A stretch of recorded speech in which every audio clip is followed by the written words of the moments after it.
मयो भवे च नमः शङ्कराय च मयस्कराय च नमः शिवाय च शिवतराय च प्रसन्नवदनं ध्यायेत् सर्वविघ्नोपशान्तये अगजानन पद्मार्कं गजाननमहर्निशम् अनेकदं तं भक्तानां एकदन्तमुपास्महे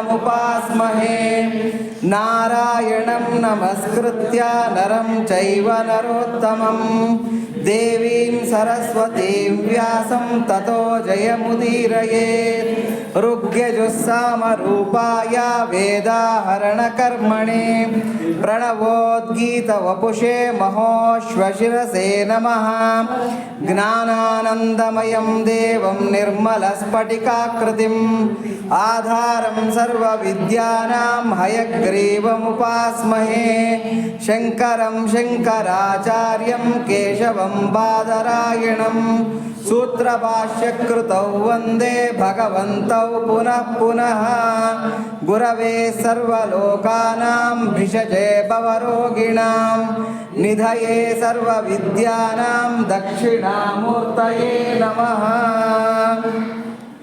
ಪೂಜ್ಯರಾದ ಭಗವದ್ಬಂಧುಗಳೇ, ರುದ್ರಾಧ್ಯಾಯದಲ್ಲಿ ನಾವು 3 ಅನುವಾಕಗಳನ್ನು ಮುಗಿಸಿಕೊಂಡು ಈಗ 4ನೇ ಅನುವಾಕಿಗೆ ಈ ದಿನ ಕಾಲಿಡಲಿದ್ದೇವೆ. ಇಲ್ಲಿ ಈ ರುದ್ರ ಅಂತಕ್ಕಂಥದ್ದು ವೇದ ಮಂತ್ರ, ಕೃಷ್ಣ ಯಜುರ್ವೇದದಲ್ಲಿ ಬರ್ತಕ್ಕಂಥ ಈ ಒಂದು ರುದ್ರದ ಮಂತ್ರಗಳು, ಈ ನಮಕಗಳು ಅಂತ ಕರೀತಾರೆ. ಅಂದರೆ ನಮಸ್ಕಾರಗಳನ್ನು ಹೇಳ್ತಾ ಬರ್ತಾ ಇದ್ದೀವಿ ನಾವು, ಭಗವಂತನಿಗೆ ಪ್ಲೀಸ್ ಮಾಡ್ತಾ ಬರ್ತಾ ಇದ್ದೀವಿ. ಇದರಲ್ಲಿ ಏನು ಅಂತಂದರೆ, ಅಣುವಿನಿಂದ ಹಿಡಿದು ಬ್ರಹ್ಮಾಂಡದವರೆಗೂ ಕೂಡ ಪಿಪೀಲಿಕಾದಿ ಬ್ರಹ್ಮನ ಪರ್ಯಂತ ಅಂತ ಹೇಳ್ತಾರೆ. ಪಿಪೀಲಿಕಾ ಅಂದರೆ ಒಂದು ಇರುವೆ ಅಂತ, ಇರುವೆಯಿಂದ ಬ್ರಹ್ಮನ ಪರ್ಯಂತವಾಗಿ ಅಣುವಿನಿಂದ ಬ್ರಹ್ಮಾಂಡದವರೆಗೂ ಕೂಡ ಎಲ್ಲವೂ ಭಗವಂತನ ವಿಭೂತಿನೇ ಆಗಿದೆ. ಭಗವಂತ ಅಲ್ಲದೆ ಇರ್ತಕ್ಕಂಥದ್ದು, ಭಗವಂತ ಇಲ್ಲದೆ ಇರ್ತಕ್ಕಂಥದ್ದು ಈ ಪ್ರಪಂಚದಲ್ಲಿ ಯಾವುದೂ ಇಲ್ಲ. ಎಲ್ಲ ಭಗವಂತನಿಂದ ವ್ಯಾಪ್ತವಾಗಿದೆ. ಸೂರ್ಯನ ಕಿರಣಗಳು ನೋಡಿ, ಸೂರ್ಯನ ಕಿರಣಗಳು ರಾಜನ ಮಹಲ್ ಮೇಲೂ ಬೀಳುತ್ತೆ, ಬಡವನ ಗುಡಿಸಲ ಮೇಲೂ ಬೀಳುತ್ತೆ. ಆಮೇಲೆ ಶುಭ್ರವಾಗಿರ್ತಕ್ಕಂಥ ಒಂದು ಪವಿತ್ರವಾಗಿರ್ತಕ್ಕಂಥ ಜಾಗಗಳ ಮೇಲೂ ಸೂರ್ಯನ ಕಿರಣಗಳು ಬೀಳುತ್ತೆ. ಆಮೇಲೆ ಹೇಯವಾಗಿರ್ತಕ್ಕಂಥ ಪದಾರ್ಥಗಳ ಮೇಲೂ ಕೂಡ ಸೂರ್ಯನ ಕಿರಣಗಳು ಬೀಳುತ್ತೆ. ಹಾಗಂತ ಬಿಟ್ಟು ಸೂರ್ಯನಿಗೆ ಅಪವಿತ್ರತೆ ಇದೆಯಾ? ಇರೋದಿಲ್ಲ. ಹಾಗೇನೆ ಭಗವಂತ ಉಚ್ಚ ನೀಚ ಭೇದ ಇಲ್ದಿರ ಉಚ್ಚವಾಗಿರ್ತಕ್ಕಂಥ ಉಪಾಧಿಗಳಲ್ಲೂ ಅಂತರ್ಯಾಮಿಯಾಗಿದ್ದಾನೆ, ನೀಚವಾಗಿರ್ತಕ್ಕಂಥ ಉಪಾಧಿಗಳಲ್ಲೂ ಕೂಡ ಅಂತರ್ಯಾಮಿ ಇದ್ದಾನೆ. ಇದನ್ನೇ ಈ 4ನೇ ಅನುವಾಕದಲ್ಲಿ ಹೇಳ್ತಾ ಹೋಗ್ತಾರೆ. ಅಂದರೆ ಹೇಗೆ ಉಚ್ಚದಲ್ಲೂ ಇದ್ದಾನೆ, ನೀಚದಲ್ಲೂ ಇದ್ದಾನೆ. ಹಂಗಂತೆ ಬಿಟ್ಟು ಉಚ್ಚ ನೀಚ ಅಂತಕ್ಕಂಥದ್ದು ಉಪಾಧಿ ಭೇದನೇ ಹೊರತಾಗಿ ಒಳಗಡೆ ಇರ್ತಕ್ಕಂಥ ಭಗವಂತ ಪರಿಪೂರ್ಣನಾಗಿರ್ತಾನೆ, ಅವನಿಗೆ ಭೇದ ಇಲ್ಲ. ನಾವು ಅವನಲ್ಲಿ ಭೇದ ಎಣಿಸೋದಕ್ಕೆ ಹೋಗಬಾರ್ದು. ಅದನ್ನು 4ನೇ ಅನುವಾಕನಲ್ಲಿ ಹೇಳ್ತಾ ಹೋಗ್ತಾರೆ. ಈಗ 4ನೇ ಅನುವಾಕನ್ನ ಒಂದ್ಸರಿ ನಾವು ಎಲ್ಲರೂ ಹೇಳ್ಕೊಳ್ಳೋಣ. ನಮ ಆವ್ಯಾಧಿನೀಭ್ಯೋ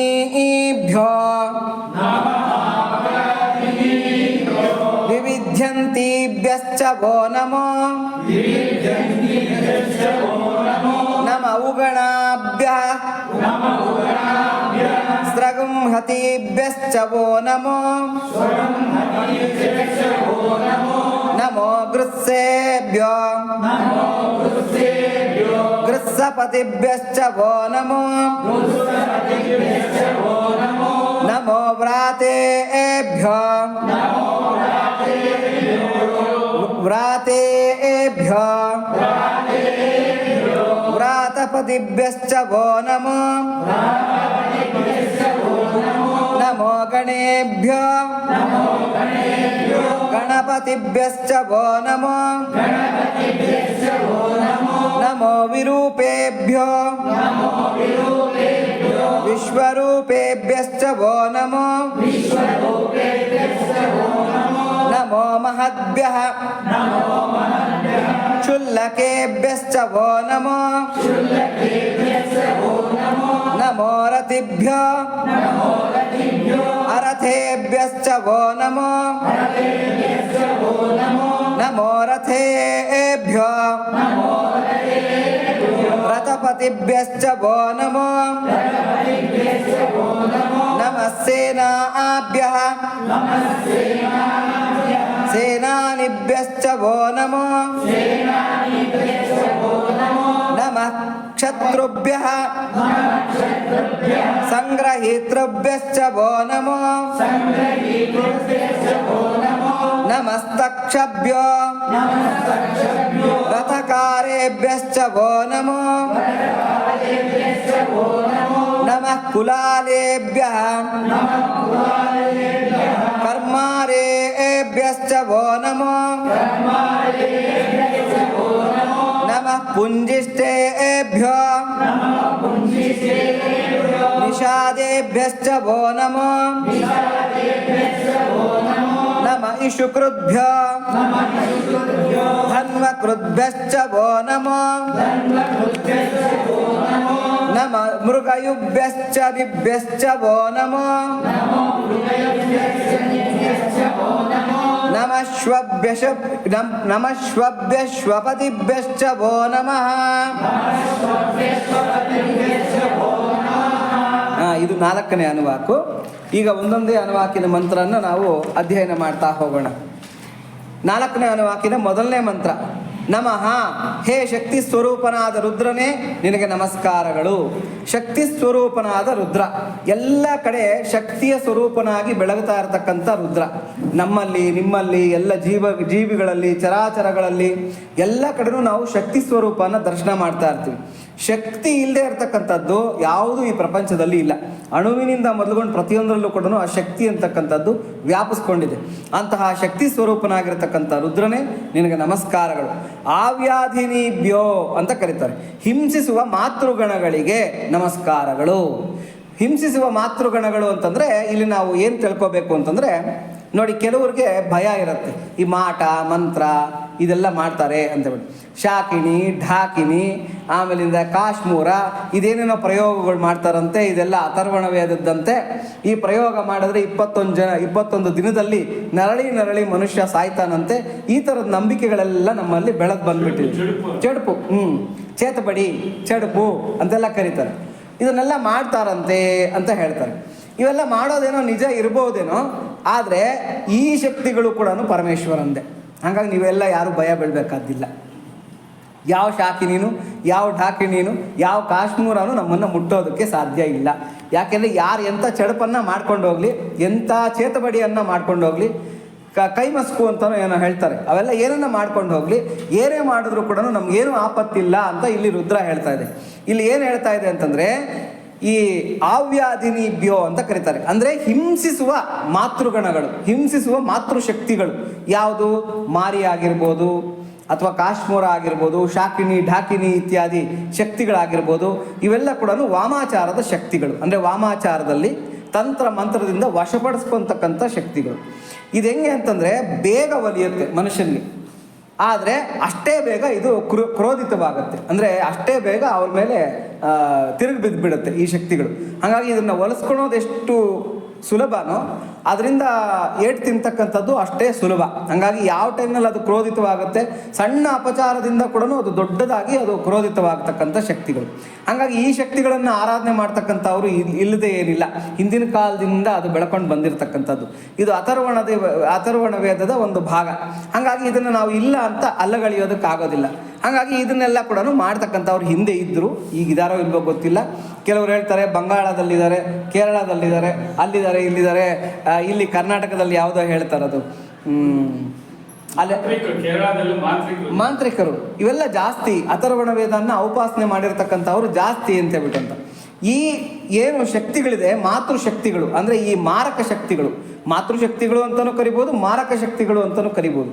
ಈ ಮಾರಕ ಶಕ್ತಿಗಳ ಪ್ರಯೋಗ ಮಾಡ್ತಾ ಇದ್ದಾರಲ್ಲ, ಆ ಶಕ್ತಿ ಯಾವುದು, ಅದ್ಯಾವುದು ಬೇರೆ ಶಕ್ತಿ ಅಂತ ತಿಳ್ಕೊಬೇಡಿ, ಅದು ಕೂಡ ಪರಮೇಶ್ವರನ ಶಕ್ತಿನೇ.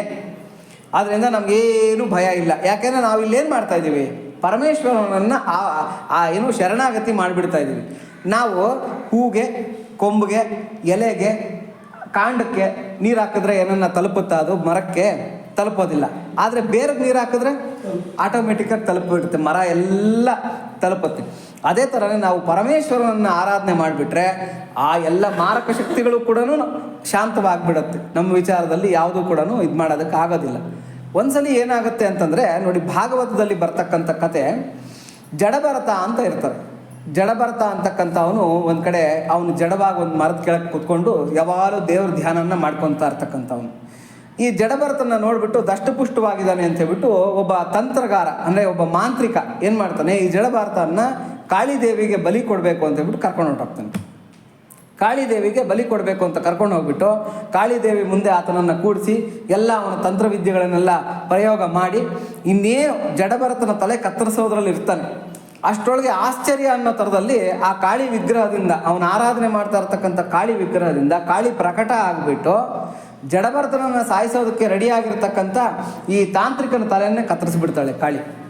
ಕತ್ತರಿಸ್ಬಿಟ್ಟು ಜಡಭರತನನ್ನು ಕಾಪಾಡ್ತಾಳೆ. ಇದೇನಿದು, ತನ್ನನ್ನು ಆರಾಧನೆ ಮಾಡ್ತಾ ಇರ್ತಕ್ಕಂಥ ಒಬ್ಬ ತಾಂತ್ರಿಕನನ್ನು ಕಾಳಿದೇವಿ ಹೀಗೆ ಮಾಡ್ಬೋದಾ ಅಂತಂದರೆ ಎರಡೂ ಶಕ್ತಿಗಳು ಪರಮೇಶ್ವರಂದೇ.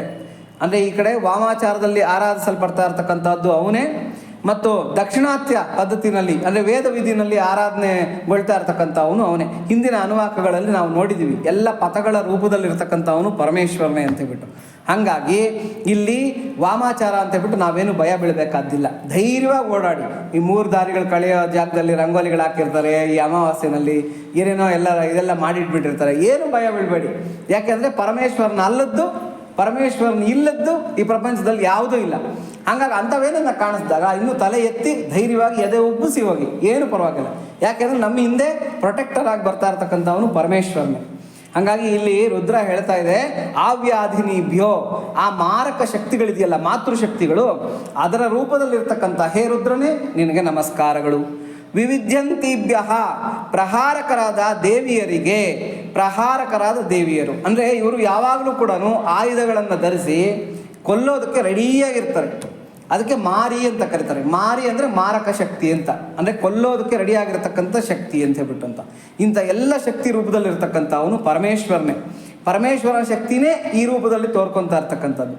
ಹಾಗಾಗಿ ಏನು ಭಯ ಬೀಳುವಂಥ ಅವಶ್ಯಕತೆ ಇಲ್ಲ. ಶ್ಚವೋ ಅಂತ ಬರುತ್ತೆ ನೋಡಿ. ಈ ಶ್ಚವೋ ಅನ್ನೋದಕ್ಕೆ ಸಂಸ್ಕೃತದಲ್ಲಿ ಒಂದು ಅರ್ಥ ಇದೆ, ರುದ್ರಗಣ ಶಕ್ತಿಗಳಾದ ನಿಮಗೆಲ್ಲರಿಗೂ ಅಂತ.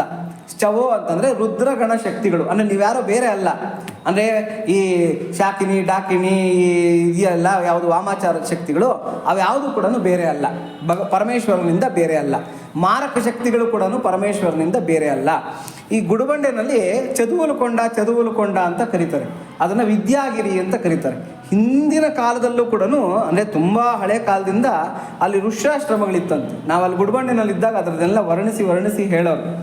ಅಲ್ಲಿ ಎಲ್ಲ ಕಡೆನೂ ಇದ್ದಂಗೆ ಟೀಚಿಂಗ್ ಬೋರ್ಡ್ಗಳಿರುತ್ತಲ್ಲ ಈಗಿನ ಕಾಲದಲ್ಲಿ, ಆ ಥರ ಅಲ್ಲಿ ಕಲ್ಲಿನಲ್ಲಿ ಆ ಎಲ್ಲ ಕೂಡ ಆ ಈ ಎಲ್ಲ ಅಕ್ಷರಗಳನ್ನು ಕೂಡ ಕೆತ್ತಿದ್ದಾರೆ. ಅಂದರೆ ಅಲ್ಲೆಲ್ಲ ಋಷ್ಯಾಶ್ರಮಗಳಿತ್ತಂತೆ, ಎಲ್ಲ ವಿದ್ಯೆಯನ್ನು ಹೇಳ್ಕೊಡ್ತಾ ಇದ್ರಂತೆ. ಅಲ್ಲೊಂದು ದೊಡ್ಡ ಗುಹೆ ಇದೆ. ಆ ಗುಹೆಯಲ್ಲಿ ಶಕ್ತಿ ಗಣಪತಿ ಅಂತ ಒಂದು ಗಣಪತಿ ಇದೆ. ಅಂದರೆ ದೇವಿ ಸ್ವರೂಪದಲ್ಲಿ, ಅಂದರೆ ದೇವಿಯನ್ನು ತೊಡೆ ಮೇಲೆ ಕೂಡಿಸ್ಕೊಂಡಿರ್ತಕ್ಕಂಥ ಗಣಪತಿಯ ಮೂರ್ತಿ ಅದು. ಅಲ್ಲಿ ತಂತ್ರವಿದ್ಯೆ ನಡೀತಾ ಇತ್ತಂತೆ ಒಂದಾನೊಂದು ಕಾಲಕ್ಕೆ. ಅಂದರೆ ಈ ಹಾವಳಿ ಬೈರೇಗೌಡ ಇದ್ರಲ್ಲ ಆ ಕಾಲದಲ್ಲಿ ಅಲ್ಲಿ ತಂತ್ರವಿದ್ಯೆಗಳೆಲ್ಲ ನಡೀತಾ ಇತ್ತಂತೆ. ಗಣಪತಿನ ತಂತ್ರದೇವತೆಯಾಗಿ ಆರಾಧನೆ ಮಾಡ್ತಾ ಇದ್ರಂತೆ. ಅಲ್ಲಿ ನರಬಲಿಗಳು ಕೂಡ ನಡೀತಾ ಇತ್ತಂತೆ. ಅದೆಲ್ಲ ಅಲ್ಲಿ ಇವತ್ತಿಗೂ ಕೂಡ ಸ್ಥಳ ಪುರಾಣ ಹೇಳ್ತಾರೆ ಗುಡುಬಂಡೆನಲ್ಲಿ. ಅಂದರೆ ಇದರ ಅರ್ಥ ಏನು ಅಂತಂದರೆ, ನಾವು ಒಂದೇ ಶಕ್ತಿಯನ್ನು ಹಾಗೂ ಆರಾಧನೆ ಮಾಡ್ತೀವಿ, ಹೀಗೂ ಆರಾಧನೆ ಮಾಡ್ತೀವಿ. ಹಂಗಂದ ಮಾತ್ರಕ್ಕೆ ನಮಗೇನೋ ಅದು ಮಾರಕ ಆಗುತ್ತೆ, ಏನೋ ತೊಂದರೆ ಮಾಡಿಬಿಡುತ್ತೆ ಅಂತ ಭಯ ಬೀಳುವಂಥದ್ದು ಏನೂ ಇಲ್ಲ. ಹಾಗಾಗಿ ಶ್ಚವೋ ಅಂದರೆ ರುದ್ರಗಣ ಶಕ್ತಿಗಳಾದ ನಿಮಗೆಲ್ಲರಿಗೂ ನಮಃ ನಮಸ್ಕಾರಗಳು. ಇದು 4ನೇ ಅನುವಾಕಿನ 1ನೇ ಮಂತ್ರ. 4ನೇ ಅನುವಾಕಿನ 2ನೇ ಮಂತ್ರ ನಮಃ, ಮಹಾಮಾತೆಯರಿಗೆ ನಮಸ್ಕಾರಗಳು. ಮಾತೃಗಣ ಶಕ್ತಿಗಳು ಅಂತ ಕರೀತಾರೆ. ಎಲ್ಲ ಮಾತೃಗಣ ಶಕ್ತಿಗಳಿಗೂ ಕೂಡ ನಮಸ್ಕಾರ. ಯಾಕೆಂದರೆ ಅವೆಲ್ಲ ಆ ಶಕ್ತಿ ರೂಪದಲ್ಲಿರ್ತಕ್ಕಂಥವನು ನಮ್ಮ ರುದ್ರನೇ. ಉಗಣಾಭ್ಯ, ಶ್ರೇಷ್ಠರಾದ. ಇಷ್ಟೊತ್ತು ಏನಾಯಿತು, ವಾಮಾಚಾರದ ಶಕ್ತಿಗಳು ಇವೆಲ್ಲ ಕನಿಷ್ಠ ಶಕ್ತಿಗಳು, ಇವೆಲ್ಲ ಕೂಡ ಕ್ಷುದ್ರ ಶಕ್ತಿಗಳು ಅಂತ ಕರೀತಾರೆ. ಇದನ್ನೆಲ್ಲ ವರ್ಣಿಸಿ ಹೇಳಿದ್ದಾಯಿತು ರುದ್ರನ ರೂಪ ಅಂತ. ಇವಾಗ ಶ್ರೇಷ್ಠರಾದ ಮಾತೃಗಣ ಶಕ್ತಿಗಳಿಗೆ ನಮಸ್ಕಾರ ಅಂತ ಹೇಳ್ತಾ ಇದ್ದಾರೆ.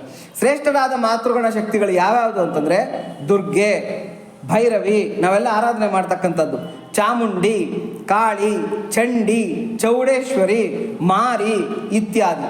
ಇವೆಲ್ಲ ಕೂಡ ಶ್ರೇಷ್ಠವಾಗಿರ್ತಕ್ಕಂಥ ಮಾತೃಗಣ ಶಕ್ತಿಗಳು. ಈ ಶ್ರೇಷ್ಠವಾಗಿರ್ತಕ್ಕಂಥ ಮಾತೃಗಣ ಶಕ್ತಿಗಳಿಂದ ನಮಗೆ ತೋರ್ಕೊತಾ ಇರ್ತಕ್ಕಂಥದ್ದು ಇದೇ ರುದ್ರನೇ. ಈ ರುದ್ರಶಕ್ತಿನೇ ಹೊರತಾಗಿ ಬೇರೆ ಅದು ಯಾವುದೋ ಶಕ್ತಿ ಅಂತ ನಾವು ತಿಳ್ಕೋಬಾರ್ದು. ನೀವು ಇದರಲ್ಲಿ ಓದಿದ್ರೆ, ಲಲಿತಾ ಸಹಸ್ರನಾಮದಲ್ಲಿ ಓದಿದ್ರೆ ಅದರಲ್ಲಿ ಗೊತ್ತಾಗುತ್ತೆ. ಶಾಕಿನ್ಯಂಬ ಸ್ವರೂಪಿಣಿ, ಢಾಕಿಣ್ಯಂಬ ಸ್ವರೂಪಿಣಿ, ಈ ಥರ ಎಲ್ಲ ವರ್ಣನೆ ಮಾಡ್ಕೊಂಡು ಬರ್ತಾರೆ. ಕಾಕಿನ್ಯಂಬ ಸ್ವರೂಪಿಣಿ, ಈ ಥರದ್ದೆಲ್ಲ. ಅಂದರೆ ಎಲ್ಲ ಶಕ್ತಿ ರೂಪದಲ್ಲಿರ್ತಕ್ಕಂಥ ಅವನು ರುದ್ರನೇ. ಇನ್ನೊಂದಿದೆ 64 ಜನ ಯೋಗಿನಿಗಳು ಅಂತ ಹೇಳ್ಬಿಟ್ಟು ಅಂತ 64 ಯೋಗಿನಿ ಅಂತ ಕರೀತಾರೆ. 64 ಯೋಗಿನಿ ಗಣಗಳು. ಆ ಯೋಗಿನಿ ಗಣಗಳ ರೂಪದಲ್ಲಿ ಅದು ಕೂಡ ಶಕ್ತಿಗಳು. ಆ ಶಕ್ತಿಗಳ ರೂಪದಲ್ಲಿ ಇರತಕ್ಕಂಥವನು ಪರಮೇಶ್ವರನೇ, ಬೇರೆ ಯಾರೂ ಅಲ್ಲ. ಸಪ್ತ ಮಾತೃಕಾ ಶಕ್ತಿಗಳಿಗೂ 7 ಮಾತೃಕಾ ಶಕ್ತಿಗಳು, 7 ರಕ್ಕಮ್ಮಲು ಅಂತ ಕರೀತಾರೆ ನಾವು ಲೋಕಲ್ ಲ್ಯಾಂಗ್ವೇಜ್ನಲ್ಲಿ. ಆಮೇಲೆ ಸಪ್ತ ಮಾತೃಕೆಗಳು ಅಂತ ಕರಿತೀವಿ. ನಾವೆಲ್ಲ ಇವಾಗ ಊರಾಚೆ ಹೋದರೆ ಒಂದು ಕಲ್ಲುಗಳನ್ನು ಇಟ್ಟು ಅದನ್ನು ಆರಾಧನೆ ಮಾಡ್ತಕ್ಕಂಥದ್ದು. ಕೆಲವು ಕಡೆ ಎಲ್ಲ ದೊಡ್ಡ ದೊಡ್ಡ ದೇವಸ್ಥಾನಗಳೇ ಕಟ್ಟಿದ್ದಾರೆ. ಆ ಸಪ್ತ ಮಾತೃಕಾ ಶಕ್ತಿಗಳ ರೂಪದಲ್ಲಿರ್ತಕ್ಕಂಥವನು ಈ ಪರಮೇಶ್ವರನೇ. ಬ್ರಾಹ್ಮಿ, ಮಾಹೇಶ್ವರಿ, ಕೌಮಾರಿ, ವೈಷ್ಣವಿ, ಚಾಮುಂಡಿ ಈ ಥರದ್ದೆಲ್ಲ ಕರೀತಾರೆ. ಇಂದ್ರಾಣಿ, ಈ ಥರ 7 ಶಕ್ತಿಗಳದು, ಮಾತೃಶಕ್ತಿಗಳು. ಇವುಗಳನ್ನು ಕೂಡ ಆರಾಧನೆ ಮಾಡ್ತೀವಿ. ನಿಮಗೆಲ್ಲ ಗೊತ್ತಿರ್ಬೋದು, ನಾವೇನೇ ಒಂದು ಗೃಹ ಪ್ರವೇಶ ಮಾಡಲಿ, ಒಂದು ಶುಭ ಕಾರ್ಯ ಮಾಡಲಿ, ನಾಂದಿ ಅಂತ ಮಾಡ್ತೀವಿ. ನಾವೆಲ್ಲ ಏನೇ ಕಾರ್ಯ ಮಾಡಬೇಕಾಗಿದ್ರು ಕೂಡ ನಾಂದಿ ಅಂತ ಕರಿತೀವಿ. ಆ ನಾಂದಿಗೆ ಆವಾಹನೆ ಮಾಡ್ತಕ್ಕಂಥ ನಾಂದಿ ಶೋಭನ ದೇವತೆಗಳು ಇದೇ ಮಾತೃಶಕ್ತಿಗಳು. ಈ ಸಪ್ತ ಮಾತೃಕೆಗಳು ಅಂತ ಕರಿತೀವಲ್ಲ, ಇವರನ್ನೇ ನಾವು ಆರಾಧನೆ ಮಾಡ್ತಕ್ಕಂಥದ್ದು ಆ ನಾಂದಿ ಶೋಭನ ದೇವತೆಗಳಾಗಿ. ಇದಾಗೋವರೆಗೂ ಕೂಡ ನಮ್ಮ ಒಂದು ಶುಭ ಕಾರ್ಯ ನಡೆಯೋವರೆಗೂ ಕೂಡ ಚಪ್ಪರದ ಮೇಲೆ ಆವಾಹನೆ ಆಗಿರ್ತಾರಂತೆ. ಈ 7 ಜನ ಶಕ್ತಿಗಳು ಕೂಡ ಚಪ್ಪರದಲ್ಲಿ ಆವಾಹನೆ ಆಗಿರ್ತಾರೆ. ಅದಕ್ಕೆ ಏನಂತ ಕರೀತಾರೆ ಅಂದರೆ ಮಂಟಪ ಮಹಾಲಕ್ಷ್ಮಿ ಅಂತ ಕರೀತಾರೆ. ಮಂಟಪ ಮಹಾಲಕ್ಷ್ಮಿ ದೇವತೆ ಅಂತ ಹೇಳ್ಬಿಟ್ಟು 14ನೇ ದಿವಸ ಆದಮೇಲೆ, ನಾವೊಂದು ಶುಭ ಕಾರ್ಯ ಆದಮೇಲೆ 14ನೇ ದಿವಸ ಆದಮೇಲೆ ಅದಕ್ಕೆ ಷೋಡಶೋಪಚಾರ ಪೂಜೆ ಎಲ್ಲ ಮಾಡಿ ಮೇಲೆ ಒಂದು ಮಾಡಿರ್ತಕ್ಕಂಥ ಸಿಹಿ ಪದಾರ್ಥನ ನೈವೇದ್ಯವಾಗಿ ಎಸೆದು ಆ ಚಪ್ಪರದ ಒಂದು ಗರಿಯನ್ನು ಕದಲಿಸ್ತಕ್ಕಂಥ ಒಂದು ಪದ್ಧತಿ ಇವತ್ತಿಗೂ ಕೂಡ ನಮ್ಮಲ್ಲಿದೆ. 16 ದಿವಸಗಳ ಕಾಲ ನಮ್ಮನ್ನು ಪ್ರೊಟೆಕ್ಟ್ ಮಾಡ್ತಾ ನಮ್ಮ ಒಂದು ಮನೆ ಮುಂದೆ ಹಾಕಿರ್ತಕ್ಕಂಥ ಚಪ್ಪರದಲ್ಲಿ ಇವರು ಆವಾಹನೆ ಆಗಿರ್ತಾರಂತೆ, ಸಪ್ತ ಮಾತೃಕಾ ಗಣಗಳು ಅಂತ. ಇದು ಕೂಡ ಶಕ್ತಿ ದೇವತೆಗಳು. ಈ ಶಕ್ತಿ ದೇವತೆಗಳ ರೂಪದಲ್ಲಿರ್ತಕ್ಕಂಥ ಅವನು ಪರಮೇಶ್ವರನೇ. ಸ್ತ್ರೀಗಮತೀಭ್ಯಶ್ಚ ಆಸುರ ಶಕ್ತಿಗಳ ಹಿಂಸಿಸುವ ಭಯಂಕರ ಉಗ್ರ ದೇವತೆಗಳಿವೆ. ಅವ್ಯಾವುದು ಅಂತಂದರೆ ನಾವು ಪಲಮಾರ್ ದೇವತೆಗಳು ಅಂತ ಕರಿತೀವಿ. ಅಂದರೆ ಈ ಏನಂತಾರೆ ಅಂತಂದರೆ ಗಡಿ ಭಾಗದಲ್ಲಿ ನಾವು ಅದನ್ನು ಇದು ಮಾಡಿರ್ತೀವಿ. 4 ದಿಕ್ಕುಗಳಿಗೂ ಕೂಡ ಇವಾಗಿಲ್ಲ ಬಿಡಿ, ಮೊದಲೆಲ್ಲ ರಾಜರ ಕಾಲಗಳಿಗೆ ಏನಾಗಿರೋದು ಅಂತಂದರೆ ಆಯಾ ದೇಶದ ಗಡಿ ಭಾಗಗಳಲ್ಲಿ ಪಲಮಾರ ದೇವತೆಗಳು ಅಂತ ಹೇಳ್ಬಿಟ್ಟು ಆವಾಹನೆ ಮಾಡಿರೋರಲ್ಲಿ ಅಲ್ಲಿ ಅವರನ್ನು ಸ್ಥಾಪನೆ ಮಾಡಿರೋರು. ಅವರು ಊರನ್ನು ಕಾಯ್ತಾ ಅಥವಾ ಒಂದು ಆ ರಾಜ್ಯವನ್ನು ಕಾಯ್ತಾ ಅವ್ರು ಇರೋರು. ಒಂದು ವರ್ಷಕ್ಕೊಂದ್ಸಲಿ ಅವ್ರಿಗೆ ಜಾತ್ರೆ ಮಾಡ್ತಕ್ಕಂಥದ್ದು ಇವೆಲ್ಲ ಪದ್ಧತಿಗಳು ಇಟ್ಕೊಂಡಿದ್ರು. ಈಗೆಲ್ಲ ಅದೆಲ್ಲ ಸುಮಾರು ಲುಪ್ತವಾಗಿ ಹೋಗ್ಬಿಟ್ಟಿದೆ. ನಮ್ಮಲ್ಲಿ ಈಗಲೂ ಕೂಡ ನಡ್ಕೊಂಡು ಬರ್ತಾ ಇರ್ತಕ್ಕಂಥದ್ದು ಒಂದಿದೆ, ಒಡ್ಡಮ್ಮ ಅಂತ ನಾವೆಲ್ಲ ಕೇಳಿರ್ತೀವಿ. ಮಕ್ಕಳಿಗೆ ಏನನ್ನ ಈ ತಟ್ಟಮ್ಮ, ಈ ಅಮ್ಮ ಇಂಥವೆಲ್ಲ ಆದರೆ ಏನು ಮಾಡ್ತಾರೆ ಅಂದರೆ ಆ ಒಡ್ಡಮ್ಮನಿಗೆ ಬೇವಿನ ಸೊಪ್ಪಿಂದು ಬಟ್ಟೆ ಕಟ್ಟಿ, ಆಮೇಲೆ ಅರಿಶಿನ ಬಳಿದು, ಕುಂಕುಮ ಹಚ್ಚಿ, ಮೊಸರು ಮತ್ತು ಹಾಲಿನಲ್ಲಿ ಅಭಿಷೇಕ ಎಲ್ಲ ಮಾಡಿ ಇವತ್ತಿಗೂ ಕೂಡ ನಾವು ಆಕೆಯನ್ನು ಆರಾಧನೆ ಮಾಡ್ಕೊಂಡು ಬರ್ತೀವಿ. ಆಕೆಗೆ ಆಕಾರ ಇರಲ್ಲ, ಸುಮ್ಮನೆ ಒಂದು ಕೂಚುದ ಕಲ್ ಥರ ಇರುತ್ತೆ ಒಡ್ಡಮ್ಮ ಅಂತ ಹೇಳ್ಬಿಟ್ಟು ಅಂತ. ನಮ್ಮಲ್ಲಿ ಈಶ್ವರನ ಗುಡಿ ಹತ್ರ ಇದೆ, ಎಲ್ಲರೂ ಬಂದು ನೋಡ್ಬೋದು. ಭಾಳ ಚೆನ್ನಾಗಿ ಮಾಡಿದ್ದಾರೆ. ಮೊದಲೆಲ್ಲ ಅದಕ್ಕೆ ಏನು ಪ್ರೊಟೆಕ್ಷನ್ ಇರಲಿಲ್ಲ. ಹೌದು, ಈಗೆಲ್ಲ ಗಂಟೆ ಎಲ್ಲ ಮಾಡಿ ಅದಕ್ಕೆಲ್ಲ ಒಂದು ಕಾಂಪೌಂಡ್ ಎಲ್ಲ ಮಾಡಿ ತುಂಬ ಚೆನ್ನಾಗಿ ಮಾಡಿದ್ದಾರೆ. ಈ ಒಡ್ಡಮ್ಮನ ಆರಾಧನೆ ಇವೆಲ್ಲ ಕೂಡ ನಮ್ಮಲ್ಲಿ ನಡೆದು ಬಂದಿರತಕ್ಕಂಥದ್ದು. ಈ ಶಕ್ತಿಗಳೆಲ್ಲ ಯಾವುದಪ್ಪ ನಾವು ಈ ಥರ ಆರಾಧನೆ ಮಾಡ್ತಾ ಇದ್ದೀವಿ ಅಂದರೆ ಇದು ಕೂಡ ಪರಮಾತ್ಮನ ಶಕ್ತಿನೇ, ಬೇರೆ ಯಾವುದೋ ಶಕ್ತಿ ಅಂತೇನಿಲ್ಲ. ಪರಮಾತ್ಮನದ್ದೇ ಒಂದು ಶಕ್ತಿಯ ರೂಪ ಅದು. ಇದನ್ನು ಕೂಡ ನಾವು ಆರಾಧನೆ ಮಾಡ್ಕೊಂಡು ಬರ್ತಾ ಇದ್ದೀವಿ. ಇವೆಲ್ಲ ಕೂಡ ಏನು ಅಂದರೆ ಆಸುರ ಶಕ್ತಿಗಳ ಹಿಂಸಿಸುವ ಭಯಂಕರ ಉಗ್ರ ದೇವತೆಗಳು. ಇವರೆಲ್ಲ ಏನು ಅಂತಂದರೆ ಗಡಿಯನ್ನು ಕಾಪಾಡ್ತಾ ಇರ್ತಾರೆ. ನಮ್ಮ ಊರಿನ ಗಡಿ, ನಮ್ಮ ಇದನ್ನು ಎಲ್ಲ ಕೂಡ ಕಾಪಾಡ್ತಾರೆ. ಇವಾಗ ನಾವು ಕರಗ ಮಹೋತ್ಸವ ನಡೆಯುತ್ತೆ, ನಮ್ಮಲ್ಲಿ ನೋಡಿರ್ತೀವಿ. ಆಕೆ ಏನು ಮಾಡ್ತಾರೆ ಅಂದರೆ ಕರಗ ಹೊತ್ತೋರು ಒಂದು ಬೆಳ್ಳಿ ದಂಡ, ಒಂದು ಕತ್ತಿಯನ್ನು ಹಿಡ್ಕೊಂಡಿರ್ತಾರೆ ಕೈನಲ್ಲಿ. ಯಾಕೆ ಅವರು ಬೆಳ್ಳಿ ದಂಡ ಕತ್ತಿಯನ್ನು ಹಿಡ್ಕೊಂಡಿರ್ತಾರೆ? ಯಾಕೆ ಅವರು ಮನೆ ಬೀದಿ ಸುತ್ತುತ್ತಾರೆ ಅಂತಂದರೆ ಬೀದಿನಲ್ಲಿ ಊರಲ್ಲಿ ಇರ್ತಕ್ಕಂಥ ದುಷ್ಟಶಕ್ತಿಗಳನ್ನು ಊರಾಚೆ ಓಡಿಸ್ತಾರೆ ಅಂತಕ್ಕಂಥದ್ದು ಒಂದು ನಂಬಿಕೆ. ಆ ಊರಾಚೆ ಓಡಿಸೋದಕ್ಕೋಸ್ಕರ ಈ ಥರ ಅವ್ರು ಓಡಾಡ್ತಾರೆ ಅಂತ ಹೇಳ್ಬಿಟ್ಟಂತ. ಈಗೆಲ್ಲ ಶಕ್ತಿ ರೂಪಗಳಾಗಿ ಆರಾಧನೆಗೊಳ್ತಾ ಇರ್ತಕ್ಕಂಥದ್ದು ಪರಮೇಶ್ವರನೇ, ಬೇರೆ ಯಾರೂ ಅಲ್ಲ. ಬೇರೆ ಯಾರೋ ಅವ್ರು ಬೇರೆ ಇವ್ರು ಬೇರೆ ಅಂತ ಅನ್ಕೋಬೇಡಿ, ಒಂದೇ ಶಕ್ತಿನೇ ನಾವು ಈ ರೂಪಗಳಲ್ಲೆಲ್ಲ ಆರಾಧನೆ ಮಾಡ್ತಾ ಇದ್ದೀವಿ ಅಂತ ಹೇಳ್ಬಿಟ್ಟು ಅಂತ. ನಮಃ ನಮಸ್ಕಾರಗಳು. 4ನೇ ಅನುವಾಕಿನ 3ನೇ ಮಂತ್ರ ನಮಃ. ಪ್ರಪಂಚ ರೂಪನಿಗೆ ನಮಸ್ಕಾರಗಳು. ನಾವು ಪ್ರಪಂಚ ಅಂತ ನೋಡ್ತಾ ಇದ್ದೀವಲ್ಲ, ಈ ಪ್ರಪಂಚ ರೂಪದಲ್ಲಿ ಕಾಣ್ತಾ ಇರ್ತಕ್ಕಂಥದ್ದು ಪರಮೇಶ್ವರನೇ. ಪರಮೇಶ್ವರನ್ನ ಬಿಟ್ಟರೆ ಇಲ್ಲಿ ಇನ್ನೇನೂ ಇಲ್ಲ. ಹಾಗಾಗಿ ಪ್ರಪಂಚದ ರೂಪದಲ್ಲಿ ನಮಗೆ ಗೋಚರ ಆಗ್ತಾ ಇರ್ತಕ್ಕಂಥದ್ದು ಪರಮೇಶ್ವರನೇ. ನಮ್ಮ ವ್ಯವಹಾರಕ್ಕೆ ಬರ್ತಾ ಇರ್ತಕ್ಕಂಥ ಅವನೇ. ಗೃತ್ಸೇಭ್ಯ ನಾಸ್ತಿಕ ಹಾಗೂ ವಿಷಯ ಲಂಪಟರಿಗೂ ನಮಸ್ಕಾರಗಳು ಅಂತ ಹೇಳ್ಬಿಟ್ಟು ಇಲ್ಲಿ ವಿಚಿತ್ರ ಅನ್ಸುತ್ತೆ. ನಾಸ್ತಿಕರು ಅಂದರೆ ಏನು ಅಂತಂದರೆ ದೇವರನ್ನೇ ನಂಬದೇ ಇರತಕ್ಕಂಥವ್ರು, ದೇವರಿಲ್ಲ ಅಂತ ವಾದಿಸ್ತಕ್ಕಂಥವ್ರು. ಇವರ ರೂಪದಲ್ಲಿರ್ತಕ್ಕಂಥವನು ಪರಮೇಶ್ವರನೇ, ಬೇರೆ ಅಲ್ಲ. ಮತ್ತು ವಿಷಯಲಂಪಟರು, ನಾವು ಅನ್ಕೊಂತೀವಿ ಅಯ್ಯೋ ಏನಪ್ಪ ಆತನಿಗೇನು ಲಂಗಿಲ್ಲ ಲಗಾಮಿಲ್ಲ, ಬಾವಿ ವರಸೆಗಳಿಲ್ಲ, ಕುಡಿತಾನೆ ತಿಂತಾನೆ, ಮಾಡಬಾರ್ದು ಅಕ್ರಮಗಳನ್ನೆಲ್ಲ ಮಾಡ್ತಾನೆ, ಹೀಗೆಲ್ಲ ನಡ್ಕೊತಾನೆ, ಅವನ ಜನ್ಮ ವ್ಯರ್ಥ ಅಂತ ನಾವು ಟೀಕೆ ಮಾಡ್ಕೊತೀವಿ. ಆದರೆ ಅವನ ರೂಪದಲ್ಲಿ ಓಡಾಡ್ತಾ ಇರ್ತಕ್ಕಂಥ ಅವನು ಪರಮೇಶ್ವರನೇ. ಯಾಕಂದರೆ ಪರಮೇಶ್ವರನು ಸರ್ವಾಂತರ್ಯಾಮಿ ಆದಮೇಲೆ ಅವನ ಅಂಥ ದುಷ್ಟರ ಮಧ್ಯದಲ್ಲಿ ಕೂಡ ಅಂಥ ಒಂದು ನೀಚ ಜನ್ಮದಲ್ಲಿ ಕೂಡ ಅವನು ಆವಾಹನೆ ಆಗಿರ್ತಾನೆ, ಅಂದರೆ ಅಂತರ್ಯಾಮಿ ಆಗಿರ್ತಾನೆ. ಅವನು ಇಲ್ಲದೆ ಇರತಕ್ಕಂಥ ಒಂದು ವಸ್ತುನೇ ಇಲ್ಲ. ಹಾಗಾಗಿ ನಾವೇನು ಮಾಡಬೇಕಂತೆ ಅಂದರೆ ಅಂಥವ್ರನ್ನ ನೋಡಿದಾಗ ಕರುಣೆ ತೋರಿಸ್ಬೇಕು, ಕನಿಕರ ತೋರಿಸ್ಬೇಕು. ಅವ್ರನ್ನ ನಿಂದೆ ಮಾಡ್ತಕ್ಕಂಥದ್ದು, ಟೀಕೆ ಮಾಡ್ತಕ್ಕಂಥದ್ದು, ಮಾನಸಿಕವಾಗಿ ಅವ್ರ ಬಗ್ಗೆ ನಾವು ಚಿಂತನೆ ಮಾಡ್ತಕ್ಕಂಥದ್ದು ಇವೆಲ್ಲ ಬಿಟ್ಟುಬಿಡಬೇಕು ನಾವು. ಯಾಕೆಂದರೆ ಪರಮೇಶ್ವರನೇ ಆ ರೂಪಗಳಲ್ಲಿ ಓಡಾಡ್ಕೊಂಡಿದ್ದಾನೆ ಅಂತ ಯಾರನ್ನೂ ಕೂಡ ನಾವು ನಿಂದೆ ಮಾಡೋದಕ್ಕೆ ಹೋಗಬಾರ್ದು ಅಂತೇಳಿ ಶ್ರೀರಾಮಕೃಷ್ಣರು ಇಲ್ಲೊಂದು ಮಾತು ಹೇಳ್ತಾರೆ. ಏನು ಅಂತಂದರೆ ವೇದಗಳಲ್ಲಿ ಹೇಳಿದ್ಯಂತೆ ಆಪೋ ವೈ ನಾರಾಯಣ ಅಂತ ಹೇಳ್ಬಿಟ್ಟು, ಅಂದರೆ ನೀರು ನಾರಾಯಣ ಅಂತ ಹೇಳ್ಬಿಟ್ಟು, ಅಂದರೆ ಎಲ್ಲ ನೀರು ಕೂಡ ನಾರಾಯಣ ಸ್ವರೂಪ ಅಂತ ಹೇಳ್ಬಿಟ್ಟು. ಹಾಗಂತ ಹೇಳ್ಬಿಟ್ಟು ಎಲ್ಲ ನೀರು ಕೂಡ ಕುಡಿಯೋದಕ್ಕೆ ಯೋಗ್ಯನಾ? ಅಲ್ಲ. ಕೆಲವು ನೀರು ಕುಡಿಯೋದಕ್ಕೆ ಯೋಗ್ಯ, ಕೆಲವು ನೀರು ಪಾತ್ರೆ ತೊಳೆಯೋಕ್ಕೆ, ಬಟ್ಟೆ ತೊಳೆಯೋಕ್ಕೆ ಯೋಗ್ಯ, ಕೆಲವು ನೀರು ಕೈಕಾಲು ತೊಳ್ಕೊಳೋದಕ್ಕೆ ಯೋಗ್ಯ, ಕೆಲವು ನೀರನ್ನು ನಾವು ನೋಡಿದ್ರೆ ದೂರದಿಂದ ಮೂಗು ಮುಚ್ಕೊಂಡು ಓಡಿ ಬರಬೇಕಾಗತ್ತೆ. ಅಂಥ ಒಂದು ನೀರುಗಳು ಕೂಡ ಇದೆ. ಹಂಗಂತೇಳ್ಬಿಟ್ಟು ಎಲ್ಲ ನೀರನ್ನು ನಾರಾಯಣನೇ, ಹಂಗಂತೇಳ್ಬಿಟ್ಟು ಎಲ್ಲ ನೀರನ್ನು ನಾವು ಬಳಕೆಗೆ ಯೋಗ್ಯ ಅಲ್ಲ. ಹಾಗೆ ವ್ಯಾವಹಾರಿಕವಾಗಿ ಎಲ್ಲವೂ ಪರಮೇಶ್ವರನೇ ಆದರೂ ಕೂಡ ಯಾರ ಜೊತೆ ನಾವು ವ್ಯವಹಾರ ಮಾಡಬೇಕು, ಯಾರ ಜೊತೆ ಇರಬೇಕು ಬಿಡಬೇಕು ಅಂತಕ್ಕಂಥ ಇದು ಏನು ಒಂದು ಪ್ರಜ್ಞೆ ಅಂತಕ್ಕಂಥದ್ದು ನಾವು ಬೆಳೆಸ್ಕೊಂಡಿರ್ಬೇಕು. ಎಲ್ಲರನ್ನೂ ಕೂಡ ನಾವು ಅಪ್ಕೊಳೋದಕ್ಕಾಗೋದಿಲ್ಲ. ಹುಲಿನಲ್ಲಿ ನಾರಾಯಣ ಇದ್ದಾನೆ ಅಂತ ಹೇಳ್ತಾರೆ, ಎಲ್ಲರಲ್ಲೂ ನಾರಾಯಣ ಇದ್ಮೇಲೆ ಹುಲಿನಲ್ಲೂ ಇದೆ ಅಂತಾನೆ. ಹಂಗಂತೇಳ್ಬಿಟ್ಟು ಹುಲಿನ ನಾವು ಅಪ್ಕೊಳಕ್ಕಾಗತ್ತಾ? ಬಾ ನಾರಾಯಣ ಬಾ ಅಂತೇಳ್ಬಿಟ್ಟು ಅಪ್ಕೊಳಕ್ಕಾಗತ್ತಾ? ಆಗೋದಿಲ್ಲ. ವ್ಯವಹಾರದಲ್ಲಿ ಹೆಂಗೆ ನಡ್ಕೋಬೇಕೋ ಹಾಗೆ ನಡ್ಕೋಬೇಕು. ಆದರೆ ಪ್ರಜ್ಞೆನಲ್ಲಿ ಎಲ್ಲವೂ ನಾರಾಯಣನೇ ಅಂತಕ್ಕಂಥ, ಎಲ್ಲವೂ ಪರಶಿವನೇ ಅಂತಕ್ಕಂಥ ಒಂದು ದೃಢವಾದ ವಿಶ್ವಾಸ ಇರಬೇಕು. ಇದು ಅದನ್ನು ಹೇಳ್ತಾ ಇದ್ದಾರೆ. ಪ್ರಪಂಚ ರೂಪದಲ್ಲಿ, ನಾಸ್ತಿಕರ ರೂಪದಲ್ಲಿ, ವಿಷಯಲಂಪಟರ ರೂಪದಲ್ಲಿ ಇರ್ತಕ್ಕಂಥ ರುದ್ರನಿಗೆ ನಮಸ್ಕಾರಗಳು. ಗೃತ್ಸಪದಿಭ್ಯ ವಿಷಯಲಂಪಟರ ಯಜಮಾನನಿಗೂ ನಮಃ ನಮಸ್ಕಾರಗಳು. ವಿಷಯಲಂಪಟರ ಯಜಮಾನ ಯಾರು ಅಂದರೆ ಪರಮೇಶ್ವರನೇ. ಏನಾಗುತ್ತೆ ಅಂತಂದರೆ ತ್ರಿಪುರಾಸುರರು ಅಂತ ಇರ್ತಾರೆ. ಈ ತ್ರಿಪುರಾಸುರರು ಏನು ಮಾಡ್ತಾರೆ ಅಂತಂದರೆ ಒಂದು ವರನ್ನು ಪಡ್ಕೊಂಡಿರ್ತಾರೆ. ಏನು ಅಂತಂದರೆ ಒಂದು ಬಂಗಾರದ ಒಂದು ಕೋಟೆ, ಒಂದು ತಾಮ್ರದ ಕೋಟೆ, ಒಂದು ಬೆಳ್ಳಿಯ ಕೋಟೆ, ಇದನ್ನು ವರವಾಗಿ ಪಡ್ಕೊಂಡಿರ್ತಾರೆ. ಈ ಕೋಟೆಗಳು ಅಭೇದ್ಯ, ಯಾರು ಕೂಡ ಇದನ್ನು ಭೇದಿಸೋದಕ್ಕೆ ಆಗೋದಿಲ್ಲ. ಈ ಕೋಟೆ ಭೇದಿಸದೇ ಇದ್ದಿದ್ದು ಈ ತ್ರಿಪುರಾಸುರರನ್ನ ಸಂಹಾರ ಮಾಡೋದಕ್ಕೆ ಆಗೋದಿಲ್ಲ. ಈ ಕೋಟೆಗಳು ಏನು ಅಂತಂದರೆ ಹಾರಾಡುವ ಕೋಟೆಗಳು, ಅಂದರೆ ಆಕಾಶದಲ್ಲಿ ಗಗನದಲ್ಲಿ ಹಾರಾಡ್ತಾ ಇರ್ತಕ್ಕಂಥ ಕೋಟೆಗಳು. ಇವು ಮೂರೂ ಕೂಡ ಒಂದೇ ಸರಳ ರೇಖೆಗೆ ಬರಬೇಕು. ಅಲ್ಲಿವರೆಗೂ ಕೂಡ ಆ ಕೋಟೆಗಳನ್ನು ಭೇದಿಸೋದಕ್ಕೆ ಆಗೋದಿಲ್ಲ. ಇದೊಂದು ವರ.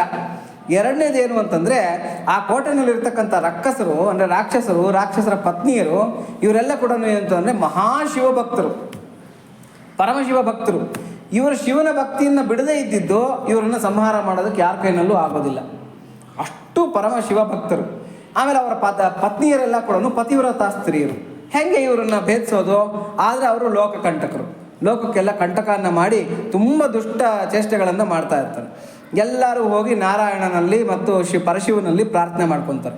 ಪರಶಿವ ಹೇಳ್ತಾನೆ, ಆಯಿತು ನಾನು ಭೇದಿಸೋದಕ್ಕೆ ರೆಡಿಯಾಗಿದ್ದೀನಿ, ಅವ್ರನ್ನೆಲ್ಲ ಸಂಹಾರ ಮಾಡ್ತೀನಿ, ಆದರೆ ಅವರು ಶಿವಭಕ್ತಿಯನ್ನು ಬಿಡಬೇಕು, ಅಲ್ಲಿವರೆಗೂ ನಾನು ಅವ್ರನ್ನೇನು ಮಾಡೋದಿಲ್ಲ. ಮತ್ತು ಅವರ ಹೆಂಡತಿಯರು ಪತಿವ್ರತ ಸ್ತ್ರೀಯರು, ಹಾಗಾಗಿ ಅವರನ್ನು ಭೇದಿಸೋದಕ್ಕೆ ನನ್ನ ಕೈನಲ್ಲಿ ಆಗಲ್ಲ ಅಂತ ಶಿವ ಹೇಳ್ಬಿಡ್ತಾನೆ. ಆವಾಗ ಏನು ಮಾಡ್ತಾರೆ ಅಂತಂದರೆ ನಾರಾಯಣ ಮತ್ತು ನಾರದ ಇಬ್ಬರು ಕೂಡ ಒಂದು ನಾಟಕ ಹೂಡ್ತಾರೆ. ನಾರಾಯಣ ಬೌದ್ಧಾವತಾರನ ಎತ್ತಾನೆ, ಅಂದರೆ ಬುದ್ಧನ ಅವತಾರ. ನಾವು ಹೇಳ್ತೀವಲ್ಲ ದಶಾವತಾರಗಳಲ್ಲಿ ಬುದ್ಧನ ಅವತಾರ ಅಂತ, ನಾವೇನು ಅನ್ಕೊತೀವಿ ಅಂದರೆ ಈ ಸಿದ್ಧಾರ್ಥ ಬುದ್ಧ ಅಂತ ತಿಳ್ಕೊತೀವಿ. ಆದರೆ ವೇದಗಳಲ್ಲಿ ಏನು ಹೇಳ್ತಾರೆ ಅಂತಂದರೆ ಈ ಬುದ್ಧ ಯಾವ ಬುದ್ಧ ಅವತಾರ ನಾರಾಯಣ ಎತ್ತೋದು ಅಂತಂದರೆ ಈ ತ್ರಿಪುರಾಸುರರನ್ನು ಸಂಹಾರ ಮಾಡೋದಕ್ಕೆ ಅನುಕೂಲವಾಗಿರತಕ್ಕಂಥ ಹೇತುವಾದದ ಬೌದ್ಧಾವತಾರ. ಈ ಬೌದ್ಧನಿಗೆ ಶಿಷ್ಯನಾಗಿ ನಾರದ ಸೇರ್ಕೊತಾನೆ, ನಾನು ಶಿಷ್ಯನಾಗ್ತೀನಿ ಅಂತೇಳ್ಬಿಟ್ಟು. ಇವರಿಬ್ಬರು ಏನು ಮಾಡ್ತಾರೆ ಅಂದರೆ ಬೆತ್ತಲೆನಲ್ಲಿ ಬಂದು ಈ ತ್ರಿಪುರಾಸುರರ ಕೋಟೆಗಳಲ್ಲಿ ಸೇರ್ಕೊಂಡ್ಬಿಡ್ತಾರೆ. ಬೆತ್ತಲೆ ನೋಡೋದಕ್ಕೆ ಸುರಸುಂದರಾಂಗರು, ಆದರೆ ಬೆತ್ತಲೆನಲ್ಲಿರ್ತಾರೆ. ಅವ್ರು ಹೇಳ್ತಾರೆ ಇದೇ ನಮ್ಮ ವ್ರತ, ನಾವು ಬೆತ್ತಲೆನಲ್ಲಿರೋದೇ ನಮ್ಮ ವ್ರತ, ಹಂಗೆ ಹಿಂಗೆ ಅಂತೇಳ್ಬಿಟ್ಟು. ಅವನೇನು ಮಾಡೋದು, ಈ ಯಾರು ಹರಿ ಏನು ಮಾಡ್ತಾನೆ, ಈ ಬೌದ್ಧ ಅವತಾರದಲ್ಲಿರ್ತಕ್ಕಂಥವನು ಯಾರು ಬಂದು ನಮಸ್ಕಾರ ಮಾಡಿದ್ರೆ ಆತನಿಗೆ ಅವ್ರಿಗೆ ಒಂದು ಇಡೀ ಮಣ್ಣೆತ್ತಿ ಕೈಗೆ ಹಾಕೋದು. ಆ ಕೈಗೆ ಹಾಕಿದ ಮಣ್ಣೆಲ್ಲ ಬಂಗಾರ ಆಗೋಗ್ತಾ ಇರುತ್ತೆ, ಚಿನ್ನ ಆಗೋಗ್ತಾ ಇರುತ್ತೆ. ಎಲ್ಲರಿಗೂ ಆಶ್ಚರ್ಯ, ಮಹಾ ಮಹಿಮಾನ್ವಿತ ಆಯ್ತ ಕೈಯಲ್ಲಿ ಮಣ್ಣೆತ್ತಿ ಕೈಗೆ ಹಾಕಿದ್ರೆ ಚಿನ್ನ ಆಗೋಗ್ಬಿಡುತ್ತೆ ಅಂತ ಹೇಳ್ಬಿಟ್ಟು ಕೇಳಿದ ವರಗಳನ್ನೆಲ್ಲ ಕೊಡ್ತಕ್ಕಂಥದ್ದು. ದೇವರಿಲ್ಲ ಅಂತ ವಾದಿಸ್ತಕ್ಕಂಥದ್ದು, ನಾನೇ ದೇವರು ಅಂತ ಹೇಳ್ತಕ್ಕಂಥದ್ದು, ಹೀಗೆಲ್ಲ ಹೇಳ್ಕೊಂಡು ತಿರುಗೋದಕ್ಕೆ ಶುರು ಮಾಡ್ತಾನೆ ಕೋಟೆಗಳಲ್ಲಿ. ಆಟೋಮೆಟಿಕ್ಕಾಗಿ ಏನಾಗುತ್ತೆ, ಈತನ ಒಂದು ಇದನ್ನು ನೋಡಿ ಎಲ್ಲರೂ ಅಟ್ರಾಕ್ಟ್ ಆಗ್ತಾರೆ. ಎಲ್ಲ ಈ ಬೌದ್ಧನ ಹತ್ರಕ್ಕೆ, ಅಂದರೆ ಈ ಬುದ್ಧ ಇವನ ಹತ್ರಕ್ಕೆ ಅಟ್ರಾಕ್ಟ್ ಆಗ್ತಾರೆ. ಎಲ್ಲರೂ ಅಟ್ರಾಕ್ಟ್ ಆಗಿಬಿಟ್ಟು ಏನು ಮಾಡ್ತಾರೆ, ಎಲ್ಲ ಆತನನ್ನು ಆಶ್ರಯಿಸ್ತಾರೆ. ಕಡೆಗೆ ಈತ ಏನು ಮಾಡ್ತಾನೆ, ಹೇತುವಾದವನ್ನು ಬೋಧಿಸ್ತಾನೆ. ಹೇತುವಾದ ಅಂದರೆ ಏನು ಅಂದರೆ, ದೇವರಿಲ್ಲ, ಅವರಿಲ್ಲ, ಇವರಿಲ್ಲ, ಯಾವುದೂ ಇಲ್ಲ, ಈ ಪ್ರಪಂಚ ತನಗೇ ತಾನಾಗಿ ಹುಟ್ಕೊಂಡಿದೆ, ಇಲ್ಲಿ ಸ್ತ್ರೀ ಪುರುಷರ ಸಂಬಂಧ ಬಿಟ್ಟರೆ ಬೇರೆ ಏನೂ ಇಲ್ಲ, ಹೀಗೆಲ್ಲ ಹೇಳ್ತಾ ಹೋಗ್ತಾನೆ. ಕಡೆಗೆ ಏನಾಗುತ್ತೆ ಅಂದರೆ, ತ್ರಿಪುರಾಸುರನ ಅನುಯಾಯಿಗಳು, ಅವ್ರ ಪತ್ನಿಯರು ಎಲ್ಲ ಕೂಡ ಈ ಬುದ್ಧನ ಒಂದು ಮರಳು ಮಾಡುವಿಕೆಯ ಒಂದು ಮಾತುಗಾರಿಕೆಗೆ ಒಳಗಾಗ್ಬಿಡ್ತಾರೆ. ಎಲ್ಲರನ್ನೂ ನಾಸ್ತಿಕನನ್ನಾಗಿ ಮಾಡಾಕ್ಬಿಡ್ತಾರೆ. ಇದೇ ಸರಿ, ಈ ದಾರಿನೇ ಸರಿ ಅಂತ ವಾದಿಸೋದಕ್ಕೆ ಮಾಡ್ತಾನೆ ಬುದ್ಧ. ಈ ನಾರದ ನಾಟಕ ಆಡೋದು, ಇವರೇ ನಮ್ಮ ಗುರುಗಳು, ಇವ್ರು ಹೇಳಿದ್ದೇ ಕರೆಕ್ಟು ಅಂತ ಹೇಳ್ಬಿಟ್ಟು ಅಂತ. ಹಿಂಗಾಗ್ಬಿಟ್ಟು ಏನಾಗುತ್ತೆ, ಎಲ್ಲ ಸ್ತ್ರೀಯರು ಕೂಡ ಆ ಬುದ್ಧನ ಕಡೆಗೆ ಮೋಹಿತರಾಗ್ತಾರೆ. ಯಾಕೆಂದರೆ ಸುರಸುಂದರ ಸ್ಫುರದ್ರೂಪಿ ಈತ. ಎಲ್ಲರೂ ಅವರ ಕಡೆಗೆ ಮೋಹಿತರಾಗ್ತಾರೆ. ಯಾವಾಗ ಶಿವಭಕ್ತಿ ಬಿಟ್ಟರೋ, ಯಾವಾಗ ನಾಸ್ತಿಕವಾದವನ್ನು ಒಪ್ಕೊಂಡ್ರೋ, ಯಾವಾಗ ಪತಿವ್ರತಾ ಸ್ತ್ರೀಯರ ಮನಸ್ಸು ಚಂಚಲವಾಯಿತೋ, ಆವಾಗ ಪರಶಿವನಿಗೆ ಈ ತ್ರಿಪುರಾಸುರರ ಸಂಹಾರಕ್ಕೆ ಒಂದು ದಾರಿ ಮಾಡಿಕೊಟ್ಟಂಗೆ ಆಗುತ್ತೆ. ಆವಾಗ ಪರಶಿವ ಏನು ಮಾಡ್ತಾನೆ, ಭೂಮಿಯನ್ನೇ ರಥವನ್ನಾಗಿ ಮಾಡಿಕೊಂಡು, ಸೂರ್ಯಚಂದ್ರರನ್ನು ಅದಕ್ಕೆ ಚಕ್ರಗಳನ್ನಾಗಿ ಮಾಡಿಕೊಂಡು, ವಿಧಿ ಅಂದರೆ ಬ್ರಹ್ಮನನ್ನು ಸಾರಥಿಯನ್ನಾಗಿ ಮಾಡಿಕೊಂಡು, ಆಮೇಲೆ ಮೇರು ಪರ್ವತವನ್ನು ಬಿಲ್ಲಾಗಿ ಮಾಡಿಕೊಂಡು, ಅದಕ್ಕೆ ಆದಿಶೇಷನ ನಾಣಾಗಿ ಕಟ್ಟಿ, ಇದೆಲ್ಲ ನೋಡಿ ವರ್ಣನೆ ಬರುತ್ತೆ ಶಿವಪುರಾಣದಲ್ಲಿ. ಆಮೇಲೆ ಸರಸ್ವತಿಯನ್ನು ಗಂಟೆಯಾಗಿ ಕಟ್ಟಿಕೊಂಡು, ಸಾಕ್ಷಾತ್ ನಾರಾಯಣನನ್ನೇ ಬಾಣವನ್ನಾಗ ಇದು ಮಾಡಿಕೊಂಡು, ಆ ತ್ರಿಪುರಾಸುರರ 3 ಕೋಟೆಗಳನ್ನು ಕೂಡ ಭಸ್ಮೀಭೂತವನ್ನಾಗಿ ಮಾಡಾಕ್ಬಿಡ್ತಾನೆ ಆ ಒಂದು ಅಸ್ತ್ರವನ್ನು ಬಿಟ್ಟು. ಹಾಗಾಗಿ ಈ ರೂಪದಲ್ಲಿರ್ತಕ್ಕಂಥ ವಿಷಯ ಲಂಪಟರ ಪತಿಯ, ಅಂದರೆ ವಿಷಯ ಲಂಪಟರ ಯಜಮಾನನ ರೂಪದಲ್ಲಿರ್ತಕ್ಕಂಥ ಹೇ ರುದ್ರ, ನಿನಗೆ ನಮಸ್ಕಾರಗಳು. 4ನೇ ಅನುವಾಕು, 4ನೇ ಮಂತ್ರ, ನಮೋ ಒಗ್ಗಟ್ಟಿನ ರೂಪದ ರುದ್ರನಿಗೆ ನಮಸ್ಕಾರಗಳು. ನಾವೆಲ್ಲ ಕಡೆನೂ ಒಗ್ಗಟ್ಟು ನೋಡ್ತಾ ಇರ್ತೀವಿ. ನಾವೆಲ್ಲ ಕಡೆನೂ ಏನು ಮಾಡ್ತೀವಿ, ಇವಾಗ ನೋಡಿ ಇರುವೆ ದಂಡ ಏನು ಮಾಡುತ್ತೆ, ಒಗ್ಗಟ್ಟಾಗಿರುತ್ತೆ. ಯಾರನ್ನ ಇರುವೆ ಗೂಡಿನ ಮೇಲೆ ಏನನ್ನ ಮಾಡೋದಕ್ಕೆ ಹೋದ್ರೆ ಏನು ಮಾಡುತ್ತೆ, ಎಲ್ಲ ಅದಕ್ಕೆ ಅಟ್ಯಾಕ್ ಮಾಡುತ್ತೆ. ಅದೇ ಥರನೇ ಒಂದು ಜೇನುಗೂಡು ನೋಡಿ, ಜೇನುಗೂಡಿನಲ್ಲಿ ರಾಣಿ ಜೇನು ಇರುತ್ತೆ. ಆ ರಾಣಿ ಜೇನು ಎಲ್ಲಿದ್ದರೆ ಮಿಕ್ಕಿದ ಜೇನುಗಳೆಲ್ಲ ಅಲ್ಲಿ ಒಗ್ಗಟ್ಟಾಗಿ ಸೇರ್ಕೊಂಡಿರುತ್ತೆ. ಯಾರಾದರೂ ಅದ್ರ ಗೂಡಿಗೆ ಡಿಸ್ಟರ್ಬ್ ಮಾಡೋದಕ್ಕೆ ಹೋದರೆ ಇಡೀ ಆ ಜೇನುಗೂಡಲ್ಲಿ ಇರ್ತಕ್ಕಂಥ ಜೇನೆಲ್ಲ ಕೂಡ ಮುಗಿ ಬೀಳುತ್ತೆ. ಅದೇ ಥರನೇ ಗೆದ್ದಲು ಹುಳುಗಳು ಇವೆಲ್ಲ ಕೂಡ ನಾವು ಇದು ಪ್ರಕೃತಿನಲ್ಲಿ ಏನು ಮಾಡುತ್ತೆ, ಈ ಒಗ್ಗಟ್ಟು ಅಂತಕ್ಕಂಥದ್ದನ್ನು ಸಹಜವಾಗಿ ನೋಡ್ತೀವಿ. ಅದೇ ಥರನೇ ನಮ್ಮ ಮನುಷ್ಯರಲ್ಲೂ ಕೂಡ ಒಗ್ಗಟ್ಟು, ಭಾಷೆಯಿಂದ ಒಗ್ಗಟ್ಟಾಗಿರ್ತೀವಿ, ಜಾತಿಯಿಂದ ಒಗ್ಗಟ್ಟಾಗಿರ್ತೀವಿ, ಪ್ರಾಂತದಿಂದ ಒಗ್ಗಟ್ಟಾಗಿರ್ತೀವಿ, ಈ ಥರ ಎಲ್ಲ ದೇಶದಿಂದ ಒಗ್ಗಟ್ಟಾಗಿರ್ತೀವಿ. ನೋಡಿ ಭಾರತೀಯರೆಲ್ಲ ನಾವೆಲ್ಲ ಒಂದೇ ಅಂತ ಹೇಳ್ತೀವಿ. ರಂಗ ರೂಪ ವೇಷ ಭಾಷಾ ಸಾರೇ ಅನೇಕ ಹೇ, ಪೂಲು ಹೇ ಅನೇಕಕ್ಕಿಂತ ಮಾಲಾ ಫಿರ್ ಏಕ ಹೇ ಅಂತ ಹೇಳ್ಬಿಟ್ಟು. ನೋಡಿ ನಮ್ಮ ದೇಶ ಹೆಂಗೆ ಅಂತಂದರೆ, ಬೇರೆ ಬೇರೆ ಬೇರೆ ಬೇರೆ ವಿಧದ ಸುವಾಸನೆ ಇರತಕ್ಕಂಥ ಹೂವುಗಳು, ಬೇರೆ ಬೇರೆ ಬಣ್ಣದ ಹೂವುಗಳು, ಇವುಗಳನ್ನೆಲ್ಲ ಸೇರಿಸಿ ಒಂದು ಮಾಲೆಯಿಂದ ಕಟ್ಟಿದ್ರೆ ಆ ಮಾಲೆ ನೋಡೋಕೆ ಎಷ್ಟು ಚೆನ್ನಾಗಿರುತ್ತೆ. ಆ ಮಾಲೆ ಒಗ್ಗಟ್ಟಾಗಿರುತ್ತೆ, ಒಂದೇ ಆಗಿರುತ್ತೆ. ಆದರೆ ಅದರಲ್ಲಿ ಬೇರೆ ಬೇರೆ ಬೇರೆ ಬೇರೆ ಸುಗಂಧದ ಬೇರೆ ಬೇರೆ ಬಣ್ಣದ ಹೂವುಗಳು ಇರುತ್ತೆ. ಅದೇ ಥರನೇ ನಮ್ಮ ಭಾರತ ದೇಶವನ್ನು ನೋಡಿದ್ರೆ ನಮ್ಮಲ್ಲಿ ಒಂದೊಂದು ಪ್ರಾಂತದಿಂದ 10 ಕಿಲೋಮೀಟರ್ಗಳಿಗೆ ನಮಗೆ ಪ್ರಾಂತೀಯವಾಗಿ ಕೆಲವು ಆಚಾರ ವಿಚಾರಗಳೆಲ್ಲ ಬದಲಾಗ್ತಾ ಹೋಗುತ್ತೆ. ನಮಗೆ ದೇಶಾಚಾರ ಕುಲಾಚಾರ ಅಂತ ಕರಿತೀವಿ ನಾವು. ಏನೇ ಬದಲಾಗಿದ್ದರೂ ಕೂಡ ಭಾಷೆ ಬೇರೆ ಇರ್ಬೋದು, ರೂಪ ಬೇರೆ ಇರ್ಬೋದು, ನಾವು ಆಗ್ತಕ್ಕಂಥ ವಸ್ತ್ರಭೂಷಣಗಳು ಬೇರೆ ಬೇರೆ ಇರ್ಬೋದು, ನಮ್ಮ ಆಚಾರ ವ್ಯವಹಾರಗಳು ಬೇರೆ ಇರ್ಬೋದು. ಆದರೆ ಭಾರತೀಯರು ಅಂತ ಹೇಳೋ ಅಷ್ಟೊತ್ತಿಗೆ ನಾವೆಲ್ಲ ಏನಾಗ್ತೀವಿ, ಒಗ್ಗಟ್ಟಾಗ್ಬಿಡ್ತೀವಿ. ನಾವೆಲ್ಲ ಭಾರತೀಯರು ಅಂತ ಹೇಳ್ಬಿಟ್ಟು, ನಾವೆಲ್ಲ ಹಿಂದೂ, ನಾವೆಲ್ಲ ಒಂದು ಅಂತ ಹೇಳ್ಬಿಟ್ಟು.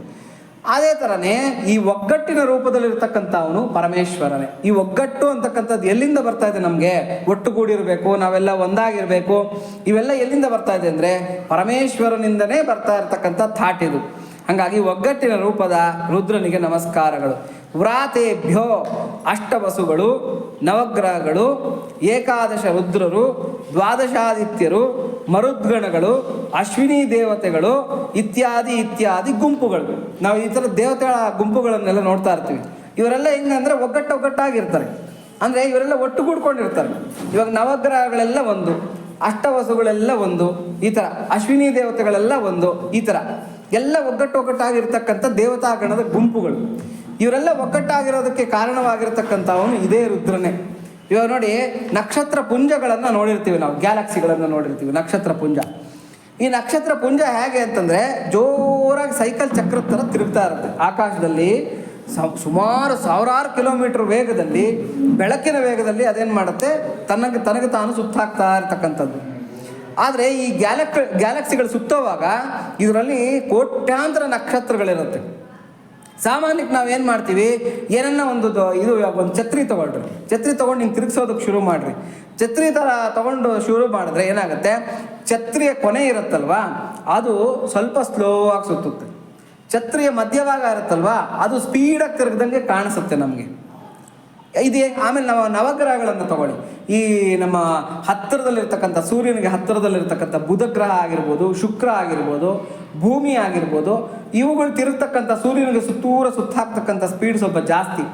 ಯಾಕೆಂದರೆ ಇವರು ಸ್ಪೀಡಾಗಿ ತಿರುಗದೇ ಇದ್ರೆ ಏನಾಗುತ್ತೆ, ಕಡೆಗೆ ಆಕರ್ಷಿತವಾಗಿ ಸೂರ್ಯನ ಮೇಲೆ ಬಿದ್ದೋಗ್ಬಿಡುತ್ತೆ ಇವೆಲ್ಲ ಕೂಡ. ಆದರೆ ಕೊನೆಯಲ್ಲಿರ್ತಕ್ಕಂಥ ಈ ಪ್ಲೂಟೋ ಆಗಿರ್ಬೋದು ಅಥವಾ ಯುರೇನಸ್ಸು, ಈ ದೊಡ್ಡ ದೊಡ್ಡ ದೈತ್ಯ ಗ್ರಹಗಳಿದೆಯಲ್ಲ, ಇದನ್ನು ಗ್ಯಾಸ್ ಜೈಂಟ್ಸ್ ಅಂತ ಕರೀತಾರೆ. ಇವೆಲ್ಲ ತಿರುಗ್ತಕ್ಕಂಥ ವೇಗ ಸುಮಾರು ಕಡಿಮೆ, ತುಂಬ ಕಡಿಮೆ. ಇವಾಗ ನೋಡಿ, ನಾವೇನು ಮಾಡ್ತೀವಿ, ಶನಿನೆಲ್ಲ ಲೆಕ್ಕ ಹಾಕ್ಕೊತೀವಿ. ಶನಿ ಒಂದೊಂದು ರಾಶಿನಲ್ಲಿ ಎರಡೂವರೆ ವರ್ಷಗಳ ಕಾಲ ಇರ್ತಾ ಹೋಗ್ತಾನೆ. ತುಂಬ ನಿಧಾನಕ್ಕೆ ಚಲಿಸ್ತಾ ಇರ್ತಕ್ಕಂಥ ಗ್ರಹ ಶನಿ. ಯಾಕೆಂದ್ರೆ ದೂರದಲ್ಲಿದ್ದಾನೆ ಅವನಿಗೆ ಅದಕ್ಕೆ ಮಂದಗಮನ ಅಂತ ಕರೀತಾರೆ. ಮಂದಗಮನ ಅಂತ ಯಾಕೆ ಕರೆಯೋದು ಅಂದರೆ ನಿಧಾನಕ್ಕೆ ಚಲಿಸ್ತಾ ಇರ್ತಕ್ಕಂಥ ಗ್ರಹ. ಯಾಕೆ ಕೊನೆಯಲ್ಲಿರ್ತಕ್ಕಂಥ ನಕ್ಷತ್ರಗಳು ನಿಧಾನಕ್ಕೆ ಚಲಿಸುತ್ತೆ ಅಂದರೆ ಅವಕ್ಕೆ ಸೂರ್ಯನ ಮೇಲೆ ಹೋಗಿ ಬಿದ್ದೋಗ್ತೀವಿ ಅಂತಕ್ಕಂಥ ಭಯ ಕಡಿಮೆ ಇರುತ್ತೆ. ಹತ್ತಿರದಲ್ಲಿರ್ತಕ್ಕಂಥ ಗ್ರಹಗಳಿಗೆ ಸೂರ್ಯನ ಮೇಲೆ ಬಿದ್ದೋಗ್ತೀವಿ ಅಂತಕ್ಕಂಥ ಭಯ ಜಾಸ್ತಿ ಇರುತ್ತೆ. ಹಾಗಾಗಿ ಅವು ಜಾಸ್ತಿ ಸ್ಪೀಡಾಗಿ ಸುತ್ತಾ ಇರ್ತಕ್ಕಂಥದ್ದು. ಇದೇ ತಾನೇ ನಮಗೆ ಗ್ಯಾಲಕ್ಸಿಗಳ ಮೇಲೂ ಅಪ್ಲೈ ಆಗಬೇಕಾಗಿರ್ತಕ್ಕಂಥದ್ದು. ಕೋಟ್ಯಾಂತರ ನಕ್ಷತ್ರಗಳಿರ್ತಕ್ಕಂಥ ಗ್ಯಾಲಕ್ಸಿ ಅಷ್ಟು ಸ್ಪೀಡಲ್ಲಿ ತಿರುಗ್ತಾ ಇರುತ್ತೆ. ಆದರೆ ಮಧ್ಯದಲ್ಲಿರ್ತಕ್ಕಂಥ ನಕ್ಷತ್ರಗಳು ಎಷ್ಟು ಸ್ಪೀಡಾಗಿ ಸುತ್ತಾ ಇರುತ್ತೋ, ಗ್ಯಾಲಕ್ಸಿ ಕೊನೆಯಲ್ಲಿರ್ತಕ್ಕಂಥ ನಕ್ಷತ್ರಗಳು ಕೂಡ ಅಷ್ಟೇ ಸ್ಪೀಡ್ನಲ್ಲಿ ಸುತ್ತಾ ಇರುತ್ತೆ ಗ್ಯಾಲಕ್ಸಿನಲ್ಲಿ. ಇವುಗಳಿಗೆ ಭಯ ಇಲ್ವಾ? ಮಧ್ಯದಲ್ಲಿ ಬ್ಲ್ಯಾಕ್ ಹೋಲ್ ಇರುತ್ತೆ, ಗ್ಯಾಲಕ್ಸಿಯ ಮಧ್ಯದಲ್ಲಿ ಬ್ಲ್ಯಾಕ್ ಹೋಲ್ ಇರುತ್ತೆ. ಬ್ಲ್ಯಾಕ್ ಹೋಲ್ ಮೇಲೆ ಹೋಗಿ ಬಿದ್ದೋಗ್ತೀವಿ ಅಂತಕ್ಕಂಥ ಭಯ ಇರೋದಿಲ್ವಾ? ಇವು ಸುತ್ತಾ ಇದೆ. ಆಮೇಲೆ ನಾವು ಚಕ್ರ ನೋಡಿದ್ದೀವಿ, ಸೈಕಲ್ ಚಕ್ರಕ್ಕೆ ಅಕಸ್ಮಾತ್ ಯಾವ ಆಗಿದೆ ಅಂದ್ಕೊಳ್ಳಿ, ಕೆಸರು ಮೆತ್ಕೊಂಡಿರುತ್ತೆ.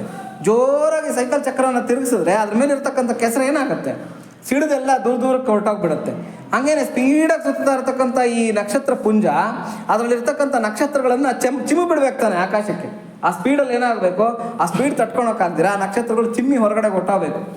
ಆದರೆ ಅಷ್ಟೂ ನಕ್ಷತ್ರಗಳನ್ನ ಅಷ್ಟು ಸ್ಪೀಡಾಗಿ ತಿರುಗ್ತಾ ಇದ್ರು ಕೂಡ ಒಗ್ಗಟ್ಟಾಗಿ ಹಿಡಿದಿಟ್ಟಿರ್ತಕ್ಕಂಥ ಶಕ್ತಿ ಹೊಂದಿದೆ. ಒಂದು ಗೋಂದು ಥರದ ಒಂದು ವಸ್ತು ಅದನ್ನೆಲ್ಲ ಹಿಡಿದಿಟ್ಟಿದೆ ಕರೆಕ್ಟಾಗಿ. ಅಷ್ಟು ಸ್ಪೀಡಾಗಿ ತಿರುಗ್ತಾ ಇದ್ರು ಕೂಡ ಅದೇನಾಗ್ದಿರ ಹಿಡಿದಿಟ್ಟಿರ್ತಕ್ಕಂಥದ್ದು.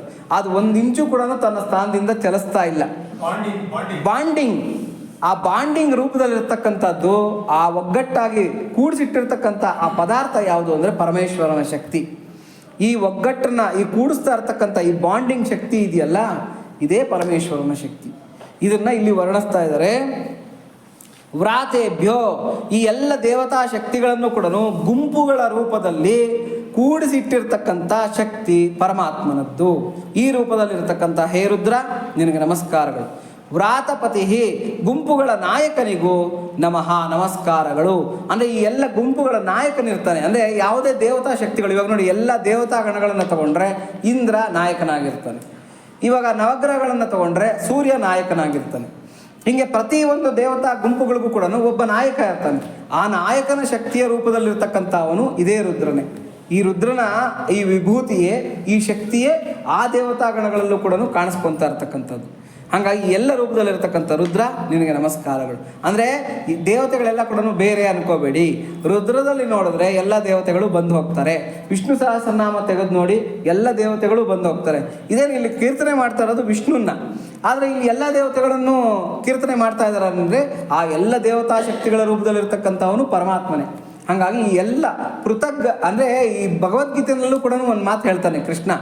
ಏನಂತ ಅಂದರೆ, ಕೆಲವರು ನನ್ನನ್ನು ಒಂದೇ ರೂಪದಲ್ಲಿ, ಕೆಲವರು ನನ್ನನ್ನು ಬೇರೆ ಬೇರೆ ರೂಪಗಳಲ್ಲಿ ಆರಾಧನೆ ಮಾಡ್ತಾರೆ ಅಂತ ವಿಭೂತಿ ಯೋಗದಲ್ಲೋ ಅಥವಾ ವಿಷ್ಣು ಸಹಸ್ರ ಇದರಲ್ಲಿ ವಿಶ್ವರೂಪ ಸಂದರ್ಶನದಲ್ಲೋ ಹೇಳ್ತಾನೆ. ಹಾಗಾಗಿ ಈ ಎಲ್ಲ ರೂಪದಲ್ಲಿ ಇರ್ತಕ್ಕಂಥವನು ಪರಮೇಶ್ವರನೇ. ಏಕೋ ವಿಷ್ಣುರ್ ಮಹದ್ಭೂತಂ ಪೃಥಕ್ ಭೂತಯಾನ್ಯನೇಕಶಃ ಅಂತ ಹೇಳ್ತಾರೆ. ಎಲ್ಲ ಬೇರೆ ಬೇರೆ ರೂಪದಲ್ಲಿ ಕಾಣಿಸ್ಕೊತಾ ಇರ್ತಕ್ಕಂಥವನು ಪರಮಾತ್ಮನೇ. 4ನೇ ಅನುವಾಕು 5ನೇ ಮಂತ್ರ. ನಮೋ ನಾಯಕನಾದ ರುದ್ರನಿಗೆ ನಮಸ್ಕಾರಗಳು. ನಮಗೆಲ್ಲ ನಾಯಕತ್ವದ ಲಕ್ಷಣ ಕಾಣಿಸ್ತಾ ಇದೆ ಅಂತಂದರೆ ಅಲ್ಲಿ ರುದ್ರನ ಶಕ್ತಿ ಕೆಲಸ ಮಾಡ್ತಾ ಇದೆ ಅಂತ. ಅಂದರೆ ರುದ್ರನ ವಿಭೂತಿ ಅಲ್ಲಿ ಕೆಲಸ ಮಾಡ್ತಾ ಇದೆ ಅಂತ. ನಾಯಕನ ಲಕ್ಷಣ ಏನು ಅಂತಂದರೆ, ನಾಯಕನ ಲಕ್ಷಣ ಯಾವತ್ತೂ ಕೂಡ ಒಂಟಿ ಅಲ್ಲ. ಅಂದರೆ ನಾನು ಗೆಲ್ಲಬೇಕು ಅಂತಕ್ಕಂಥದ್ದು ನಾಯಕನಿಗೆ ಇರಬಾರ್ದು. ನಮ್ಮ ಟೀಮ್ ಗೆಲ್ಲಬೇಕು ಯಾವತ್ತಿಗೂ ಕೂಡ. ಟೀಮ್ ಗೆದ್ದರೆ ನಾನು ಗೆದ್ದಂಗೆ. ಟೀಮನ್ನು ಗೆಲ್ಲಿಸೋದ್ರಲ್ಲೇ ನಾಯಕ ಇರ್ತಾನೆ. ನಾಯಕನ ದೊಡ್ಡ ಗುಣ ಅದು. ಅವನು ಯಾವತ್ತಿಗೂ ಕೂಡ ಟೀಮಿನ ಕೊನೇ ಮೆಂಬರಿಂದ ಹಿಡಿದು ಮುಂದ್ಗಡೆ ಇರ್ತಕ್ಕಂಥ ಮೆಂಬರ್ವರೆಗೂ ಕೂಡ ಎಲ್ಲರನ್ನು ಒಗ್ಗಟ್ಟಾಗಿ ನಡೆಸ್ತಾ ಇರ್ತಕ್ಕಂಥ ಅವನಿಗೇನು ಅಂದರೆ ತನ್ನ ಸ್ವಾರ್ಥ ಬೇಕಾಗಿಲ್ಲ, ತನ್ನ ಟೀಮ್ ಗೆಲ್ಲಬೇಕು. ಈ ಟೀಮನ್ನು ಗೆಲ್ಲಿಸ್ತಕ್ಕಂಥ ನಾಯಕತ್ವದ ಲಕ್ಷಣ ಯಾರಿಗೆ ಕಾಣಿಸ್ಕೊಳುತ್ತೋ ಅವನನ್ನು ನಾಯಕ ಅಂತ ಕರೀತಾರೆ. ಆ ನಾಯಕನ ರೂಪದಲ್ಲಿರ್ತಕ್ಕಂಥ ರುದ್ರನೇ ನಿನಗೆ ನಮಸ್ಕಾರಗಳು. ಗಣೇಭ್ಯೋ ಪ್ರಮಥ ಗಣಗಳಿಗೂ ಗಣಪತಿಭ್ಯಶ್ಚವೋ ಗಣಪತಿ ಈ ರೂಪದಲ್ಲಿರ್ತಕ್ಕಂಥ ಹೇ ರುದ್ರ ನಿನಗೆ ನಮಸ್ಕಾರಗಳು. ಗಣೇಭ್ಯೋ ಅಂದರೆ ಪ್ರಮಥ ಗಣಗಳು ಅಂತ ಹೇಳ್ಬಿಟ್ಟು. ಪ್ರಮಥ ಅಂತಂದರೆ ಏನು ಅಂತಂದರೆ ಈ ಅದನ್ನು ಏನು ಅಸಾಸಿನೇಟ್ ಅಂತ ಕರೀತಾರೆ. ಅಂದರೆ ಏನಂತಾರೆ ಅದನ್ನು ಎಲ್ಲದನ್ನು ಹೀಗೆ ಉಜ್ಜು ಬಿಡೋದು, ಅಂದರೆ ಸರ್ವನಾಶ ಮಾಡಿಬಿಡೋದು, ಸಮತ್ವ ಮಾಡಿಬಿಡೋದು. ಇವಾಗ ನೋಡಿ ರೈತ ಏನು ಮಾಡ್ತಾನೆ, ಈ ಹೊಲದಲ್ಲಿ ಏನಾಗುತ್ತೆ, ಎತ್ತರ ಇರುತ್ತೆ, ತಗ್ಗಿರುತ್ತೆ, ಏನೇನೋ ಇರುತ್ತೆ, ಉತ್ತು ಬಿಟ್ಟು ಏನು ಮಾಡ್ತಾನೆ ಕಡೆಗೆ ಇಡೀ ಹೊಲನ ಒಂದೇ ಫ್ಲ್ಯಾಟ್ ಮಾಡಾಕ್ಬಿಡ್ತಾನೆ. ಅದನ್ನು ಸಮ ಅಂತ ಕರೀತಾರೆ.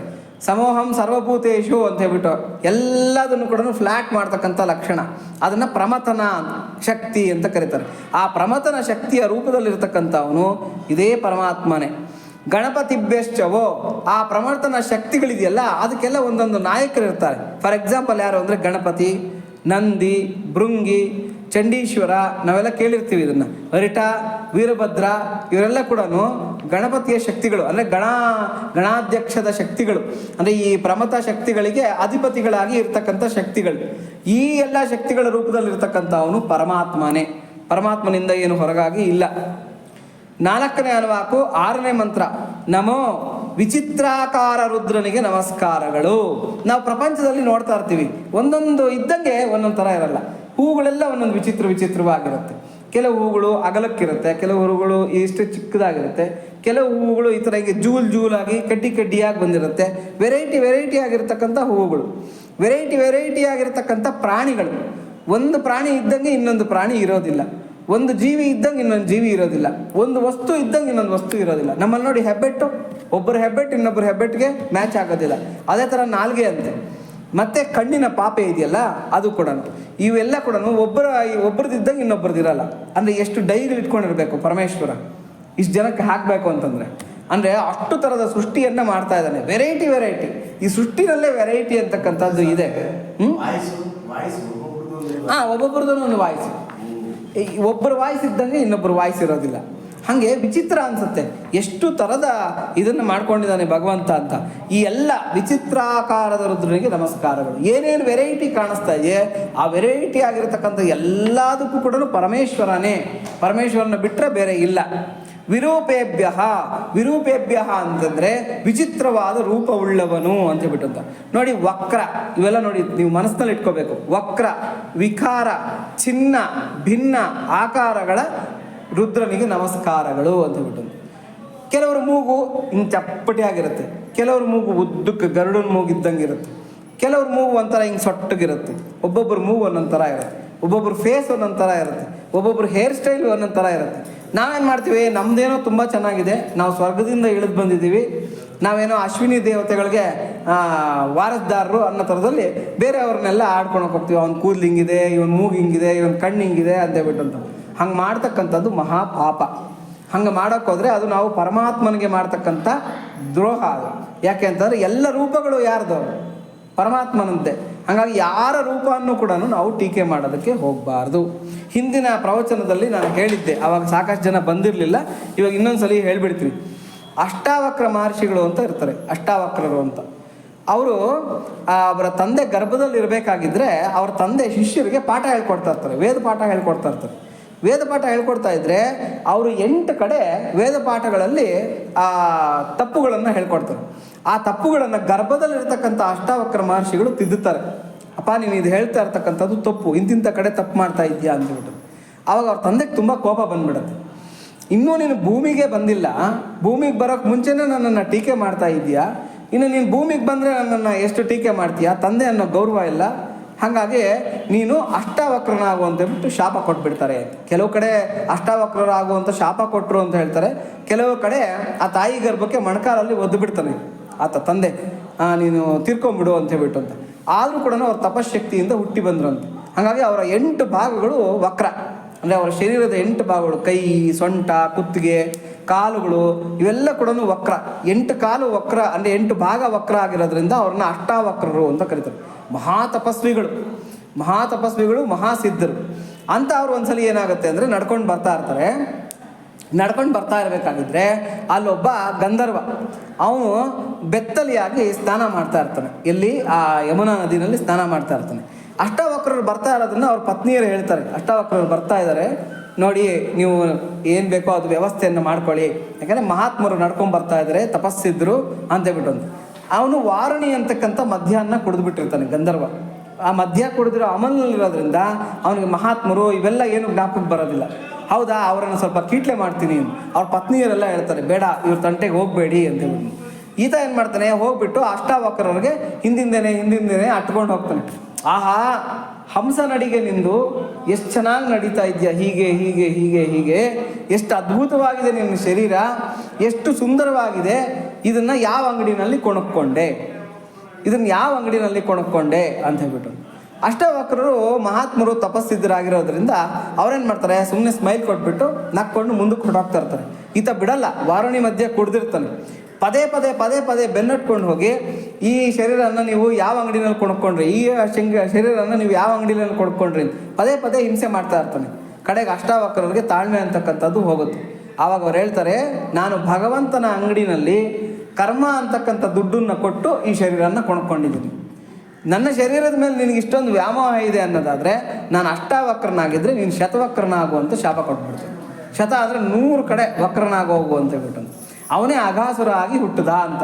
ಶ್ರೀಕೃಷ್ಣನಿಂದ ಅವನಿಗೆ ಶಾಪ ವಿಮೋಚನೆ ಆಗುತ್ತೆ. ಕೊಂಡಶಿಲವ ಅಂತ ದೊಡ್ಡ ಸರ್ಪದ ಆಕಾರದಲ್ಲಿ ಹುಟ್ಟು ಬಿಡ್ತಾನೆ ಅವನು.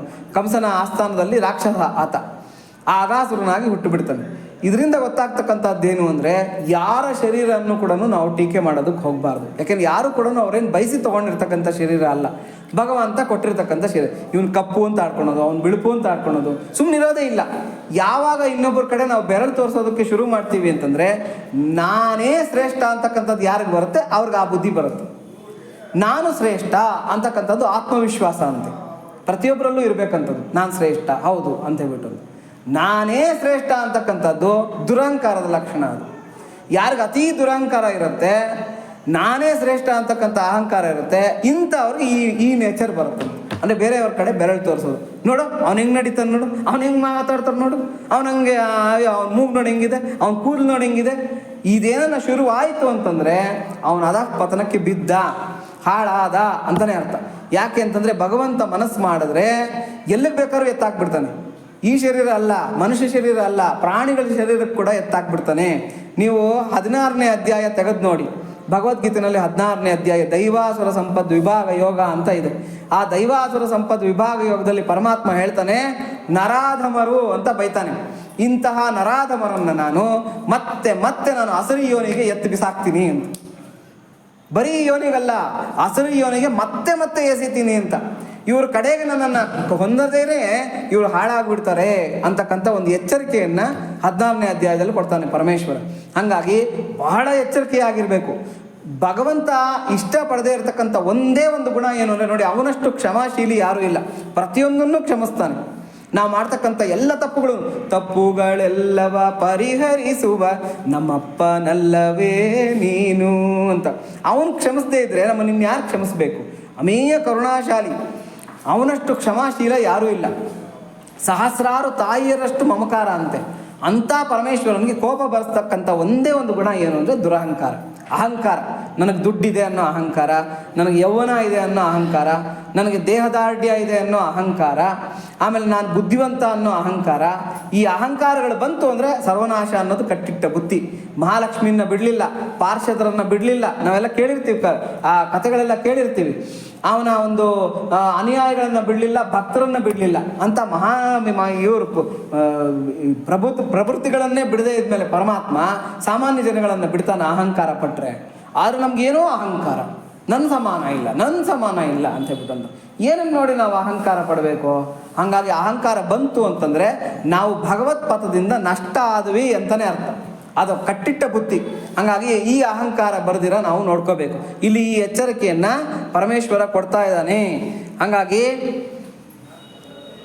ನಾಯಕನಾದ ರುದ್ರನಿಗೆ ನಮಸ್ಕಾರಗಳು. ಗಣೇಭ್ಯೋ ಪ್ರಮಥ ಗಣಗಳಿಗೆ, ಗಣಪತಿಭ್ಯಶ್ಚ ಎಲ್ಲ ಗಣಪತಿಗಳ ಇಲ್ಲಿ ಏನು ಬಂತು ಅಂದರೆ 4ನೇ ಅನುವಾಕು 6ನೇ ಮಂತ್ರ.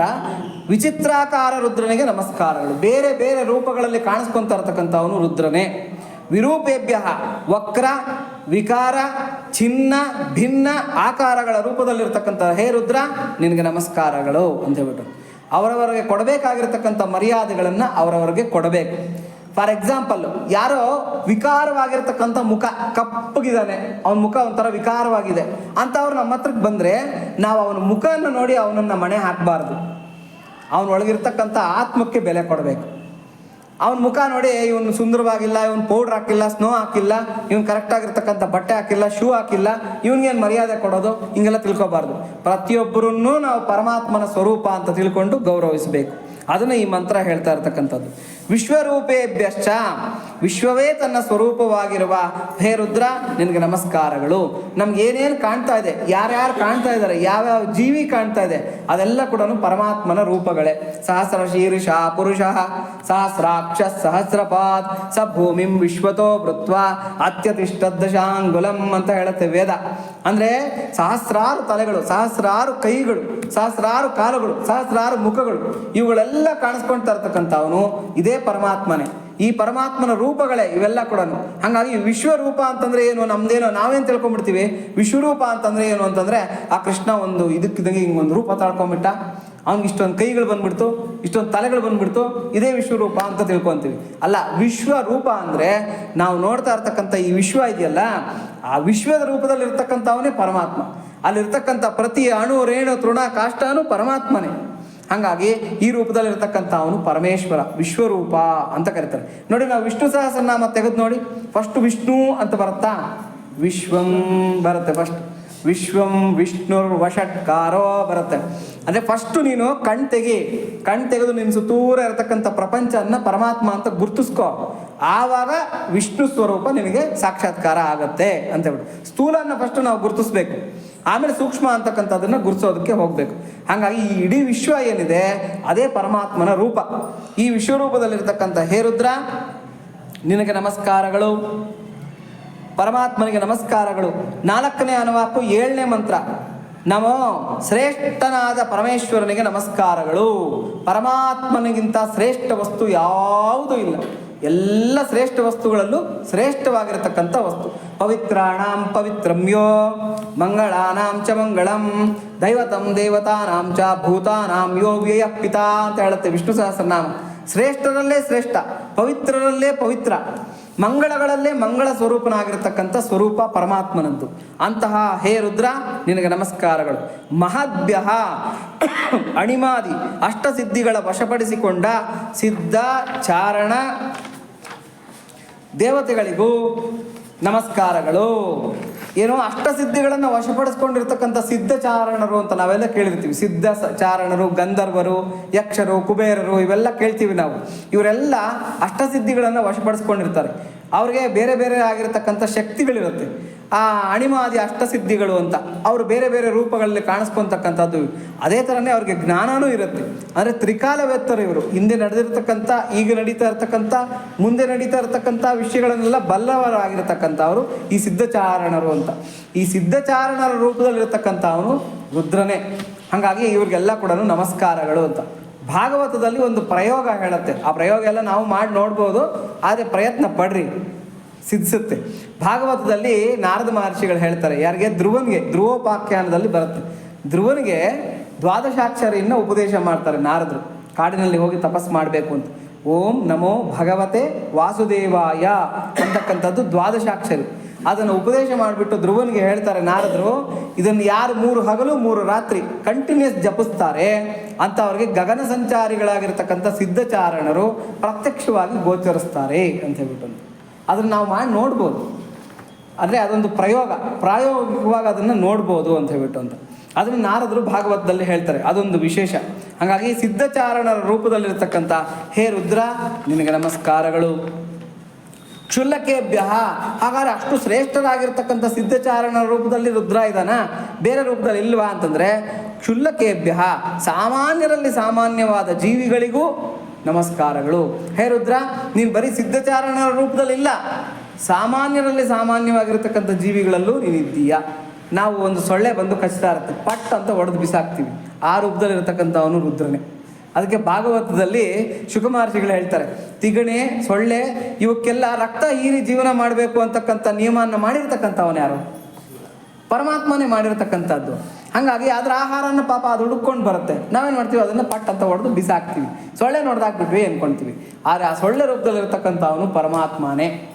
ಹಾಗೇನೆ ಒಂದು ಹುಳ ಹುಪ್ಪಟೆಗಳ ರೂಪದಲ್ಲಿರ್ತಕ್ಕಂಥದ್ದು, ಕ್ರಿಮಿ ಕೀಟಗಳ ರೂಪದಲ್ಲಿರ್ತಕ್ಕಂಥವನು ಪರಮಾತ್ಮನೇ. ಪರಮಾತ್ಮನಲ್ಲೇ ಇರ್ತಕ್ಕಂಥದ್ದು, ಪರಮಾತ್ಮನಿಲ್ಲದೆ ಇರ್ತಕ್ಕಂಥದ್ದು ಯಾವ ಜೀವಿನೂ ಇಲ್ಲ, ಯಾವ ವಸ್ತುನೂ ಇಲ್ಲ. ಹಾಗಾಗಿ ಎಲ್ಲ ರೂಪದಲ್ಲಿರ್ತಕ್ಕಂಥವನು ಪರಮಾತ್ಮನೇ. ವ್ಯಾವಹಾರಿಕವಾಗಿ ನಾವು ಆಯಿತು ಸೊಳ್ಳೆನ್ನೇ ಹೊಡೆದಾಕೋಣ, ಯಾಕೆಂತಂದರೆ ಪಾಪ ಮಲೇರಿಯಾ, ಡೆಂಗು, ಚಿಕನ್ ಗುನ್ಯಾ ಇಂಥವೆಲ್ಲ ಬರುತ್ತೆ, ಏನೋ ಕಾಯಿಲೆಗೆ ಎಲ್ಲ ಹಚ್ಕೊತೀವಿ, ಸೊಳ್ಳೆ ಬಂದರೆ ಹೊಡೆದಾಕ್ತೀವಿ. ಇವಾಗೆಲ್ಲ ಬ್ಯಾಟ್ಗಳು ಬಂದುಬಿಟ್ಟಿದೆ, ಪಟ ಪಟ ಪಟ ಪಟ ಅಂತ ಬೇಟೆ ಆಡ್ತಾ ಇರ್ತಾರೆ ಬ್ಯಾಟ್ ತೊಗೊಂಡು, ಇಂಥದ್ದೆಲ್ಲ ಏನೇನೋ ಮಾಡ್ತೀವಿ. ಆದರೆ ಏನೇ ಮಾಡಿದ್ರೂ ಕೂಡ ಆ ಎಲ್ಲ ರೂಪದಲ್ಲಿ ಇರ್ತಕ್ಕಂಥವನು ಪರಮೇಶ್ವರನೇ ಅಂತಕ್ಕಂಥ ಜ್ಞಾನ ಇರಬೇಕು. ಆಯಿತು, ನಮ್ಮ ರಕ್ಷಣೆಗಾಗಿ ನಾವು ಅದನ್ನು ಸಾಯಿಸ್ತೀವಿ, ಆದರೆ ಅದರ ರೂಪದಲ್ಲಿರ್ತಕ್ಕಂಥವನು ಪರಮಾತ್ಮನೇ. ಹಾವು, ಚೇಳು ಈ ಥರದ್ದೆಲ್ಲ ಇರುತ್ತಲ್ಲ, ಈ ವಿಷಪೂರಿತವಾಗಿರ್ತಕ್ಕಂಥ ಜೀವಿಗಳ ರೂಪದಲ್ಲಿರ್ತಕ್ಕಂಥವನು ಪರಮಾತ್ಮನೇ. ನಾವು ನಮ್ಮನ್ನು ರಕ್ಷಣೆ ಮಾಡೋದಕ್ಕೋಸ್ಕರ ಅದನ್ನು ಸಂಹಾರ ಮಾಡ್ತೀವಿ, ಓಕೆ. ಆದರೆ ಆ ಸಂಹಾರ ಮಾಡ್ತಾ ಇರುವಾಗಲೂ ಕೂಡ ಅದರ ರೂಪದಲ್ಲಿರ್ತಕ್ಕಂಥವನು ಪರಮೇಶ್ವರನೇ ಅನ್ನೋ ಜ್ಞಾನ ಇರಬೇಕು. ಯೋ ಹಂತ್ರೇಚ ಹನಿಯಸೇಚ ಅಂತ ಮುಂದಿನ ಮಂತ್ರದಲ್ಲಿ ಬರುತ್ತೆ, ಮುಂದಿನ ಅನುವಾಕಗಳಲ್ಲಿ ಬರುತ್ತೆ. ಅಂದರೆ ಸಾಯಿಸ್ತಾ ಇರ್ತಕ್ಕಂಥವನು ರುದ್ರನೇ, ಸಾಯಿಸಲ್ಪಡ್ತಾ ಇರ್ತಕ್ಕಂಥದ್ದು ರುದ್ರನೇ. ನಾವೇನು ಮಾಡ್ತೀವಿ, ಸೊಳ್ಳೆಯನ್ನು ಹಂಗೆ ಹೊಡೆದು ಹಿಂಗೆ ಬಿಸಾಕಿದ್ವಿ ಅಂತಂದರೆ ಹೊಡೆದವನು ಯಾರು? ರುದ್ರ. ಸತ್ತವನು ಯಾರು? ಆ ಜ್ಞಾನ ಇರಬೇಕು. ನಾನು ಹೊಡೆದೆ ಸೊಳ್ಳೆಯನ್ನ ಅಂದರೆ ಪಾಪ ಅದು ಸುತ್ಕೊಂತು ನಿಮಗೆ. ಮನೆಯಲ್ಲಿ ಜಿರಳೆಗಳಿರುತ್ತೆ. ಲಾಸ್ಟ್ ಟೈಮ್ ಯಾರೋ ಕೇಳಿದ್ರು, ಲಾಸ್ಟ್ ಪ್ರವಚನದಲ್ಲಿ, ಸ್ವಾಮಿ ನಮ್ಮ ಮನೆಯಲ್ಲಿ ಸೊಳ್ಳೆಗಳು, ತಿಗಣೆಗಳು, ಈ ಜಿರಳೆಗಳು ಇವೆಲ್ಲ ಜಾಸ್ತಿ ಇರುತ್ತೆ, ಇದನ್ನೆಲ್ಲ ಹೊಡೆದಾಕ್ಬೇಕು ನಾವು, ಇದನ್ನೆಲ್ಲ ಹೊಡೆದಾಕಿದಾಗ ನಮಗೆ ಪಾಪ ಅಂಟತ್ತಾ, ಇದು ನಾವು ಮಾಡ್ಬೋದಾ ಅಂತ ಯಾರೋ ಕೇಳಿದ್ರು. ವ್ಯಾವಹಾರಿಕವಾಗಿ ನಮ್ಮನ್ನು ನಾವು ರಕ್ಷಣೆ ಮಾಡ್ಕೊಳೋದಕ್ಕೆ ನಾವು ಇದನ್ನೇನನ್ನ ಮಾಡಿದ್ರೆ ಅದು ಪಾಪ ಅಲ್ಲ. ಆಹಾರಾರ್ಥವಾಗಿ ಜೀವಿನ ಸಾಯಿಸಿದ್ರೆ ಅದು ಪಾಪ ಅಲ್ಲ. ಇದನ್ನ ಭಗವದ್ಗೀತೆಯಲ್ಲಿ ಶ್ರೀಕೃಷ್ಣನೇ ಹೇಳ್ತಾನೆ, ಏನು ನಿನ್ನ ಶರೀರದ ರಕ್ಷಣೆಗಾಗಿ ನೀನು ಮಾಡ್ಕೊತೀಯೋ ಅದರಿಂದ ನಿನಗೆ ಪಾಪ ಅಂಟಲ್ಲ. ಹಾಗಾಗಿ ನಮ್ಮ ಶರೀರದ ರಕ್ಷಣೆಗಾಗಿ ನಮ್ಮ ಆಹಾರಾರ್ಥವಾಗಿ ನಾವೇನು ಮಾಡಿದ್ರು ಕೂಡ ಅದರಿಂದ ನಮಗೆ ಪಾಪ ಅಂಟಲ್ಲ. ಹಾಗಾಗಿ ಇದೊಂದು ಧೈರ್ಯ ತಾಳ್ಕೊಂಬಿಡಿ ಎಲ್ಲರೂ ಕೂಡ, ಇದರಿಂದ ಯಾವುದೇ ಪಾಪ ಇಲ್ಲ. ಇದು ಶಾಸ್ತ್ರಗಳು ಹೇಳ್ತಾ ಇರ್ತಕ್ಕಂಥ ಮಾತು. ಆದರೆ ಏನನ್ನೇ ಸಾಯಿಸಿದ್ರು ಕೂಡ ನಾನು ಸಾಯಿಸಿದೆ ಅಂತಂದರೆ ಪಾಪ ಅಂಟ್ಕೊಳಂತು. ಯಾರ ಮನೆಗೆ ಬರ್ತಾರೆ, ಯೋ ಸ್ವಾಮಿ ಏನು ಜಿರಳೆಗಳಾಗ್ಬಿಟ್ಟಿದೆ ಅಂದ್ಕೊಂಡಿದ್ದೀರಾ, ನಾನು ಇವತ್ತೊಂದು 20 ಜಿರಳೆ ಸಾಯಿಸಾಕ್ಬಿಟ್ಟಿದ್ದೀನಿ. ಆಗೋಯ್ತು, 20 ಜಿರಳೆ ಸಾಯಿಸಿದ ಪಾಪ ನಿನ್ನ ಅಕೌಂಟಿಗೆ ಬಿದ್ದೋಯ್ತು. ಸಾಯಿಸಿದವ್ರು ಯಾರು? ಪರಮಾತ್ಮ, ರುದ್ರ. ಸತ್ತವರು ರುದ್ರನೇ. ಹಂಗಾಗಿ ಯೋ ಹಂತ್ರೇಚ ಹನಿಯಸೇಚ, ಸಾಯಿಸ್ತಾ ಇರ್ತಕ್ಕಂಥವನು ರುದ್ರನೇ, ಸಾಯ್ತಾ ಇರ್ತಕ್ಕಂಥವನು ರುದ್ರನೇ. ಈ ಪರಿಜ್ಞಾನ ಅಂತಕ್ಕಂಥದ್ದು ನಮ್ಮಲ್ಲಿರಬೇಕು. ನಾನು ಮಾಡಿದೆ ಅಂತಂದರೆ ಸುತ್ಕೊಂತು ಕರ್ಮಬಂಧನ. ಅದಕ್ಕೆ ಶ್ರೀರಾಮಕೃಷ್ಣರು ಹೇಳ್ತಾರೆ ಏನು ಅಂತಂದರೆ, ಈ ಹಲಸಿನಕಾಯಿ ಬಿಚ್ಚೋದು ಒಂದು ಕ್ರಿಯೆ ಇದೆಯಂತೆ. ಈ ಹಲಸಿನಕಾಯಿ ನೀವು ಎಷ್ಟೇ ಬುದ್ಧಿವಂತಿಕೆಯಿಂದ ಬಿಚ್ಚಿದ್ರು ಕೂಡ ಬಟ್ಟೆಗೆ, ಕೈಗೆ, ಮೂತಿಗೆ ಎಲ್ಲ ಅಂಟು ಅಂತಕ್ಕಂಥದ್ದು ಮೆತ್ಕೊಬಿಡುತ್ತೆ. ಹಾಗೇನೆ ಕರ್ಮ ಅಂತಕ್ಕಂಥದ್ದು ಹೆಂಗೆ ಅಂತಂದರೆ ಹಲಸಿನಕಾಯಿ ಬಿಚ್ಚಿದಂಗಂತೆ. ನೀವು ಏನೇ ಶುಭ ಕಾರ್ಯ ಮಾಡೋಕ್ಕೋಗ್ರಿ, ಅಶುಭ ಮಾಡೋಕ್ಕೋಗ್ರಿ, ಪುಣ್ಯ ಮಾಡೋಕ್ಕೋಗ್ರಿ, ಪಾಪ ಮಾಡೋಕ್ಕೋಗ್ರಿ, ಆ ಪುಣ್ಯ ಪಾಪ ಅಂತಕ್ಕಂಥ ಅಂಟು ನಮಗೆ ಮೆತ್ಕೊಂಡ್ಬಿಡುತ್ತೆ, ನಮ್ಮನ್ನು ಬಿಡಲ್ಲ. ಅದು ಜನ್ಮಾಂತರಗಳಿಗೆ, ಲೋಕಾಂತರಗಳಿಗೆ ತೊಗೊಂಡು ಹೋಗುತ್ತೆ.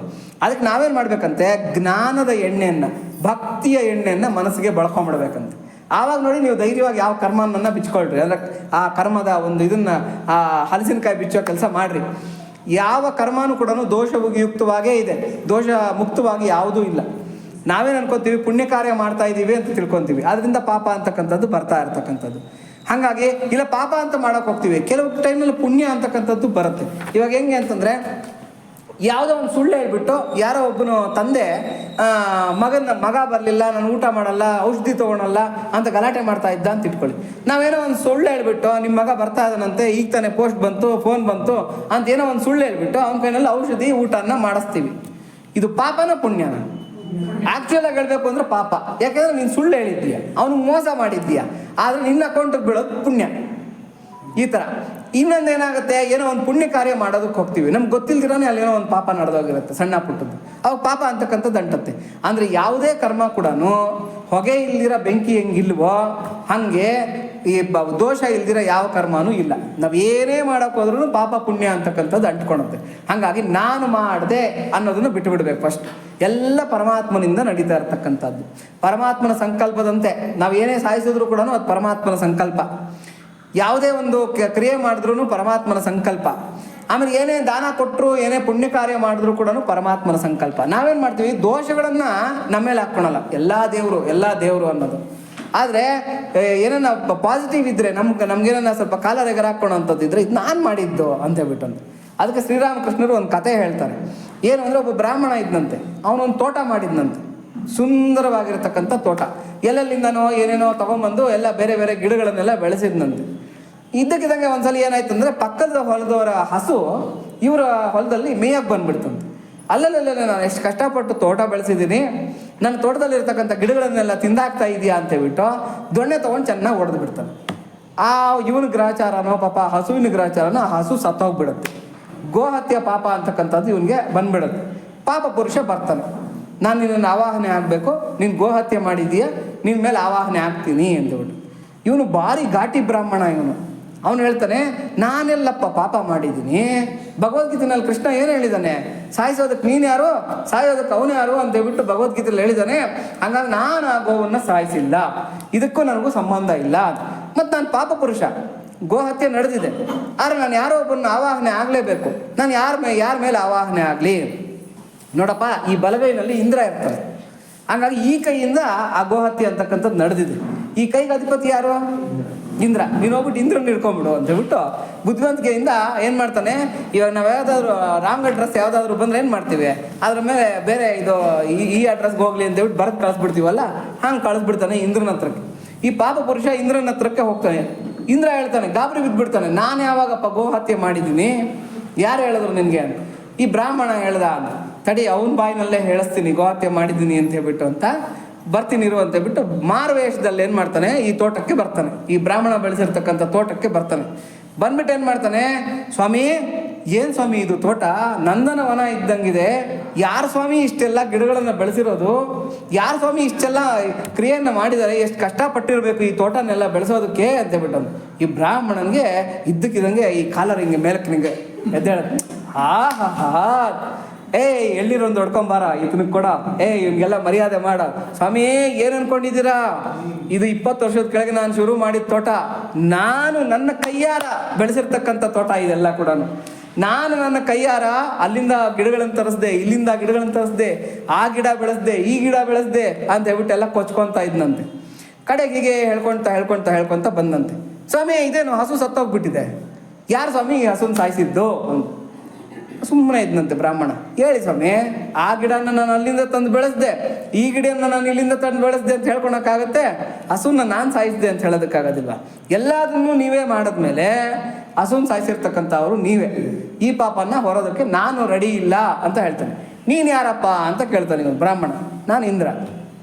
ನೀನು ಪಾಪ ಪುರುಷನಿಗೆ ನನ್ನ ಹತ್ರ ಕಳಿಸಿದ್ದೀಯಾ, ಹಂಗಾಗಿ ಪಾಪ ಪುರುಷನ ಮತ್ತೆ ನಿನ್ನ ಹತ್ರಕ್ಕೆ ಬಿಡ್ತಾ ಇದ್ದೀನಿ, ಗೋಹತ್ಯೆಯ ಪಾಪನ ನೀನೇ ಹೊತ್ಕೋ ಅಂತ ಹೇಳ್ಬಿಟ್ಟು ಆ ಬ್ರಾಹ್ಮಣನ ಹತ್ರ ಬಿಟ್ಬಿಟ್ಟು ಹೋಗ್ತಾನೆ. ನಾವು ಮಾಡ್ತಕ್ಕಂಥ ಕೆಲಸ ಏನು ಅಂತಂದರೆ, ಏನನ್ನ ಪಾಪ ನಡೀತಕ್ಕಂಥ ಅಥವಾ ದೋಷ ನಡೀತಕ್ಕಂಥ ಏನನ್ನ ಬಂದರೆ ಎಲ್ಲ ಪರಮಾತ್ಮ ಮಾಡಿಸಿದ್ದಪ್ಪ, ನಾನು ಏನು ಮಾಡಿದ್ದೀನಿ ಹೇಳು, ಎಲ್ಲ ಅವ್ನು ಮಾಡಿಸ್ಬೇಕು, ನಾವು ಮಾಡಬೇಕು, ಅವನೇನು ಬುದ್ಧಿ ಕೊಟ್ಟಿದ್ದಾನೋ ಅದ್ರ ಪ್ರಕಾರ ನಾವು ಮಾಡಿದ್ದೀವಿ ಅಂತ ಹೇಳ್ಬಿಟ್ಟು. ಯಾರನ್ನ ಏನ ಹೊಗಳಿದ್ರೆ, ಸ್ವಾಮಿ ತುಂಬ ಚೆನ್ನಾಗಿ ಮಾಡಿದ್ರೆ ಸ್ವಾಮಿ, ನಾನು ಇದೆಲ್ಲ ಕಷ್ಟಪಟ್ಟು ಮಾಡಿರೋದು ಶುರು ಮಾಡ್ಕೊತೀವಿ ನಾವು. ಈಗ ಪಾಪ ಅಂತಕ್ಕಂಥದ್ದು ಸುತ್ತಕೊಳುತ್ತೆ ನಮಗೆ ಅಂತ. ಹಂಗಾಗಿ ಎಲ್ಲ ಪರಮಾತ್ಮನೇ, ಪಾಪ ಆಗಲಿ ಪುಣ್ಯ ಆಗಲಿ ಎಲ್ಲ ಮಾಡ್ತಾ ಇರ್ತಕ್ಕಂಥವನು ಪರಮಾತ್ಮನೇ ಅಂತಕ್ಕಂಥ ಪ್ರಜ್ಞೆಯನ್ನು ನಾವು ಬೆಳೆಸ್ಕೋಬೇಕು.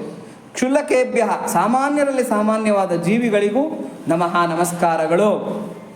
4ನೇ ಅನುವಾಕು 8ನೇ ಮಂತ್ರ. ನಮೋ ಯಾನರೂಪಿ ಪರಮನಿಗೆ ನಮಸ್ಕಾರಗಳು. ಯಾನ ಅಂತಂದರೆ ಒಂದು ಕಡೆಯಿಂದ ಒಂದು ಕಡೆಗೆ ಸಾಗಾಣಿಕೆ ಮಾಡ್ತೀವಲ್ಲ, ಆ ಸಾಗಾಣಿಕೆ ಮಾಡ್ತಕ್ಕಂಥ ಮಾಧ್ಯಮವನ್ನು ಯಾನ ಅಂತ ಕರೀತಾರೆ. ಈ ಪರಮಾತ್ಮನೇ ಎಲ್ಲ ಕಡೆನೂ ಯಾನ. ಇವಾಗ ನೋಡಿ, ಅಲ್ಲಿ ಯಾರೋ ಮಾತಾಡಿದ್ರೆ ನಮ್ಮ ಕಿವಿಗೆ ಆ ಶಬ್ದ ಕೇಳಿಸ್ತಾ ಇದೆ, ಅಲ್ಲಿಂದ ಆ ಶಬ್ದನ ಇಲ್ಲಿಗೆ ತರ್ತಾ ಇರ್ತಕ್ಕಂಥವ್ರು ಯಾರು? ಇಲ್ಲಿ ನಮ್ಮ ಕಿವಿ ಆಲೆ ಅಂತ ಹೇಳ್ತೀವಿ ಇದನ್ನು. ಈ ಆಲೆ ಏನು ಮಾಡುತ್ತೆ, ಈ ಶಬ್ದನ ಗ್ರಹಣ ಮಾಡುತ್ತೆ. ಗ್ರಹಣ ಮಾಡಿರ್ತಕ್ಕಂಥ ಶಬ್ದನ ನಮ್ಮ ಪ್ರಜ್ಞಾ ಸ್ವರೂಪದಲ್ಲಿ ಅದನ್ನು ಗ್ರಹಿಸ್ತಾ ಇರ್ತಕ್ಕಂಥವ್ರು ಯಾರು? ಪರಮಾತ್ಮನೇ. ಇದೆಲ್ಲ ಮಾಡ್ತಾ ಇರ್ತಕ್ಕಂಥವನು ಪರಮಾತ್ಮನೇ. ನೋಡಿ, ಸಿಡಿಲು ಧಮಾರ್ ಅಂತ ಬೀಳುತ್ತೆ. ಫಸ್ಟ್ ಬೆಳಕು ಕಾಣುತ್ತಾ, ಶಬ್ದ ಕೇಳಿಸುತ್ತಾ? ಬೆಳಕು ಕಾಣಿಸುತ್ತೆ. ಯಾಕೆಂದರೆ ಬೆಳಕಿನ ವೇಗ ಜಾಸ್ತಿ, ಶಬ್ದದ ವೇಗ ಕಡಿಮೆ. ಬೆಳಕು ಬಂದರೆ ಇವಾಗ ಶಬ್ದ ಬರುತ್ತೆ ಅನ್ನೋದು ಗ್ಯಾರಂಟಿ. ಆಮೇಲೆ ಎಷ್ಟೋ ಹೊತ್ತಾದ್ಮೇಲೆ ಡಬ ಡಬ ಡಬ ಡಬ ಅಂತ ಗುಡುಗು ಕೇಳಿಸುತ್ತೆ. ನಾವೆಲ್ಲ ಚಿಕ್ಕ ಹುಡುಗರಾಗಿದ್ದಾಗ ಹೇಳೋರು, ಇಂದ್ರ ರಥದಲ್ಲಿ ಹೋಗ್ತಾ ಇದ್ದಾನೆ. ನಮ್ಮ ಅಜ್ಜಿರು ತಾತಂದ್ರು ಎಲ್ಲ ಏನು ಹೇಳೋರು ಅಂದರೆ, ಮಳೆ ಬರುವಾಗ ಏನಕ್ಕೆ ಹಂಗೆ ಶಬ್ದ ಬರುತ್ತೆ ಅಂತಂದರೆ, ಇಂದ್ರ ಮಳೆ ಸುರಿಸ್ತಾ ಬಂಡಿನಲ್ಲಿ ಹೋಗ್ತಾ ಇದ್ದಾನೆ ಆಕಾಶದಲ್ಲಿ, ಆ ಬಂಡಿ ಚಕ್ರದ ಶಬ್ದಗಳು ಗಡಗಡ ಗಡಗಡ ಗಡಗಡ ಅಂತ ಕೇಳಿಸುತ್ತೆ ಅಂತ ಹೇಳ್ಬಿಟ್ಟು ಅಂತ ನಾವೆಲ್ಲ ಅದನ್ನು ನಂಬ್ಕೊಳ್ತಾ ಇದ್ವಿ. ಹೀಗೇನೇನೋ ಇದೆ, ಈ ಥರನೇನೋ ಅಂತ. ಆಮೇಲೆ ಸಂಜೆ 6 ಗಂಟೆ ಆಗಿದ್ರೆ ದೀಪ ಮುಡಿಸೋ ಟೈಮ್ ಬಂದರೆ ನಮ್ಗೆ ಹೇಳೋರು ನಮ್ಮ ಅಜ್ಜಿರು, ಆಟ ಆಡಿದ ಸಾಕು, ಒಳಗೆ ಬಂದುಬಿಡ್ರಿ, ಭೂಮಿ ತಾಯಿ ಮಗುಗೆ ಹಾಲು ಕುಡಿಸ್ತಾ ಇರ್ತಾಳೆ. ನೀವೆಲ್ಲ ಆಟ ಆಡ್ತಾ ಇದ್ರೆ ಮಣ್ಣು ಬಿದ್ದುಬಿಡುತ್ತೆ, ಆಮೇಲೆ ಶಾಪ ಕೊಟ್ಬಿಡ್ತಾಳೆ ಭೂಮಿ ತಾಯಿ. ನಾವೆಲ್ಲ ಎದುರ್ಕೊಂಡು ಮನೆಗೆ ಓಡ್ ಬಂದುಬಿಡ್ತಾ ಇದ್ವಿ. ಅಯ್ಯೋ, ಭೂಮಿ ತಾಯಿ ಹಾಲು ಕುಡಿಸ್ತಾ ಇರ್ತಾಳಂತೆ ಮಗುಗೆ ಅಂತ ಹೇಳ್ಬಿಟ್ಟು. ಇದೆಲ್ಲ ಏನು ಅಂದರೆ ಅಜ್ಜ ಅಜ್ಜಿ ಹೇಳ್ತಾ ಇರ್ತಕ್ಕಂಥ ಕಥೆಗಳು. ಇದೇನು ಗೊತ್ತಾಗುತ್ತೆ ಅಂತಂದರೆ, ಯಾನ ಅಂದರೆ ಒಂದು ಕಡೆಯಿಂದ ಒಂದು ಕಡೆಗೆ ಶಬ್ದ ನಮಗೆ ತಲುಪ್ತಾ ಇದೆ ಅಂದರೆ ಅದಕ್ಕೆ ಕಾರಣ ಪರಮಾತ್ಮನ ಶಕ್ತಿ. ಆ ಶಬ್ದನ ತೊಗೊಂಬಂದು ನಮಗೆ ಮುಟ್ಟಿಸ್ತಾ ಇದ್ದಾನೆ, ಆ ಬೆಳಕನ್ನು ತೊಗೊಂಬಂದು ನಮಗೆ ಮುಟ್ಟಿಸ್ತಾ ಇದ್ದಾನೆ. ಇವಾಗ ನೋಡಿ, ಆಕಾಶದಲ್ಲಿ ಎಷ್ಟೆಲ್ಲ ಶಬ್ದಗಳಿರುತ್ತೆ. ಆ ಗ್ರಹ ನಕ್ಷತ್ರಗಳು ಎಲ್ಲ ತಿರುಗ್ತಾ ಇರತಕ್ಕಂಥದ್ದು, ಎಲ್ಲೋ ಸ್ಫೋಟಗಳಾಗ್ತಾ ಇರುತ್ತೆ, ಎಲ್ಲೋ ಇದು ನಡೀತಾ ಇರುತ್ತೆ. ಬಾಂಬ್ ಬ್ಲಾಸ್ಟಿಂಗ್ ನಡೆಯುತ್ತಲ್ಲ, ಅದಕ್ಕೆ ಸಹಸ್ರಾರು ಪಟ್ಟು ಅಲ್ಲಿ ಜಾಸ್ತಿ ನಡೀತಾ ಇರುತ್ತೆ ಆಕಾಶದಲ್ಲಿ. ಆದರೆ ಅದೆಲ್ಲ ನಮಗೆ ಕೇಳಿಸೋ ಹಂಗೆ ಇದ್ದಿದ್ದಿದ್ರೆ ನಮ್ಮ ಕಿವಿಗಳಿರ್ತಾ ಇತ್ತಾ? ಕಿವಿಗಳಿರ್ತಾ ಇರಲಿಲ್ಲ, ಒಡೆದೋಗೋದು ಅಷ್ಟು ಶಬ್ದ. ಆದರೆ ಆ ಶಬ್ದನ ನಮಗೆ ಮುಟ್ಟಿಸ್ತಾ ಇಲ್ಲ ಪರಮಾತ್ಮ, ಆ ಗಗನದಲ್ಲೇ ಇಟ್ಟಿದ್ದಾನೆ ಆ ಶಬ್ದನ. ಆಮೇಲೆ ಕೆಲವು ಶಬ್ದಗಳು ಇಷ್ಟು ಹರ್ಟ್ಸ್ ಅಂತ ಇರುತ್ತೆ, ಆ ಹರ್ಟ್ಸ್ ದಾಟಿದ್ರೆ ನಮಗೆ ಕಿವಿಗೆ ಕೇಳಿಸ್ಕೊಳೋದಕ್ಕಾಗಲ್ಲ. ಕೆಲವು ಶಬ್ದಗಳು ಆನೆಗಳಿಗೆ ಚೆನ್ನಾಗಿ ಕೇಳಿಸುತ್ತಂತೆ, ಕಿಲೋಮೀಟ್ರ್ಗಳು ದೂರಕ್ಕೆ ಆನೆಗಳಿಗೆ ಕೇಳಿಸುತ್ತಂತೆ. ಬಾವಲಿಗಳು ನೋಡಿರ್ತೀರ, ಬಾವಲಿಗಳು ಏನು ಮಾಡುತ್ತೆ ಅಂತಂದರೆ ತಾನೇ ಶಬ್ದ ಮಾಡುತ್ತೆ, ಆ ಶಬ್ದ ಹೋಗಿ ಬಡಿದು ವಾಪಸ್ ಬರುತ್ತೆ. ಅದನ್ನು ಪ್ರತಿಶ್ರವ ಅಂತ ಕರೀತಾರೆ. ಪ್ರತಿಶ್ರವ ಅಂದರೆ ಪ್ರತಿಧ್ವನಿ. ಆ ಪ್ರತಿಧ್ವನಿ ಬಂದಾಗ ಅವು ಏನು ವಸ್ತು ಇದೆ ಅಂತಕ್ಕಂಥದ್ದನ್ನು ಗ್ರಹಿಸುತ್ತೆ ಕೆಲವು ಬಾವಲಿ ಅಂತ ಏನು ಜೀವಿಗಳು. ಇದನ್ನೆಲ್ಲ ತಂದು ತಂದು ಮುಟ್ಟಿಸ್ತಾ ಇರ್ತಕ್ಕಂಥವನು ಯಾರು? ಪರಮಾತ್ಮನೇ. ಹಾಗಾಗಿ ಯಾನ ರೂಪದಲ್ಲಿರ್ತಕ್ಕಂಥ ಅಂದರೆ ಸಾಗಾಣಿಕೆ ರೂಪದಲ್ಲಿರ್ತಕ್ಕಂಥ ಹೇ ಪರಮೇಶ್ವರನೇ, ನಿನಗೆ ನಮಸ್ಕಾರಗಳು. ರಥಿಭ್ಯೋ ಅಂದರೆ ರಥಾರೂಢರಿಗೂ, ಯಾರ್ಯಾರು ರಥದ ಮೇಲೆ ಆರೂಢರಾಗಿ ಬರ್ತಾ ಇದ್ದಾರೆ ಅವ್ರಿಗೆಲ್ಲ ನಮಸ್ಕಾರಗಳು. ರಥಗಳು ಅಂದರೆ ನಾವು ಇಲ್ಲಿ 2 ಥರದ ರಥಗಳನ್ನು ಅರ್ಥ ಮಾಡ್ಕೋಬೇಕು. ರಥ ಅಂದರೆ ನಾವು ಓಡಾಡ್ತಾ ಇರ್ತಕ್ಕಂಥ ವಾಹನಗಳು. 2 ವೀಲರ್ ಇರ್ಬೋದು, 3 ವೀಲರ್ ಇರ್ಬೋದು, 4 ವೀಲರ್ ಇರ್ಬೋದು. ಎಷ್ಟೆಲ್ಲ ಚಕ್ರಗಳಿದೆ, ಕೆಲವಕ್ಕೆಲ್ಲ 12-18 ಚಕ್ರಗಳಿವೆ. ಎಲ್ಲ ರೂಪದ ವಾಹನಗಳಲ್ಲಿ ಓಡಾಡ್ತಾ ಇರ್ತಕ್ಕಂಥವ್ರು ಯಾರ್ಯಾರಿದ್ದಾರೋ ಅವ್ರ ರೂಪದಲ್ಲಿರ್ತಕ್ಕಂಥವನ್ನೆಲ್ಲ ಪರಮಾತ್ಮನೇ. ಪರಮಾತ್ಮನ ಬಿಟ್ಟರೆ ಬೇರೆ ಇಲ್ಲ. ಇನ್ನೊಂದು ರಥ ಇದೆ, ಅದು ಯಾವುದು ಅಂತಂದರೆ ನಮ್ಮ ಶರೀರ. ನಮ್ಮ ಶರೀರ ಅಂತಕ್ಕಂಥ ರಥಗಳಲ್ಲಿ ಆತ್ಮ ಅಂತಕ್ಕಂಥವನು ಓಡಾಡ್ತಾ ಇರ್ತಕ್ಕಂಥವನು. ಕಠೋಪನಿಷತ್ತಿನಲ್ಲಿ ಯಮ ಹೇಳ್ತಾನೆ, ಈ ಶರೀರನೇ ಒಂದು ರಥ. ಇದಕ್ಕೆ ಪಂಚೇಂದ್ರಿಯಗಳು ಅಂತಕ್ಕಂಥ ಕುದುರೆಗಳನ್ನು ಕಟ್ಟಿದ್ದಾರೆ. ಜ್ಞಾನೇಂದ್ರಿಯಗಳು, ಪಂಚೇಂದ್ರಿಯಗಳು ಅಂತಕ್ಕಂಥ ಕುದುರೆಗಳನ್ನು ಕಟ್ಟಿದ್ದಾರೆ. ಇಲ್ಲಿ ಮನಸ್ಸು ಹಗ್ಗ ಆಗಿದೆ, ಬುದ್ಧಿ ಸಾರಥಿ ಆಗಿದ್ದಾನೆ, ಆತ್ಮ ಇದರಲ್ಲಿ ಪ್ರಯಾಣ ಮಾಡ್ತಾ ಇದ್ದಾನೆ. ಇವನು ಕರೆಕ್ಟಾಗಿ ನಡೆಸಿದ್ರೆ ಈ ರಥನ ಕರೆಕ್ಟ್ ಗುರಿಯನ್ನು ಮುಟ್ಟುತ್ತಾನೆ. ಅವನೇನ ರಾಂಗಾಗಿ ಏನು ನಡೆಸ್ಕೊಂಡು ಹೋದರೆ ಇವನು ಪಾತಾಳಕ್ಕೆ ಹೊರಟೋಗ್ಬಿಡ್ತಾನೆ ಅಂತ ಹೇಳ್ಬಿಟ್ಟು ನಚಿಕೇತನಿಗೆ ಯಮ ಹೇಳ್ತಾನೆ. ಹಾಗಾಗಿ ಈ ಶರೀರ ಅಂತಕ್ಕಂಥದ್ದೇ ರಥ.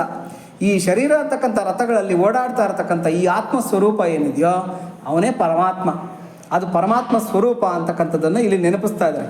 ಮತ್ತು ಎಲ್ಲ ವೆಹಿಕಲ್ಸಲ್ಲಿ ಓಡಾಡ್ತಾ ಇರತಕ್ಕಂಥ ಆ ಡ್ರೈವರ್ಸ್ ಯಾರ್ಯಾರಿದ್ದಾರೋ ಅವರೆಲ್ಲ ಕೂಡ ಪರಮಾತ್ಮನೇ, ಪರಮಾತ್ಮನ ಶಕ್ತಿಗಳೇ. ಅರತೇಭ್ಯಶ್ಚ ಅಂದರೆ ಕೆಲವ್ರಿಗೆ ರಥ ಇರುತ್ತೆ, ಕೆಲವ್ರಿಗೆ ರಥ ಇರೋದಿಲ್ಲ. ಏನಪ್ಪ ಗಡ್ಜಿಮ್ಗೆ ಹೆಂಗೆ ಹೋಗ್ತೀಯಾ, ಆಟೋನಾ 2 ವೀಲರಾ? ಇಲ್ಲ ಸ್ವಾಮಿ, ನಟರಾಜ ಸರ್ವೀಸು ಅಂತ ಹೇಳ್ತಾರೆ. ನಾವೆಲ್ಲ ಕೇಳಿರ್ತೀವಿ ಅದು ಲೋಕಲ್ ಲ್ಯಾಂಗ್ವೇಜ್, ನಟರಾಜ ಸರ್ವಿಸ್. ಇದು ಯಾವುದಪ್ಪ ನಟರಾಜ ಸರ್ವೀಸು ಅಂತೇಳ್ಬಿಟ್ಟು. ನಟರಾಜ ಸರ್ವಿಸ್ ಅಂದರೆ ನಡ್ಕೊಂಡು ಹೋಗೋದು ಅಂತ. ರಥೇಭ್ಯೋ ಅಂತಂದರೆ ವೆಹಿಕಲ್ಸಲ್ಲಿ ಓಡಾಡ್ತಾ ಇರ್ತಕ್ಕಂಥ ಅವ್ರಿಗೆ ನಮಸ್ಕಾರ, ಅವರೆಲ್ಲ ಕೂಡ ರುದ್ರನ ರೂಪ. ಅರಥೇಭ್ಯ ಅಂತಂದರೆ ಆ ವೆಹಿಕಲ್ಸ್ ಇಲ್ದಿರೋ ಓಡಾಡ್ತಾ ಇರ್ತಕ್ಕಂಥವ್ರು ಇದ್ದಾರಲ್ಲ ಅವರೂ ಕೂಡ ಪರಮಾತ್ಮನ ಸ್ವರೂಪನೇ. ಯಾರೋ ನಡ್ಕೊಂಡು ಬರ್ತಾ ಇದ್ದಾರೆ ಅಂತಂದರೆ, ಯಾರೋ ಸಾಮಾನ್ಯ ವ್ಯಕ್ತಿ ಅಂದರೆ ಅವರನ್ನು ನಾವು ಅಸಡ್ಡೆ ಮಾಡಬೇಕಾದಿಲ್ಲ. ಅವರ ರೂಪದಲ್ಲಿ ಬರ್ತಾ ಇರ್ತಕ್ಕಂಥವನು ಪರಮಾತ್ಮನೇ. ರಥಾರೂಢರಲ್ಲದವರಾದ ಎಲ್ಲ ಇವ್ರಿಗೂ ಕೂಡ ನಮಸ್ಕಾರಗಳು ಅಂತ. ಇನ್ನು 4ನೇ ಅನುವಾಕು 9ನೇ ಮಂತ್ರ. ನಮೋ ವಾಹನ ರೂಪಿ ಅಮೇಯನಿಗೆ ನಮಸ್ಕಾರಗಳು. ನಾವು ನೋಡಿ ವಾಹನನ ಎಷ್ಟು ನಾಜೂಕಾಗಿ ನೋಡ್ಕೊತೀವಿ. ನಮ್ದೊಂದು ಸೈಕಲ್ ಇರಲಿ, 2 ವೀಲರ್ ಇರಲಿ, 3 ವೀಲರ್ ಇರಲಿ, 4 ವೀಲರ್ ಇರಲಿ, ಎಷ್ಟು ನಾಜೂಕಾಗಿ ನೋಡ್ಕೊತೀವಿ. ನಾವು ಆ ರಥನೆಲ್ಲ ಕೂಡ ಏನು ಮಾಡ್ತೀವಿ, ನೀಟಾಗಿ ತೊಳಿತೀವಿ, ಪ್ರತಿದಿನ ಮುದ್ದಾಗಿ ನೋಡ್ಕೊತೀವಿ. ನಮ್ಮದೇ ಏನೋ ಒಂದು ಮನೆ ಮೆಂಬರು ಅನ್ನೋ ಥರದಲ್ಲಿ ನೋಡ್ಕೊತೀವಿ. ಅದಕ್ಕೇನೋ ತಿಲಕಗಳು ಇಡ್ತೀವಿ, ಹಾರಗಳನ್ನು ಕಟ್ತೀವಿ, ನಿಂಬೆ ಹಣ್ಣುಗಳನ್ನು ಕಟ್ತೀವಿ. ವರ್ಷಕ್ಕೊಂದ್ಸಲಿ ಅದಕ್ಕೆಲ್ಲ ಪೂಜೆಗಳನ್ನು ಮಾಡ್ತೀವಿ. ಆಮೇಲೆ ದೇವಸ್ಥಾನಗಳಿಗೆ ಹೋಗಿ ಪೂಜೆ ಮಾಡಿಸ್ಕೊಂಡು ಬರ್ತೀವಿ. ಆಮೇಲೆ ಅದಕ್ಕೆ ಕುಂಬಳಕಾಯಿ ಈ ಥರದ್ದೆಲ್ಲ ಬಲಿ ಹೊಡಿರ್ತೀವಿ. ಇವೆಲ್ಲ ಏನಕ್ಕೆ ಮಾಡ್ತೀವಿ ಅಂತಂದರೆ ಆ ರಥಗಳ ರೂಪದಲ್ಲಿರ್ತಕ್ಕಂಥ ಅವನು ಪರಮಾತ್ಮನೇ. ರಥನ ನಾವು ಯಾವತ್ತಿಗೂ ಕೂಡ ಅಸಡ್ಡೆ ಮಾಡಬಾರ್ದು, ಆಮೇಲೆ ಅಮರ್ಯಾದೆ ಮಾಡಬಾರ್ದು. ಅಯ್ಯೋ ದರಿದ್ರ ಗಾಡಿಗಳಪ್ಪ, ಕೆಲವರು ಕೇಳ್ತಾ ಇರ್ತೀವಿ ನಾವು, ಬಾಯಿನಲ್ಲಿ ಹೇಳ್ತಾ ಇರ್ತಾರೆ, ಅಯ್ಯೋ ದರಿದ್ರ ಗಾಡಿನಪ್ಪ, ಇದು ಅಂಥ ಗಾಡಿನಪ್ಪ, ಇಂಥ ಗಾಡಿನಪ್ಪ ಬೈತಾ ಇರ್ತಾರೆ. ಹಾಗೆಲ್ಲ ಬೈಬಾರ್ದು. ಎಲ್ಲ ಗಾಡಿಗಳ ಅಂದರೆ ನಾವು ಓಡಾಡ್ತಾ ಇರ್ತಕ್ಕಂಥ ಎಲ್ಲ ವಾಹನಗಳ ರೂಪದಲ್ಲಿರ್ತಕ್ಕಂಥ ಅವನು ಪರಮಾತ್ಮನೇ. ಹಾಗಾಗಿ ಅದನ್ನು ಬಹಳ ಗೌರವದಿಂದ ನಾವು ಕಾಣಬೇಕು. ರಥೇಭ್ಯೋ ಎಲ್ಲ ವಿಧದ ರಥಗಳಿಗೂ, ರಥಪತಿಭ್ಯಶ್ಚ ರಥಗಳ ಅಧಿಪತಿಗಳಿಗೂ, ಅಂದರೆ ಓನರ್ಗಳು ಅಂತ ಯಾರ್ಯಾರು ಈ ರಥನ ಓಡಿಸ್ತಾ ಇದ್ದಾರೆ ಆ ಓನರ್ಗಳ ರೂಪದಲ್ಲಿರ್ತಕ್ಕಂಥವನು ಪರಮಾತ್ಮನೇ. ಇವ್ರಿಗೆಲ್ಲರಿಗೂ ಕೂಡ ನಮಸ್ಕಾರಗಳು. 4ನೇ ಅನುವಾಕು 10ನೇ ಮಂತ್ರ. ನಮೋ ವೀರನಾದ ಯೋಧನಿಗೆ ನಮಸ್ಕಾರಗಳು. ನೋಡಿ, ಮೊನ್ನೆ ತಾನೇ ನಮಗೆ ಏನಾಯಿತು, ಆಪರೇಷನ್ ಸಿಂಧೂರ್ ಆಯಿತು. ಆಪರೇಷನ್ ಸಿಂಧೂರ್ ಆಗಿ ನಮ್ಮ ಯೋಧರೆಲ್ಲ ಏನು ಮಾಡಿದ್ರು, ಪಾಕಿಸ್ತಾನ ಮೇಲೆ ಒಳ್ಳೆಯ ಒಂದು ಪ್ರಹಾರನ ಮಾಡಿ ಬಂದಿದ್ದಾರೆ. ಹಾಗಾಗಿ ನಮ್ಮ ವೀರ ಯೋಧರು, ನಮ್ಮ ದೇಶದ ವೀರ ಯೋಧರು ಯಾರ್ಯಾರಿದ್ದಾರೆ ಆ ವೀರ ಯೋಧರ ರೂಪದಲ್ಲಿರ್ತಕ್ಕಂಥವನು ಪರಮಾತ್ಮನೇ. ಹಾಗಾಗಿ ಅವ್ರನ್ನೆಲ್ಲ ಕೂಡ ನಾವು ಗೌರವದ ಭಾವನೆಯಿಂದ ಮತ್ತು ಒಂದು ನಮ್ರವಾದ ಭಾವನೆಯಿಂದ ನಾವು ಕಾಣಬೇಕು. ಸೇನಾಭ್ಯ ಸೇನೆಗಳ ರೂಪದಲ್ಲಿರ್ತಕ್ಕಂಥವನು ಪರಮೇಶ್ವರನೇ. ಸೇನಾಭ್ಯ ಅಂತ ನಮ್ಮಲ್ಲಿ ನೋಡಿ ಎಷ್ಟು ಸೇನೆಗಳಿದೆ. ಏನು, ನೆಲದ ಮೇಲೆ ಓಡಾಡ್ತಕ್ಕಂಥದ್ದು ಪದಾತಿ ದಳ ಇದೆ, ವಾಯುದಳ ಇದೆ, ನೌಕಾದಳ ಇದೆ. ಈ ಥರದ್ದೆಲ್ಲ ಎಷ್ಟೆಷ್ಟೋ ದಳಗಳು ನಮ್ಮಲ್ಲೆಲ್ಲ ಕೂಡ ಆ ಎಲ್ಲ ಸೇನೆಗಳ ರೂಪದಲ್ಲಿರ್ತಕ್ಕಂಥವನು ಪರಮಾತ್ಮನೇ. ಸೇನಾನಿಭ್ಯಶ್ಚ ಸೇನಾಪತಿಗಳಿಗೂ, ಈ ಸೇನೆನೆಲ್ಲ ನಡೆಸ್ತಾ ಇರ್ತಕ್ಕಂಥವ್ರು ಇರ್ತಾರೆ, ಕಮಾಂಡರ್ಸ್ ಅಂತ ಕರೀತಾರೆ ಇವ್ರನ್ನ. ಈ ಕಮಾಂಡರ್ಗಳ ರೂಪದಲ್ಲಿರ್ತಕ್ಕಂಥವನು ಪರಮಾತ್ಮನೇ. ಈ ಎಲ್ಲ ರೂಪಗಳಲ್ಲಿರ್ತಕ್ಕಂಥ ಹೇ ಪರಮೇಶ್ವರ ನಿನಗೆ ನಮಸ್ಕಾರಗಳು ಅಂತ ಹೇಳ್ಬಿಟ್ಟಂತ ನೋಡಿ. ಪರಮಾತ್ಮನಿಗೆ ನಾವು ನಮಸ್ಕಾರ ಮಾಡಿದ್ರೆ ಅವ್ರಿಗೂ ನಮಸ್ಕಾರ ಮಾಡ್ದಂಗೆ, ಅವ್ರಿಗೆ ನಮಸ್ಕಾರ ಮಾಡಿದ್ರೆ ನಾವು ಪರಮಾತ್ಮನಿಗೆ ನಮಸ್ಕಾರ ಮಾಡ್ದಂಗೆ. ಹಾಗಾಗಿ ಇವರೆಲ್ಲರಿಗೂ ಕೂಡ ನಮಸ್ಕಾರಗಳು. 4ನೇ ಅನುವಾಕು 11ನೇ ಮಂತ್ರ. ನಮಃ ಮುನ್ನಡೆಸುವ ಸಾರಥಿಯಾದ ನಿಯಾಮಕನಿಗೆ ನಮಸ್ಕಾರಗಳು. ನಮ್ಮನ್ನೆಲ್ಲ ಮುನ್ನಡೆಸ್ತಾ ಇರ್ತಕ್ಕಂಥವನು ಪರಮಾತ್ಮನೇ ಅಲ್ವಾ. ನಮ್ಮನ್ನೆಲ್ಲ ಮುನ್ನಡೆಸ್ತಾ ಇದ್ದಾನೆ.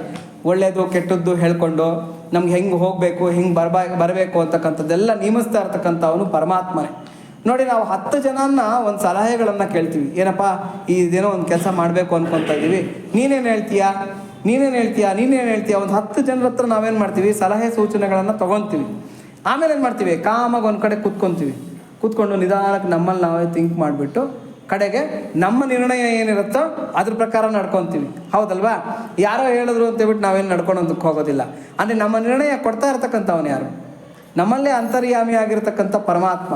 ಹಾಗಾಗಿ ದಾರಿ ತೋರಿಸ್ತಾ ಇರ್ತಕ್ಕಂಥ ಹೇ ಪರಮೇಶ್ವರ ನಿನಗೆ ನಮಸ್ಕಾರಗಳು.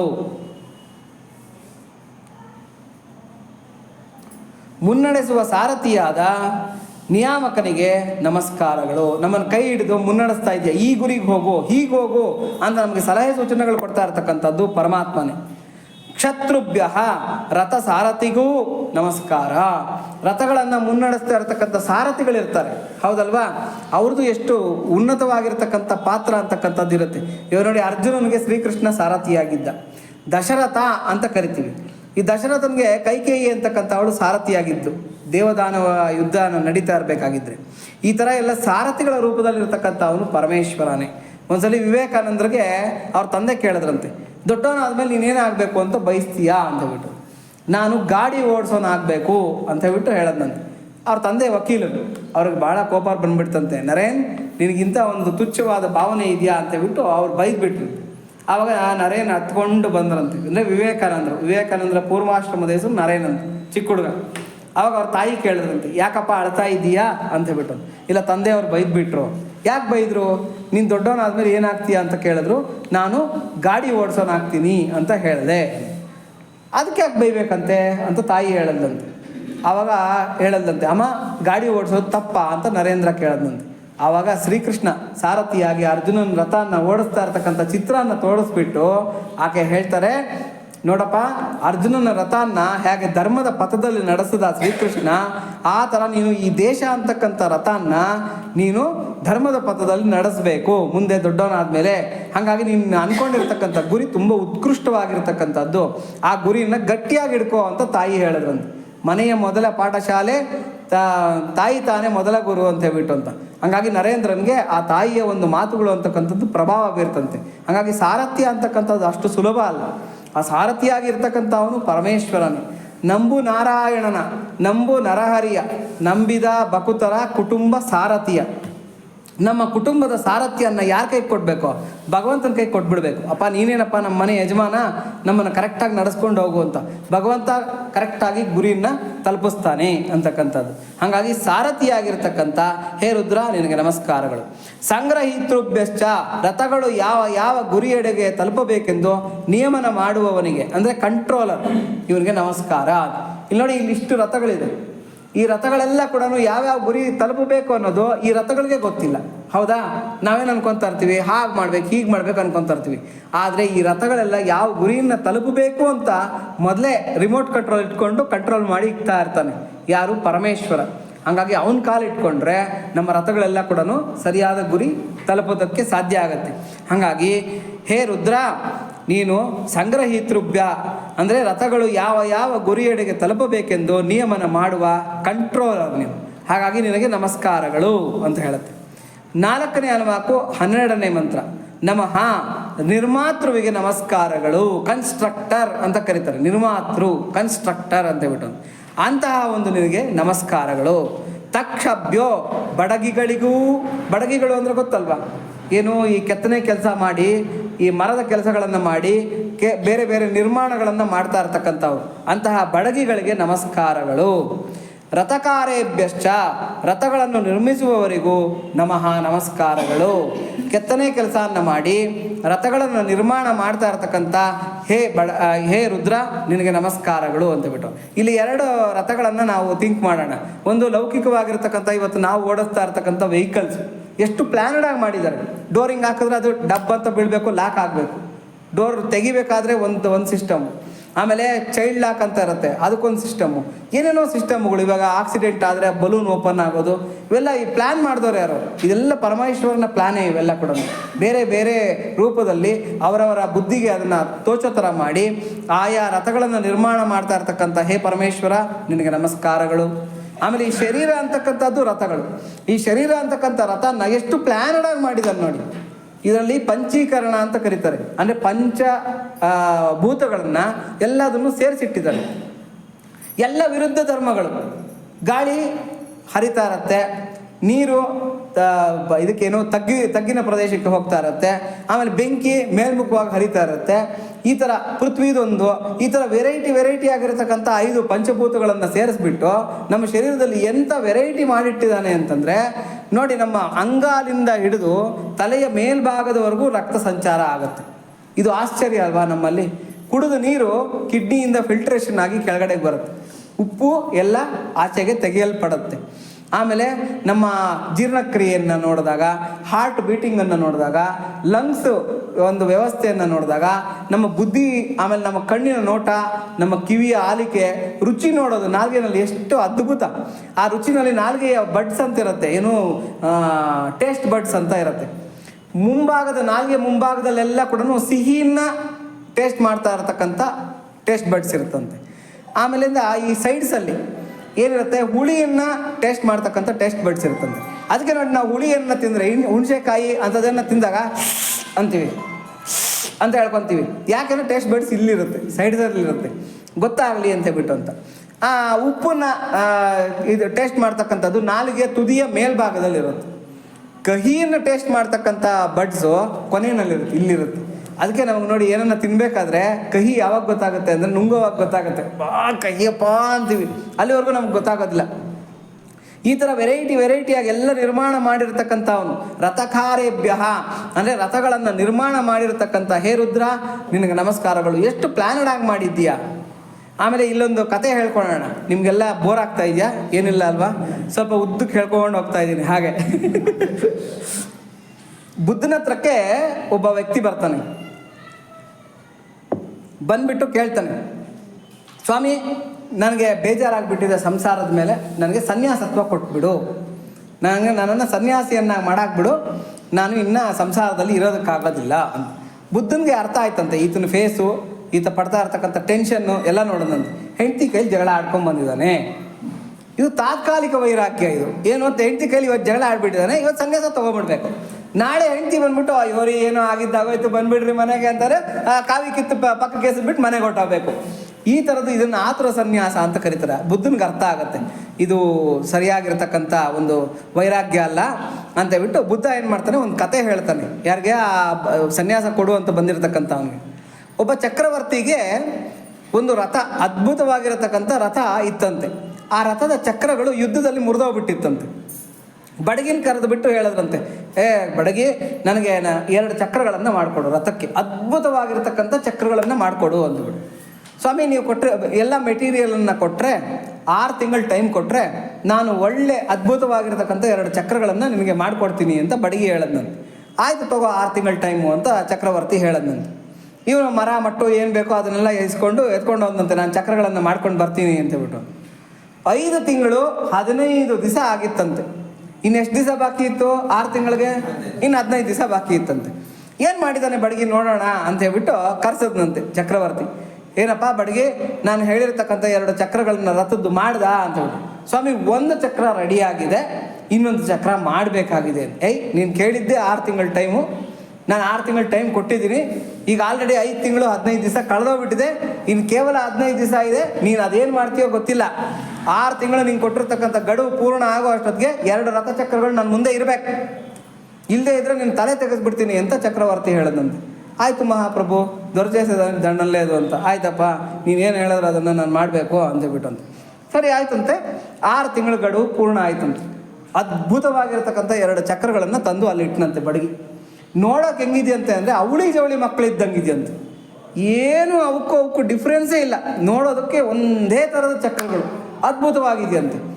ಆವಾಗ ಚಕ್ರವರ್ತಿಗೆ ಆಶ್ಚರ್ಯ ಆಯ್ತಂತೆ. ಅಲ್ಲಯ್ಯ, 1 ಚಕ್ರ ಮಾಡೋದಕ್ಕೆ 5 ತಿಂಗಳು 15 ದಿವಸ ತೊಗೊಂಡೆ, ಇನ್ನೊಂದು ಚಕ್ರ ಮಾಡೋದಕ್ಕೆ ಖಾಲಿ 15 ದಿವಸಕ್ಕೆ ಮಾಡ್ಕೊಂಡು ಬಂದಿದ್ದೀಯಾ.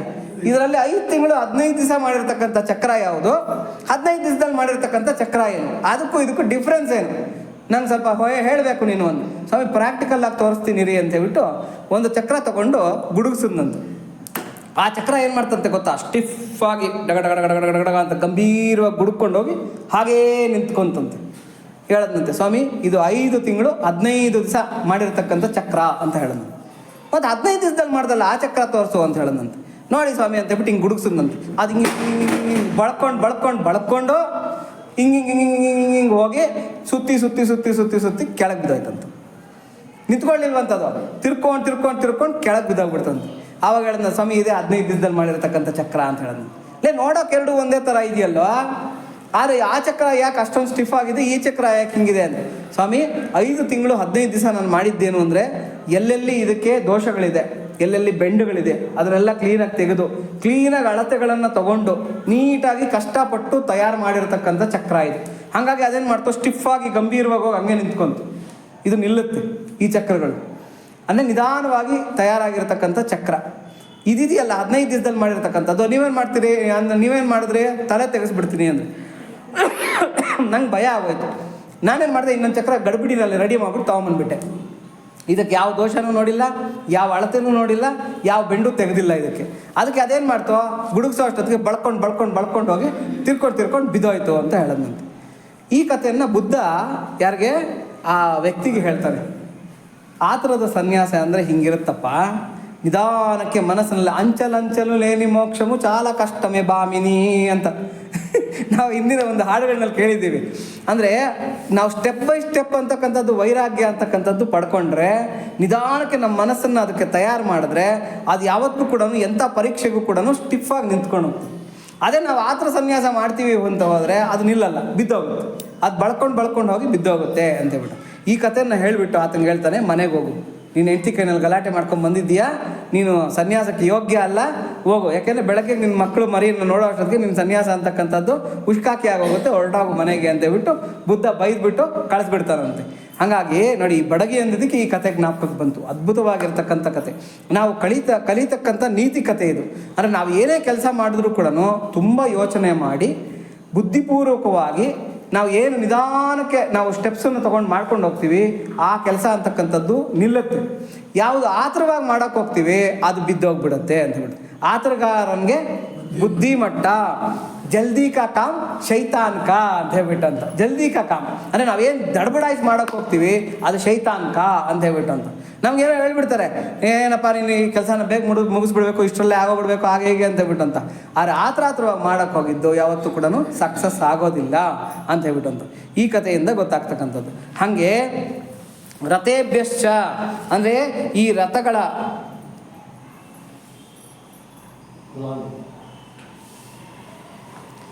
ರಥ ನಿರ್ಮಾತೃವಿಗೆ ನಮಸ್ಕಾರಗಳು. ತಕ್ಷಭ್ಯೋ ಬಡಗಿಗಳಿಗೂ ರಥಕಾರೇಭ್ಯಶ್ಚ ರಥಗಳನ್ನು ನಿರ್ಮಿಸುವವರಿಗೂ ನಮಃ ನಮಸ್ಕಾರಗಳು. 4ನೇ ಅನುವಾಕು 13ನೇ ಮಂತ್ರ ನಮಃ ಕಾರ್ಮಿಕನಾದ ಹೇ ರುದ್ರನೇ ನಿನಗೆ ನಮಸ್ಕಾರಗಳು. ಕಾರ್ಮಿಕ ಅಂದರೆ ಗೊತ್ತಲ್ವ, ಕೆಲಸಗಾರರು ಅಂತ. ಅದು ಸಣ್ಣದರಿಂದ ಹಿಡಿದು ದೊಡ್ಡದ್ರವರೆಗೂ ಏನೇನು ಕೆಲಸ ಮಾಡಿದ್ರು ಕೂಡ ನಾವು ಕಾರ್ಮಿಕರೇ. ಇವಾಗ ಇಲ್ಲಿ ಬಂದಿರತಕ್ಕಂಥವ್ರಿಗೆಲ್ಲ ಚೇರ್ಗಳು ಹಾಕಪ್ಪ ಅಂತ ಯಾರಿಗೋ ಹೇಳ್ತೀವಿ, ಅವ್ರು ಚೇರ್ ಹಾಕ್ತಾ ಇದ್ದಾರೆ ಅಂದರೆ ಅವ್ರು ಕಾರ್ಮಿಕರೇ. ಅಂದರೆ ಯಾರು ಕಾರ್ಯವನ್ನು ಮಾಡ್ತಾ ಇದ್ದಾರೆ ಅವರೆಲ್ಲ ಕಾರ್ಮಿಕರು ಅಂತ. ನಾವು ಮನೆಯಲ್ಲಿ ಮಾಡ್ತಕ್ಕಂಥ ಕೆಲಸಗಳು ಕಾರ್ಮಿಕವಾಗಿರತಕ್ಕಂಥ ಕೆಲಸಗಳೇ. ಕಾರ್ಮಿಕರು ಅಲ್ಲದೆ ಇರತಕ್ಕಂಥವ್ರು ಯಾರೂ ಇಲ್ಲ, ಪ್ರತಿಯೊಬ್ಬರು ಕಾರ್ಮಿಕರೇ. ಹಾಗಾಗಿ ಎಲ್ಲ ಕಾರ್ಮಿಕರ ರೂಪದಲ್ಲಿರ್ತಕ್ಕಂಥ ಹೇ ರುದ್ರ ನಿನಗೆ ನಮಸ್ಕಾರಗಳು ಅಂತ ಹೇಳ್ಬಿಟ್ಟು ಅಂತ. ಕುಲಾಲೇಭ್ಯ ಕುಂಬಾರರಿಗೂ ಕರ್ಮಾರೇಭ್ಯಶ್ಚ ಕಮ್ಮಾರರಿಗೂ ನಮಃ ನಮಸ್ಕಾರಗಳು. ಕುಂಬಾರಿಕೆ ಮಾಡ್ತಾ ಇರ್ತಕ್ಕಂಥವು ಎಷ್ಟು ಅದ್ಭುತವಾಗಿರ್ತಕ್ಕಂಥ ಕಲೆ ಅದು. ಒಂದು ಮಣ್ಣನ್ನು ತಂದು ನೀರಿನಲ್ಲಿ ಬೆರೆಸಿ ಅದನ್ನು ಒಂದು ಮಡಕೆಗಳು ಕುಡಿಕೆಗಳು ಆಗಿ ನಿರ್ಮಾಣ ಮಾಡ್ತಾ ಇರ್ತಕ್ಕಂಥದ್ದು ಸಾಮಾನ್ಯವಾದ ಕಲೆ ಅಲ್ಲ. ಆ ಚಕ್ರದ ಮೇಲೆ ತಿಪ್ಪಿ ನಾವು ಮಾಡ್ತಾ ಇರ್ತಕ್ಕಂಥದ್ದು ಅದ್ಭುತವಾಗಿರ್ತಕ್ಕಂಥ ಈ ಕಲೆಯ ರೂಪದಲ್ಲಿ ಈ ಕುಂಬಾರಿಕೆಯನ್ನು ಮಾಡ್ತಾ ಇರ್ತಕ್ಕಂಥ ಅವ್ರಿಗೆ ನಮಸ್ಕಾರಗಳು. ಆಮೇಲೆ ಕರ್ಮಾರೇಭ್ಯಶ್ಚ ಕಮ್ಮಾರರಿಗೂ ನಮಸ್ಕಾರಗಳು. ಕಮ್ಮಾರರು ಅಂದರೆ ಕಬ್ಬಿಣದ ಕೆಲಸ ಮಾಡೋರು. ನೀವು ಹೋಗಿ ನೋಡಿ ಕಬ್ಬಿಣದ ಕೆಲಸ ಮಾಡೋ ಕಡೆಗೆ ಎಂಥ ಅದ್ಭುತ ಅಂತಂದರೆ, ಕಬ್ಬಿಣವನ್ನು ಕಾಯಿಸಿಬಿಟ್ಟು ಆ ಒಂದು ಇದ್ರ ಮೇಲೆ ಇಡ್ತಾರೆ. ಅದನ್ನು ಏನಂತ ಕರೀತಾರೆ ಅಂತಂದರೆ, ಕೊಲುಮೆನಲ್ಲಿ ಆ ಕೆಳಗಡೆ ಒಂದು ಇದಿರುತ್ತೆ ಪ್ಲೇಟ್, ಅದ್ರ ಮೇಲೆ ಹೊಡಿತಾರೆ, ಅದನ್ನಿಟ್ಟು ಹೊಡಿತಾರೆ. ಅದಕ್ಕೆ ಒಂದು ಗಾದೆ ಮಾತಿದೆ, ಕಬ್ಬಿಣ ಕಾದಾಗ ಏಟ್ ಹಾಕಬೇಕು ಅಂತ ಹೇಳ್ಬಿಟ್ಟು ಅಂತ. ಕಬ್ಬಿಣ ತಣ್ಣಗಾದ್ಮೇಲೆ ಏಟ್ ಹಾಕೋಕೆ ಹೋದ್ರೆ ಆಗೋದಿಲ್ಲ, ಕಬ್ಬಿಣ ಕಾದಾಗ ಏಟ್ ಹಾಕಬೇಕು ಅಂತ. ಎಷ್ಟು ಅದ್ಭುತವಾಗಿ ಹಾಕ್ತಾರೆ ಅಂದರೆ ಆ ಏಟಿಗೆ ತಕ್ಕಂತೆ ಆ ಕಬ್ಬಿಣ ಅಂತಕ್ಕಂಥದ್ದು ಬಾಗ್ತಾ ಹೋಗುತ್ತೆ. ಎಂಥ ಅದ್ಭುತವಾಗಿರ್ತಕ್ಕಂಥ ಕಲೆ. ಈ ಕಲೆಗಳ ರೂಪದಲ್ಲಿ ಈ ಒಂದು ಕರ್ಮಠರಾಗಿ, ಈ ಒಂದು ನಿರ್ಮಾತೃಗಳಾಗಿ ಇದನ್ನೆಲ್ಲ ಮಾಡ್ತಾ ಇರತಕ್ಕಂಥ ಈ ಯಾರೋ ನಮ್ಮ ಕಾರ್ಮಿಕರಿಗೆ, ಈ ಕಾರ್ಮಿಕರ ರೂಪದಲ್ಲಿರ್ತಕ್ಕಂಥ ಹೇ ರುದ್ರ ನಿನಗೆ ನಮಸ್ಕಾರಗಳು ಅಂತ ಹೇಳ್ಬಿಟ್ಟು ಅಂತ. ಪೊಡಿ ಪೊಡಿ ಮಟ್ಟಿನಿ ಪೋಲಿನ ಮನಸುನು ಹರಿನಾಮ ಜಲಮು ಚಿಲಿಕಿಂಚಿ ತಡಿಪಿ. ಎಷ್ಟು ಚೆನ್ನಾಗಿದೆ ನೋಡಿ. ನಾವು ಮಣ್ಣು ತರ್ತೀವಿ, ಜೇಡಿ ಮಣ್ಣು. ಪೊಡಿ ಪೊಡಿ ಮಟ್ಟಿನಿ ಪೋಲಿನ ಮನಸುನು, ನಮ್ಮ ಮನಸ್ಸು ಹಂಗಿರುತ್ತಂತೆ, ನಾನಾ ವಿಧದಲ್ಲಿ ಪುಡಿ ಪುಡಿ ಪುಡಿ ಪುಡಿ ಆಗಿರುತ್ತೆ. ಅದನ್ನು ಹರಿನಾಮ ಜಲಮು ಚಿಲಿಕಿಂಚಿ ತಡಿಪಿ, ಹರಿನಾಮ ಅಂತಕ್ಕಂಥ ನೀರನ್ನು ಹಾಕಿ ಚೆನ್ನಾಗಿ ಅದನ್ನು ತೋಯಿಸ್ಬೇಕಂತೆ, ಹದ ಮಾಡಬೇಕು. ಚಕ್ರಧಾರಿ ಪೈ ಚಕ್ಕಗ ತಿಪ್ಪಿನ ಮೋಕ್ಷಮು ನೀಚೇತಿ ಬೊಮ್ಮಯ್ಯ. ಚಕ್ರಧಾರಿ ಅಂದರೆ ಪರಮಾತ್ಮ. ಪರಮಾತ್ಮನ ಮೇಲೆ ಇದನ್ನು ಒಂದು ಕಲೆಯಾಗಿ ತಿಪ್ಪಿದ್ರೆ, ಈ ಮನಸ್ಸು ಅಂತಕ್ಕಂಥ ಜೇಡಿ ಮಣ್ಣನ್ನು ಹರಿನಾಮ ಅಂತಕ್ಕಂಥದ್ರಲ್ಲಿ ನೆನೆಸ್ಬಿಟ್ಟು ಆ ಮೋಕ್ಷ ಅಂತಕ್ಕಂಥ ಮಡಿಕೆ ನಿನ್ನ ಕೈಗೆ ಅಂದು ಬರುತ್ತಪ್ಪ ಅಂತ ಹೇಳ್ಬಿಟ್ಟಂತ. ಹರಿನಾಮ ಮೇ ಮಧುರಂ ಅದಿನಮ್ಮುಕೋ ನಿರತಂ ಅಂತ. జీవనమున కై మట్టి కుండలను చేసి అమ్ముకొను కుమ్మరి నేను. ಭಕ್ತ ಕುಂಬಾರ, ಯಾರೋ ಘೋರ ಕುಂಬಾರನ ಕಥೆ ಇದೆ ಹೇಳ್ತಾ ಇರೋದು. జీవనమున కై మట్టి కుండలను చేసి అమ్ముకొను కుమ్మరి నేను. జీవం పోసిన బొమ్మల చేసే, జీవం పోసిన బొమ్మల చేసే బ్రహ్మను చేసిన కుమ్మరి నీవు అంతే. నువ్వెవరయ్యా నేనెవరయ్యా, నువ్వు నేను ಕಟೇನಯ್ಯ. ಅಂತಹ ಕುಂಬಾರನಿಗೆ ನನ್ನ ನಮಸ್ಕಾರಗಳು ಅಂತ ಹೇಳ್ತಾ ಇದ್ದಾರೆ. ಅಂತಹ ಕಮ್ಮಾರನಿಗೆ ನನ್ನ ನಮಸ್ಕಾರಗಳು. ಎಂಥ ಅದ್ಭುತವಾಗಿರ್ತಕ್ಕಂಥ ಒಂದು ಚರಿತ್ರೆ ಇದು. ಹಾಗಾಗಿ ಕಾರ್ಮಿಕರ ರೂಪದಲ್ಲಿರ್ತಕ್ಕಂಥ ಹೇ ರುದ್ರ ನಿನಗೆ ನಮಸ್ಕಾರಗಳು. 4ನೇ ಅನುವಾಕು 14ನೇ ಮಂತ್ರ ನಮಃ ವನ್ಯಚರನಾದ ಹೇ ರುದ್ರನೇ ನಿನಗೆ ನಮಸ್ಕಾರಗಳು. ಅಂದರೆ ಕಾಡುಗಳಲ್ಲಿ ಓಡಾಡ್ತಾ ಇರ್ತಕ್ಕಂಥ ಹೇ ರುದ್ರ ನಿನಗೆ ನಮಸ್ಕಾರಗಳು. ಪುಂಜಿಷ್ಟೇಭ್ಯ ಪಕ್ಷಿಗಳ ಸಮೂಹವನ್ನು ಆಹಾರಕ್ಕಾಗಿ ಬೇಟೆಯಾಡುವವನಿಗೆ ನಮಸ್ಕಾರಗಳು. ಪಕ್ಷಿಗಳ ಸಮೂಹನ ನಾವೆಲ್ಲ ನೋಡಿರ್ತೀವಿ, ಇವಾಗಲೂ ಇದ್ದಾರೆ ಪಕ್ಷಿಗಳನ್ನು ಬೇಟೆಯಾಡ್ತಕ್ಕಂಥವ್ರು, ಇವತ್ತಿಗೂ ಕೂಡ ಇದ್ದಾರೆ. ಈ ಕೌಜುಗಳು ಅಂತ ಬರುತ್ತೆ, ಅದನ್ನು ಪಿಟ್ಟಲು ಗುವ್ವಲು ಅಂತೆಲ್ಲ ಕರೀತಾರೆ. ನನಗೂ ಗೊತ್ತಿಲ್ಲ, ನಾನು ಬರೀ ಕೇಳಿರೋದನ್ನ ಹೇಳ್ತಾ ಇದ್ದೀನಿ, ನನ್ನ ಅನುಭವ ಅಲ್ಲ ಇದು. ಇದು ಹೊಲಗಳಲ್ಲಿ ಏನು ಮಾಡಿರುತ್ತೆ ಅಂದರೆ ಇವು ಪಾಪ ಹಾರಲಾರದ ಪಕ್ಷಿಗಳು ಇವೆಲ್ಲ ಕೂಡ. ಈ ಹಾರಲಾರದ ಪಕ್ಷಿಗಳು ಮೊಟ್ಟೆ ಇಟ್ಬಿಟ್ಟು ಮರಿಗಳನ್ನು ಮಾಡಿರುತ್ತೆ ಈ ಹೊಲಗಳಲ್ಲಿ, ಈ ಪೊದೆಗಳಲ್ಲಿ, ಇದರಲ್ಲೆಲ್ಲ ಕೂಡ. ಇವೇನು ಮಾಡುತ್ತೆ, ಚಿಕ್ಕ ಚಿಕ್ಕದಾಗ ಅದು ಮರಿಗಳನ್ನು ಕರ್ಕೊಂಡು ಈ ಕಡೆಯಿಂದ ಪೊದೆಯಿಂದ ಆ ಕಡೆ ಪೊದೆಗೆ, ಆ ಕಡೆಯಿಂದ ಪೊದೆಗೆ, ಈ ಕಡೆ ಪೊದೆಗಳಿಗೆ ಇವೆಲ್ಲ ಓಡಾಡ್ತಾ ಇರ್ತಕ್ಕಂಥ ಪಕ್ಷಿಗಳು. ಈ ಪಕ್ಷಿಗಳನ್ನು ಹಿಡಿದು ತಿಂತಕ್ಕಂಥವ್ರು ಇರ್ತಾರೆ, ಅಂತ ಅವ್ರನ್ನ ಪಿಟ್ಟಲದೊರ ಅಂತ ಕರೀತಾರೆ ಲೋಕಲ್ ಲ್ಯಾಂಗ್ವೇಜ್ನಲ್ಲಿ. ಇದನ್ನು ಹಿಡಿದು ತಿಂತಕ್ಕಂಥವ್ರು ಎಷ್ಟೋ ಪಕ್ಷಿಗಳನ್ನು ಹಿಡಿದು, ಇವಾಗ ಪಾರಿವಾಳಗಳನ್ನು ತಿಂತಾರೆ, ಬೇರೆ ಬೇರೆ ಪಕ್ಷಿಗಳನ್ನು ತಿಂತಾರೆ. ಈ ಥರ ಪಕ್ಷಿಗಳನ್ನು ಹಿಡಿದು ತಿಂತಾ ಇರ್ತಕ್ಕಂಥವ್ರು ಇದಾರಲ್ಲ, ಇವ್ರನ್ನ ಪುಂಜಿಷ್ಟರು ಅಂತ ಕರೀತಾರೆ. ಪುಂಜಿಷ್ಠೇಭ್ಯ ಅಂತ, ಪುಂಜಿಷ್ಟರು ಅಂತ ಇದೊಂದು ಕ್ಯಾಟಗರಿ. ಇವರು ಪಕ್ಷಿಗಳನ್ನು ತಿಂದು ಜೀವನ ಮಾಡ್ತಾ ಇರ್ತಕ್ಕಂಥವ್ರು. ಹಿಂದಿನ ಕಾಲಕ್ಕೆ ತುಂಬ ಜನ ಇದ್ರಂತೆ, ಇವಾಗ ಎಲ್ಲ ಅಲ್ಲೊಬ್ಬರಲ್ಲೊಬ್ಬರು ಕಾಣಿಸ್ತಾರೆ. ಒಂದು ಹಕ್ಕಿನ ಈ ಪಂಜರದಲ್ಲಿ ಹಿಡಿದು ಬೇರೆ ಬೇರೆ ಪಕ್ಷಿಗಳೆಲ್ಲ ಅಟ್ರಾಕ್ಟ್ ಆಗಿಬಿಡುತ್ತೆ. ಬೇರೆ ಪಕ್ಷಿಗಳೆಲ್ಲ ಬಂದ್ಬಿಡತ್ತೆ. ಆಮೇಲೆ ಇನ್ ಕೆಲವ್ರು ಏನ್ ಮಾಡ್ತಾರೆ ಅಂದ್ರೆ ಈ ರಟ್ಟನ್ನ ಇದ್ರಾಗ ಮಾಡಿರ್ತಾರೆ, ಮೇಲೆ ಎಲ್ಲ ಧಾನ್ಯ ಹಾಕಿರ್ತಾರೆ. ಆ ರಟ್ಟು ಈ ತರ ತಿರುಗೋ ತರ ಮಾಡಿರ್ತಾರೆ. ಇದ್ರ ಮೇಲೆಲ್ಲ ಧಾನ್ಯ ಹಾಕಿರ್ತಾರೆ. ಈ ಕೌಜುಗಳು ಏನು ಮಾಡುತ್ತೆ, ಆಟೋಮೆಟಿಕ್ಕಾಗಿ ಆ ರಟ್ಟು ಮೇಲೆ ಬರೋ ಅಷ್ಟೊತ್ತಿಗೆ ಅದನ್ನು ಕಾಳು ತಿನ್ನಬೇಕು ಅಂತ ಅದು ಹಿಂಗೆ ಮೊಗಚ್ಕೊಳುತ್ತೆ. ಒಂದೊಂದೇ ಪಕ್ಷಿ ಒಳಗೆ ಬಿದ್ದೋಗ್ತಾ ಇರುತ್ತೆ. ಈ ಥರ ಕೆಳಗಡೆ ಬಕೆಟ್ ಈ ಥರ ನಾನಾ ಹಿಡಿದು ತಿಂತಾ ಇರ್ತಕ್ಕಂಥವ್ರು ಇವ್ರನ್ನ ಪುಂಜಿಷ್ಟರು ಅಂತ ಕರೀತಾರೆ. ಅಂದರೆ ಹಕ್ಕಿಗಳನ್ನೇ ಆಹಾರವಾಗಿ, ಹಕ್ಕಿ ಪಿಕ್ಕಿ ಜನಾಂಗದವರು ಅಂತ ನಾವೆಲ್ಲ ಕೇಳಿರ್ತೀವಿ. ಈ ಥರ ಸುಮಾರು ಇರ್ತಕ್ಕಂಥವ್ರು ಈ ಹಕ್ಕಿಗಳನ್ನು ಆಹಾರವಾಗಿ ಸೇವಿಸ್ತಾ ಇರ್ತಕ್ಕಂಥವ್ರನ್ನ ಪುಂಜಿಷ್ಟ ಅಂತ ಕರೀತಾರೆ. ಈ ಪುಂಜಿಷ್ಟರ ರೂಪದಲ್ಲಿರ್ತಕ್ಕಂಥವನು ರುದ್ರನೇ. ಹೇ ರುದ್ರ ನಿನಗೆ ನಮಸ್ಕಾರಗಳು, ಈ ರೂಪದಲ್ಲಿ ನೀನು ಪಕ್ಷಿಗಳನ್ನು ಹಿಡಿದು ತಿಂತಾ ಇದೀಯಾ ಅಂತ ಹೇಳ್ಬಿಟ್ಟು ಅಂತ ನೋಡಿ. ಇವಾಗ ಇನ್ನೊಂದು ಕಥೆಯನ್ನು ಜ್ಞಾಪಿಸ್ಕೋಬೇಕು. ಏನು ಅಂತಂದರೆ, ವಾಲ್ಮೀಕಿಗಳು ಮೊದಲು ಬೇಡರಾಗಿದ್ದರು. ಅವರು ಮಾಡ್ತಾ ಇದ್ದಿದ್ದೇ ಏನು, ಈ ಪ್ರಾಣಿ ಪಕ್ಷಿಗಳ ವಧೆಯನ್ನು ಮಾಡಿ ಜೀವನವನ್ನು ಮಾಡ್ತಾ ಇದ್ದವರು. ಆ ನಾರಾಯಣನ ಮಂತ್ರನ ಶ್ರೀರಾಮ ಅಂತಕ್ಕಂಥ ಮಂತ್ರ, ರಾಮ ಅದು ಶ್ರೀನೂ ಇಲ್ಲ ರಾಮ ಅಂತ ಅವ್ರಿಗೆ ತಾರಕ ಉಪದೇಶ ಆಗುತ್ತೆ. ಅವ್ರಿಗೆ ರಾಮ ಅಂತ ತಾರಕನ ಉಪದೇಶ ಮಾಡಿದಾಗ ಯಾರು, ಈ ಸನಕಾದಿಗಳು ಮಾಡ್ತಕ್ಕಂಥದ್ದು ಇದನ್ನು ಮಾಡಿದಾಗ ಅವ್ರಿಗೆ ಅದನ್ನು ಉಚ್ಚಾರಣೆ ಮಾಡೋದಕ್ಕಾಗಲ್ಲ, ರಾಮ ಅಂತ ಉಚ್ಚಾರಣೆ ಮಾಡೋದಕ್ಕಾಗಲ್ಲ. ಇವ್ರದ್ದು ಫೇವ್ರೇಟ್ ವರ್ಡ್ ಏನು ಅಂದರೆ ಮರ ಅಂತ. ಮರ ಅಂದರೆ ಸತ್ತ ಅಂತ, ಸತವಾದ ಇವನು ಅಂತ. ಯಾರನ್ನು ಹೊಡೆದ್ರು ಕೂಡ ಇವಾಗ ಏನು ಮಾಡ್ತಾಯಿದ್ರು, ಕೊಲೆ ಮಾಡಿದ್ರು. ಮರ ಅಂದರೆ ಆ ಪಕ್ಷಿ ಸತ್ತೋಯ್ತು, ಈ ಪ್ರಾಣಿ ಸತ್ತೋಯ್ತು, ಇದನ್ನು ಇವರು ಕಾಮನ್ನಾಗಿ ಯೂಸ್ ಮಾಡ್ತಾಯಿದ್ರಂತೆ. ಅದಕ್ಕೆ ಏನು ಮಾಡ್ತಾರೆ, ಇವ್ರಿಗೆ ಯಾವಾಗ ರಾಮ ಅನ್ನೋ ತಿರುಗಲಿಲ್ವೋ ಅವ್ರೇನು ಮಾಡ್ತಾರೆ, ಮರ ಅಂತ ಹೇಳ್ಕೊಡ್ತಾರೆ. ಅಪ್ಪ ನಿಂಗೆ ಅದು ತಿರುಗಲಿಲ್ಲ, ರಿವರ್ಸ್ ಹೇಳು ಮರ ಅಂತ ಹೇಳ್ಬಿಟ್ಟು ಅಂತ. ಆವಾಗ ಮರ ಮರ ಮರ ಮರ ಮರ ಮರ ಅಂತ ಧ್ಯಾನ ಮಾಡೋಕ್ಕೆ ಶುರು ಮಾಡಿದ್ರಂತೆ. ಕಡೆಗೆ ಅದೇನಾಯಿತು, ರಾಮ ರಾಮ ರಾಮ ಅಂತಾಗಿ ಜ್ಞಾನೋದಯ ಆಯ್ತಂತವ್ರಿಗೆ. ಜ್ಞಾನೋದಯ ಆಗಿ ಅವರೊಂದು ಋಷ್ಯಾಶ್ರಮವನ್ನು ಕಟ್ಕೊಂಡು ವಲ್ಮೀಕನ್ನು ಒಡ್ಕೊಂಡು ಬಂದ್ರಂತೆ. ವಲ್ಮೀಕ ಅಂದರೆ ಸಂಸ್ಕೃತದಲ್ಲಿ ಹುತ್ತ. ಅವ್ರು ಧ್ಯಾನ ಮಾಡಿ ಮಾಡಿ ಮಾಡಿ ಅವ್ರ ಸುತ್ತೂರ ಹುತ್ತ ಬೆಳೆದು ಬಿಟ್ಟಿತ್ತಂತೆ. ಕಡೆಗೆ ಅವ್ರಿಗೆ ಬ್ರಹ್ಮ ಸಾಕ್ಷಾತ್ಕಾರ ಆದಾಗ ಆ ಹುತ್ತನ್ನು ಸೀಳ್ಕೊಂಡು ಆಚೆ ಕಡೆಗೆ ಬಂದಿದ್ದರಿಂದ ವಾಲ್ಮೀಕಿ ಅಂತ ಹೇಳ್ಬಿಟ್ಟು ಅವ್ರಿಗೆ ಹೆಸರನ್ನು ಇಟ್ಟರಂತೆ. ಆಶ್ರಮವನ್ನು ಕಟ್ಕೊಂಡು ಅವರಲ್ಲಿ ಶಿಷ್ಯ ಸಮೇತವಾಗಿ ಜೀವನ ಮಾಡ್ತಾ ಇರ್ತಕ್ಕಂಥವ್ರು. ಹೀಗೆ ಇರಬೇಕಾಗಿದ್ರೆ ಏನಾಗುತ್ತೆ ಅಂತಂದರೆ, ರಾವಣನ ಅನುಚರರು ಇಬ್ಬರು ರಾಕ್ಷಸರು ಇರ್ತಾರೆ, ದಂಪತಿಗಳು. ಇವರೇನು ಮಾಡೋದು, ಬರೋದು ಈ ಋಷ್ಯಾಶ್ರಮಗಳ ಮೇಲೆ ಬೀಳೋದು, ದಾಂಧಲೆ ಮಾಡೋದು, ಯಾರನ್ನ ಹಿಡಿಬೇಕು ಅಥವಾ ಏನನ್ನ ಮಾಡಬೇಕು ಅಂತಂದರೆ 2 ಪಕ್ಷಿಗಳ ರೂಪವನ್ನು ತಾಳಿಯೋದು, ಓಡೋಗ್ಬಿಡೋದು, ಈ ಥರ ಮಾಡ್ತಾ ಇರ್ತಾರೆ.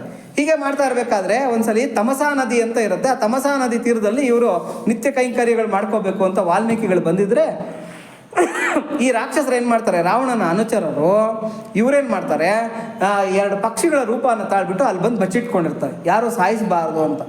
ಮಹಾವಿಷ್ಣು ಏನು ಮಾಡ್ತಾನೆ, ಈ ಇಬ್ಬರು ರಾಕ್ಷಸರನ್ನು ಸಾಯಿಸಲೇಬೇಕು ಅಂತ ಬಿಟ್ಟು ಬೇಡನ ರೂಪದಲ್ಲಿ ಬರ್ತಾನೆ. ಬೇಡನ ರೂಪದಲ್ಲಿ ಬಂದುಬಿಟ್ಟು ಒಂದು ಪಕ್ಷಿಗೆ ಗುರಿ ಇಟ್ಟು ಬಾಣನ್ನು ಹೊಡೆದು ಬಿಡ್ತಾನೆ. ಆ ಗಂಡು ಪಕ್ಷಿ ಸತ್ತೋಗ್ಬಿಡುತ್ತೆ. ಹೆಣ್ಣು ಪಕ್ಷಿ ಪರಿತಪಿಸ್ತಾ ಇರುತ್ತೆ, ಅಯ್ಯಯ್ಯೋ ಹೊಟ್ಟೋಗ್ಬಿಟ್ಟ ಅಂತ ಹೇಳ್ಬಿಟ್ಟು. ವಾಲ್ಮೀಕಿಗಳು ಏನು ಅನ್ಕೊಂಡ್ಬಿಡ್ತಾರೆ ಅಂದರೆ, ಅಮಾಯಕವಾಗಿರತಕ್ಕಂಥ 2 ಪಕ್ಷಿಗಳಿಗೂ ಬೇಡ ಒಡೆದು ಸಾಯಿಸ್ಬಿಟ್ಟಿದ್ದಾನೆ, ಎಂಥ ಕೆಲಸ ಮಾಡಿಬಿಟ್ಟ ಅಂತ ಹೇಳ್ಬಿಟ್ಟು ದುಃಖದಿಂದ ಏನು ಮಾಡ್ತಾರೆ, ಒಂದು ಶಾಪವನ್ನು ಕೊಡ್ತಾರೆ. ಆ ಶಾಪನಾರ್ಥ ಏನು ಬರುತ್ತೆ ಅಂತಂದರೆ, ಸುಶ್ರಾವ್ಯವಾಗಿರ್ತಕ್ಕಂಥ ಒಂದು ಶ್ಲೋಕ ರೂಪದಲ್ಲಿ ಬರುತ್ತೆ. ಮಾ ನಿಷಾದ ಅಂತ ಏನೋ ಶುರುವಾಗುತ್ತದು ವಾಲ್ಮೀಕಿ ರಾಮಾಯಣದಲ್ಲಿ.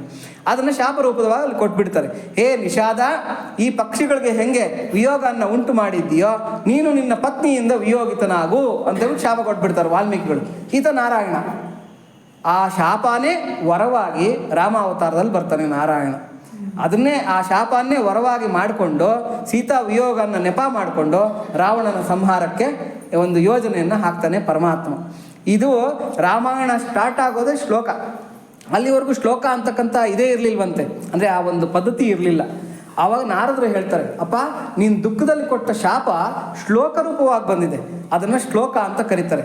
ನೀನು ಈ ಶ್ಲೋಕನ ಉಪಯೋಗಿಸ್ಕೊಂಡು ರಾಮಾಯಣ ರಚನೆಯನ್ನು ಮಾಡು ಅಂತೇಳ್ಬಿಟ್ಟು ಆವಾಗ ವಾಲ್ಮೀಕಿಗಳು ಇನ್ನು ರಾಮಾವತಾರ ಆಗೋಕ್ಕೆ ಮುಂಚೆನೇ ರಾಮಾಯಣ ರಚನೆಯನ್ನು ಮಾಡಿಟ್ಬಿಡ್ತಾರೆ ಅವರ ದಿವ್ಯ ದೃಷ್ಟಿಯಿಂದ.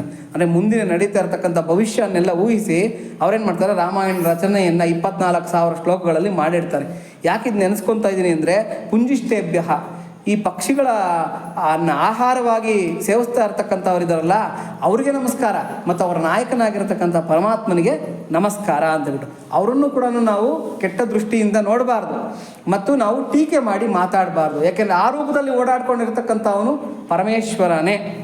ಮತ್ತು ಆಹಾರಕ್ಕಾಗಿ ಬೇಟೆಯಾಡುವವನಿಗೆ ನಿಷಾದೇಭ್ಯ, ನಿಷಾದರು ಅಂತ ಕೇಳಿದ್ದೀರಾ?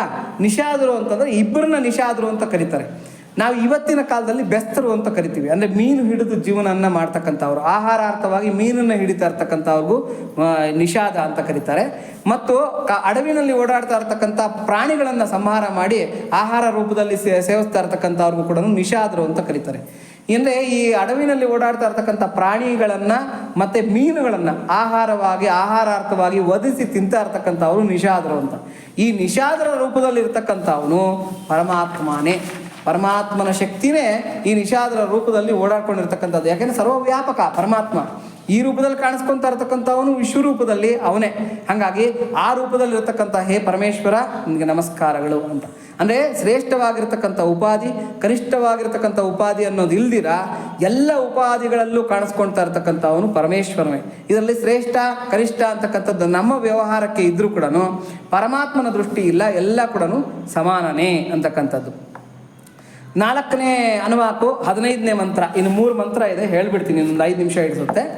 ನಮಃ, ರಕ್ಷಣೆಗಾಗಿ ಮಾರಕಾಸ್ತ್ರಗಳ ತಯಾರಿಸುವ ರುದ್ರನಿಗೆ ನಮಸ್ಕಾರಗಳು. ಅಸ್ತ್ರಗಳನ್ನು ತಯಾರು ಮಾಡ್ತಾ ಇರ್ತಕ್ಕಂಥ ಹೇ ರುದ್ರ ನಿನಗೆ ನಮಸ್ಕಾರಗಳು ಅಂತ ಹೇಳ್ಬಿಟ್ಟು. ಇವಾಗ ನೋಡಿ, ನಮ್ಮಲ್ಲೆಲ್ಲ ಕೂಡ ಮೇಕ್ ಇನ್ ಇಂಡಿಯಾ ಅಂತ ಹೇಳ್ಬಿಟ್ಟು ಬಂದ್ಬಿಟ್ಟಿದೆ. ಮೊದಲೆಲ್ಲ ಏನು ಮಾಡ್ತಾ ಇದ್ರು ಅಂದರೆ, ಮಿಲಿಟ್ರಿಗೆ ಬೇಕಾಗಿರ್ತಕ್ಕಂಥ ಆಯುಧಗಳನ್ನು ನಾವು ಬೇರೆ ಕಡೆಯಿಂದ ತರಿಸ್ಕೋಬೇಕಾಗಿತ್ತು, ಬೇರೆ ದೇಶಗಳಿಂದ ತರಿಸ್ಕೋಬೇಕಾಗಿತ್ತು. ಈಗ ನಮ್ಮ ಭಾರತ ಸರ್ಕಾರ ಏನು ಮಾಡಿದೆ ಅಂತಂದರೆ, ನಮ್ಮ ಭಾರತದಲ್ಲೇ ಇದನ್ನೆಲ್ಲ ಕೂಡ ತಯಾರು ಮಾಡಿ ಅದನ್ನು ಪ್ರಯೋಗ ಮಾಡ್ತಕ್ಕಂಥ ಒಂದು ಅದ್ಭುತವಾಗಿರ್ತಕ್ಕಂಥ ಟೆಕ್ನಾಲಜಿನ ಇವಾಗ ಇಂಪ್ರೂವ್ ಮಾಡ್ಕೊಂಡಿದೆ. ಹಾಗಾಗಿ ಈ ಮಾರಕಾಸ್ತ್ರಗಳನ್ನು ತಯಾರಿಸ್ತಾ ಇರ್ತಕ್ಕಂಥ ಹೇ ರುದ್ರ ನಿನಗೆ ನಮಸ್ಕಾರಗಳು. ಆ ಮಾರಕಾಸ್ತ್ರಗಳನ್ನು ತಯಾರು ಮಾಡ್ತಾ ಇರ್ತಕ್ಕಂಥ ಈ ಶಕ್ತಿ ಇದೆಯಲ್ಲ, ಅದು ಕೂಡ ಪರಮಾತ್ಮನ ಶಕ್ತಿನೇ. ಇಶುಕೃದ್ಭ್ಯೋ, ಬಾಣಗಳನ್ನು ತಯಾರಿಸುವವನಿಗೂ, ಧನ್ವಕೃದ್ಭ್ಯ, ಧನುಸ್ಸನ್ನು ತಯಾರಿಸುವವನಿಗೂ, ಅಂದರೆ ಮಾರಕಾಸ್ತ್ರಗಳು ಅಂತಲೇ ಅರ್ಥ ಇಲ್ಲಿ ನಮಸ್ಕಾರಗಳು. 4ನೇ ಅನುವಾಕು 16ನೇ ಮಂತ್ರ. ನಮೋ, ಹೇ ಪಶುಪತಿಯೇ ನಿನಗೆ ನಮಸ್ಕಾರಗಳು. ಪಶುಪತಿ ಅಂದರೆ ಗೊತ್ತಲ್ವ, ಪಶು, ಪಾಶ ಅಂದರೆ ಹಗ್ಗಗಳು. ಯಾವ ಜೀವಿಗಳಿಗೆ ಹಗ್ಗದಿಂದ ಕಟ್ಟಿ ಆ ಹಗ್ಗಗಳನ್ನು ಹಿಡ್ಕೊಂಡಿರ್ತಕ್ಕಂಥ ಪಶುಪತಿ ಆಗಿದನೋ ಅವನಿಗೆ ನಮಸ್ಕಾರಗಳು. ಮೃಗಯುಭ್ಯ, ಕಾಡು ಪ್ರಾಣಿಗಳ ಬೇಟೆಯಾಡುವವರಿಗೂ, ಕಾಡು ಪ್ರಾಣಿಗಳನ್ನು ಬೇಟೆಯಾಡ್ತಾ ಇರ್ತಕ್ಕಂಥವರು. ಶ್ವನಿಭ್ಯಶ್ಚ, ನಾಯಿಗಳ ಕಂಠದಲ್ಲಿ ಕಟ್ಟಿರುವ ಪಾಶಗಳ ಧರಿಸಿರುವವರಿಗೂ ನಮಃ ನಮಸ್ಕಾರಗಳು. ನಾವು ಬೆಳಗ್ಗೆನೆ ಆಚೆ ಕಡೆಗೆ ಬಂದರೆ ನಾಯಿಗಳ ಚೈನುಗಳು, ಹಗ್ಗಗಳನ್ನು ಹಿಡ್ಕೊಂಡು ನಮಗೆ ಜನಗಳು ಎದುರು ಬರ್ತಾ ಇರ್ತಾರೆ. ಪಾಪ ನಾಯಿಗಳ ಓನರ್ಗಳು ಅವ್ರು ಬೆಳಗ್ಗೆ ವಾಕಕ್ಕೆ ಕರ್ಕೊಂಬಂದಿರ್ತಾರೆ. ಅದಕ್ಕೇನೋ ಪ್ರಕೃತಿಯಾಗಿರ್ತಕ್ಕಂಥ ಏನೋ ಆ ಶೌಚಾಚಾರಗಳನ್ನು ಮಾಡಿಸೋದಕ್ಕೆ ವಾಕಗೆ ಅಂತ ನಾಯಿಗಳನ್ನು ಕರ್ಕೊಂಬರ್ತಾರೆ. ಆ ನಾಯಿಗಳ ಚೈನುಗಳು, ಹಗ್ಗಗಳು ಹಿಡ್ಕೊಂಡು ಬರ್ತಾ ಇರ್ತಕ್ಕಂಥವ್ರು ಇದಾರಲ್ಲ, ಅವರು ಕೂಡ ರುದ್ರರೂಪಿನೇ. ನಾವು ಬೆಳಗ್ಗೆ ಅವ್ರನ್ನ ನೋಡಿದ್ರೆ ನಮಸ್ಕಾರ ಮಾಡಬೇಕು, ಅಪ್ಪ ರುದ್ರನ ದರ್ಶನ ಆಯಿತು ಅಂತ ಹೇಳ್ಬಿಟ್ಟು ಅಂತ. ಹಾಗೆ ನಾಯಿಗಳ ಕಂಠದಲ್ಲಿ ಕಟ್ಟಿರುವ ಪಾಶಗಳ ಧರಿಸಿರುವ ಹೇ ರುದ್ರ ನಿನಗೆ ನಮಸ್ಕಾರಗಳು. ಅದಕ್ಕೆ ಅವನನ್ನು ಪಶುಪತಿ ಅಂತ ಕರೀತಾರೆ. ಆ ಜೀವಿಗಳು, ಇವಾಗ ನಾವೆಲ್ಲ ಜೀವಿಗಳೇ, ನಮಗೆಲ್ಲ ಕೂಡ ಪಾಶಗಳಿಂದ ಕಟ್ಟಿದ್ದಾನೆ. ಆ ಪಾಶಗಳನ್ನು ಹಿಡಿದಿರ್ತಕ್ಕಂಥ ಪಶುಪತಿ ಪರಮಾತ್ಮ, ಅವನಿಗೆ ನಮಸ್ಕಾರಗಳು. ಇನ್ನು ನಾಲ್ಕನೇ ಅನುವಾಕು 17ನೇ ಮಂತ್ರ, ಇದು ಕೊನೆಯ ಮಂತ್ರ. 4ನೇ ಅನುವಾಕಿನಲ್ಲಿ ಕೊನೆಯ ಮಂತ್ರ ಇದು. ನಮಃ ಸರ್ವಮಯನಾದ ಹೇ ರುದ್ರನೇ ನಿನಗೆ ನಮಸ್ಕಾರಗಳು. ಇಲ್ಲಿ ಕಡೆಯದಾಗಿ ಏನು ಹೇಳ್ತಾ ಇದ್ರೆ, ಸರ್ವಮಯನಾಗಿರ್ತಕ್ಕಂಥ ಹೇ ರುದ್ರ ನಿನಗೆ ನಮಸ್ಕಾರಗಳು. ಎಲ್ಲ ಕಡೆ ನೀನೇ ಗೋಚರಿಸ್ತಾ ಇದೆಯಪ್ಪ, ಎಲ್ಲರ ರೂಪದಲ್ಲಿ ನೀನೇ ಗೋಚರಿಸ್ತಾ ಇದೆಯಾ. ನೀನು ಅಲ್ಲದೆ ಇರ್ತಕ್ಕಂಥದ್ದು, ನೀನು ಇಲ್ಲದೆ ಇರ್ತಕ್ಕಂಥದ್ದು ಏನೂ ಇಲ್ಲ. ಹಾಗಾಗಿ ಎಲ್ಲ ರೂಪಗಳಿಗೂ ಕೂಡ, ನಿನ್ನ ಎಲ್ಲ ರೂಪಗಳಿಗೂ, ಎಲ್ಲ ವಸ್ತುಗಳಿಗೂ ನಮಸ್ಕಾರಗಳು.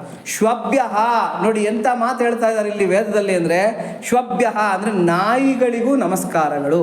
ನಾಯಿಗಳನ್ನು ಕರ್ಕೊಂಬರ್ತಾ ಇರ್ತಕ್ಕಂಥ ಓನರ್ ರುದ್ರರೂಪ ಅಂತ ಹೇಳಿದ್ದಾಯ್ತು. ನಾಯಿಗಳಿಗೂ ಕೂಡ ನಮಸ್ಕಾರಗಳು. ಶ್ವಪತಿಭ್ಯಶ್ಚ, ನಾಯಿಗಳ ಯಜಮಾನರಿಗೂ ನಮಸ್ಕಾರಗಳು. ಇದನ್ನು ಹೇಳಿ 4ನೇ ಅನುವಾಕ 17ನೇ ಮಂತ್ರವನ್ನು ಮುಗಿಸ್ತಾ ಇದ್ದಾರೆ. ಇಲ್ಲಿ ನಮ್ಮ ಜೀವನದಲ್ಲಿ ನಡೆದ ಒಂದು ಘಟನೆಯನ್ನು ಹೇಳಿಬಿಡ್ತೀನಿ, ಅದ್ಭುತವಾಗಿರುತ್ತೆ. ನಾಯಿಗಳು ಪರಮಾತ್ಮನೇ, ಬೆಕ್ಕುಗಳು ಪರಮಾತ್ಮನೇ, ನಾವು ಸಾಕ್ತಾ ಇರ್ತಕ್ಕಂಥ ಎಲ್ಲ ಪ್ರಾಣಿಗಳು ಕೂಡ ಪರಮಾತ್ಮನೇ, ಆ ಯಜಮಾನನೂ ಪರಮಾತ್ಮನೇ. ಆದರೆ ಆ ಪ್ರಾಣಿಗಳನ್ನು ವ್ಯಾವಹಾರಿಕವಾಗಿ ಎಷ್ಟು ಮಟ್ಟಿಗೆ ನೋಡ್ಕೋಬೇಕು, ಎಷ್ಟು ಪ್ರೀತಿಯಿಂದ ನೋಡ್ಕೋಬೇಕು ಅಷ್ಟು ನೋಡ್ಕೋಬೇಕು. ಕೆಲವ್ರು ಏನು ಮಾಡ್ತಾರೆ ಅಂದರೆ, ತಾವು ತಿಂತಾ ಇರ್ತಕ್ಕಂಥ ತಟ್ಟೆನಲ್ಲಿ ಅದಕ್ಕೂ ತಿನ್ನೋದಕ್ಕೆ ಅವಕಾಶ ಮಾಡಿಕೊಡ್ತಾರೆ. ತಮ್ಮ ಮೂತಿಗಳು ಆ ನಾಯಿಗಳು ನಾಕೋದಕ್ಕೆಲ್ಲ ವ್ಯವಸ್ಥೆ ಮಾಡಿಕೊಡ್ತಾರೆ. ಏನು ಮಲಗಿಸ್ಕೊಳ್ಳಿ ಪರವಾಗಿಲ್ಲ, ಆದರೆ ತಾವು ತಮ್ಮ ಮೂತಿಗಳನ್ನು ನಾಗಿಸ್ಕೊಳ್ತಕ್ಕಂಥದ್ದು, ತಮ್ಮ ತಟ್ಟೆನಲ್ಲಿ ತಿನ್ನೋದಕ್ಕೆ ಇವೆಲ್ಲ ಮಾಡಬಾರ್ದು. ಯಾಕೆಂದರೆ ವ್ಯಾವಹಾರಿಕವಾಗಿ ನೋಡಿ, ಬೆಕ್ಕುಗಳ ಕೂದಲು ಅಂತಕ್ಕಂಥದ್ದು ಆಸ್ತಮಾಗೆ ದಾರಿ ಮಾಡಿಕೊಡುತ್ತಂತೆ, ಬೇರೆ ಬೇರೆ ಕಾಯಿಲೆಗಳಿಗೆ ದಾರಿ ಮಾಡಿಕೊಡುತ್ತಂತೆ. ನಾಯಿಗಳು ಕೂಡ ಕೆಲವು ರೋಗಗಳನ್ನ, ಅಂದರೆ ಸಾಕು ಪ್ರಾಣಿಗಳಿಂದ ಕೆಲವು ರೋಗಗಳು ಹಬ್ಬುತ್ತೆ ಅಂತಕ್ಕಂಥದ್ದು ಎಲ್ಲ ಇವರೇ ಡಾಕ್ಟರ್ಸ್ ಹೇಳ್ತಾ ಇರ್ತಕ್ಕಂಥ ಮಾತು. ಹಾಗಾಗಿ ಪ್ರಾಣಿಗಳನ್ನು ಪ್ರೀತಿ ಮಾಡೋಣ, ಎಷ್ಟು ಬೇಕೋ ಅಷ್ಟು ಗೌರವಿಸೋಣ, ಎಲ್ಲಿಟ್ಟುಕೊಂಡು ನೋಡ್ಕೋಬೇಕೋ ಅಲ್ಲಿ ಇಟ್ಕೊಂಡು ನೋಡ್ಕೊಳ್ಳೋಣ. ಅತಿಯಾಗಿ ಅದನ್ನು ನೋಡ್ಕೊಳ್ತಕ್ಕಂಥದ್ದು ಬೇಡ. ಪ್ರೀತಿ ಮಾಡಬೇಕು, ಆದರೆ ಅದು ಅತಿ ಆಗಬಾರ್ದು. ನೋಡಿ, ನನ್ನ ಜೀವನದಲ್ಲಿ ನಡೆದ ಒಂದು ಘಟನೆಯನ್ನು ಹೇಳಿಬಿಡ್ತೀನಿ. ಅದ್ಭುತವಾಗಿದೆ ಇದು, ನಮಗೆ ಒಂಥರ ಅನುಕರಣೀಯವಾಗಿದೆ.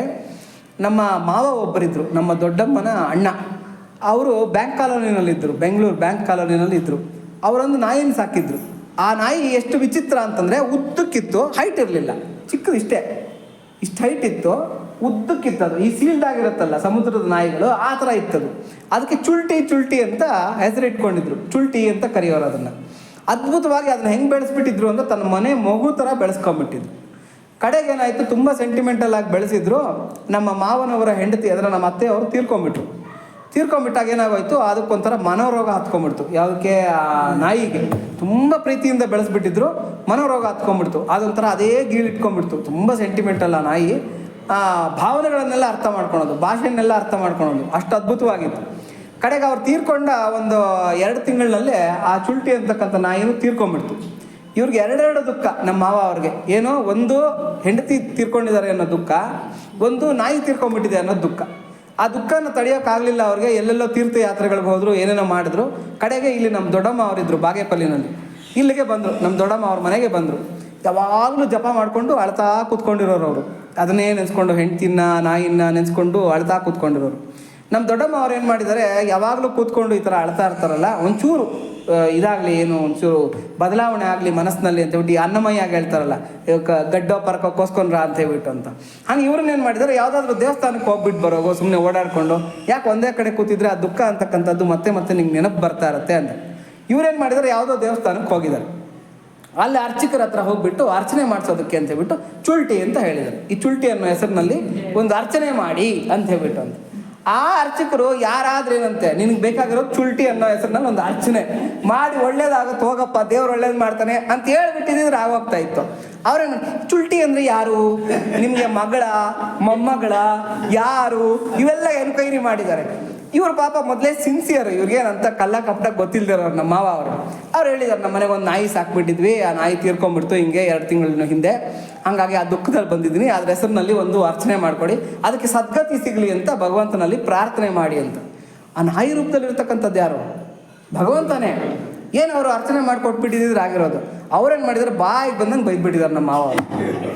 ನಿಮಗೆ ಜ್ಞಾನ ಇದೆಯಾ, ಮಾನ ಇದೆಯಾ, ಮರ್ಯಾದೆ ಇದೆಯಾ, ದೇವಸ್ಥಾನಕ್ಕೆ ಬಂದು ದೇವ್ರ ಹತ್ರ ಒಂದು ನಾಯಿ ಹೆಸರಿನಲ್ಲಿ ಅರ್ಚನೆ ಮಾಡಿಸೋದಕ್ಕೆ ಬರ್ತೀರಾ, ಹಾಗೆ ಏನು ಬೈದ್ಬಿಟ್ಟು ಕಳಿಸ್ಬಿಟ್ಟಿದ್ದಾರೆ. ಅವ್ರು ಇನ್ನೂ ಅಂತ ಹತ್ಕೊಂಡು ಬಂದುಬಿಟ್ಟಿದ್ದಾರೆ ಮನೆಗೆ. ನಮ್ಮ ದೊಡ್ಡಮ್ಮ ಅವರು ಹೊರಡ್ಕೊಂಬಂದರು, ಈ ಥರ ನಿಮ್ಮ ಮಾವ ಅವ್ರು ಅಳ್ತಾ ಇದ್ದಾರಪ್ಪ, ತುಂಬಾ ಸಮಾಧಾನ ಮಾಡ್ಬಾ ಅಂತ ಹೇಳ್ಬಿಟ್ಟು. ಆಮೇಲೆ ನಾನು ಹೋಗಿ, ಮಾವ ಅವ್ರಿಗೆ ಗೊತ್ತಿಲ್ದಿರ ಅಂದ್ಬಿಟ್ಟಿದ್ದಾರೆ, ನಿಮ್ಮ ಚುಲ್ಟಿಗೆ ಒಳ್ಳೆ ಸದ್ಗತಿ ಸಿಗುತ್ತೆ, ಅವ್ರಿಗೆ ಭಗವಂತ ಒಳ್ಳೇದು ಮಾಡ್ತಾನೆ, ಯೋಚನೆ ಮಾಡಬೇಡಿ ಅಂತ ಹೇಳ್ಬಿಟ್ಟು ಎಲ್ಲ ಹೇಳಿದ್ಮೇಲೆ ಆಮೇಲೆ ಅವ್ರು ಸಮಾಧಾನ ಅಂತಕ್ಕಂಥದ್ದು ಆದರು. ಈ ರಮಣ ಮಹರ್ಷಿಗಳ ಆಶ್ರಮದಲ್ಲಿ ಒಂದು ವಿಚಿತ್ರವನ್ನು ನೋಡ್ಬೋದು. ರಮಣರ ಜೀವನ ಚರಿತ್ರೆಯನ್ನು ನೋಡಿದ್ರೆ ರಮಣರು ಕೂತ್ಕೊಂಡಿರುವಾಗ ಅಳಿಲುಗಳು ಬರೋದಂತೆ, ಅವರು ತಿನ್ನುವಾಗ ಆಹಾರನ ಕೊಟ್ಟು ಕಳಿಸೋರಂತೆ. ಕೋತಿಗಳೆಲ್ಲ ಬರೋದಂತೆ, ನವಿಲುಗಳು, ಈ ಹಸುಗಳು, ಈ ಥರದ್ದೆಲ್ಲ ಜೀವಿಗಳೆಲ್ಲ ಬರೋದು. ಆದರೆ ರಮಣರು ಯಾರನ್ನು ಕೂಡ ಅದು ಇದು ಅಂತ ಕರೀತಾ ಇರಲಿಲ್ವಂತೆ. ಅವ್ರು ಬಂದಿದ್ದಾರೆ, ಇವ್ರು ಬಂದಿದ್ದಾರೆ. ಒಂದ್ಸಲಿ ಹಾವು ಬಂದ್ಬಿಟ್ಟಿರುತ್ತೆ, ಅವರೆಲ್ಲ ಹೇಳ್ತಾರೆ, ಸ್ವಾಮಿ ಹಾವು ಬಂದ್ಬಿಟ್ಟಿದೆ, ನಿಮ್ಗೆ ಭಯ ಆಗ್ತಾ ಇಲ್ಲ ಅಂತ.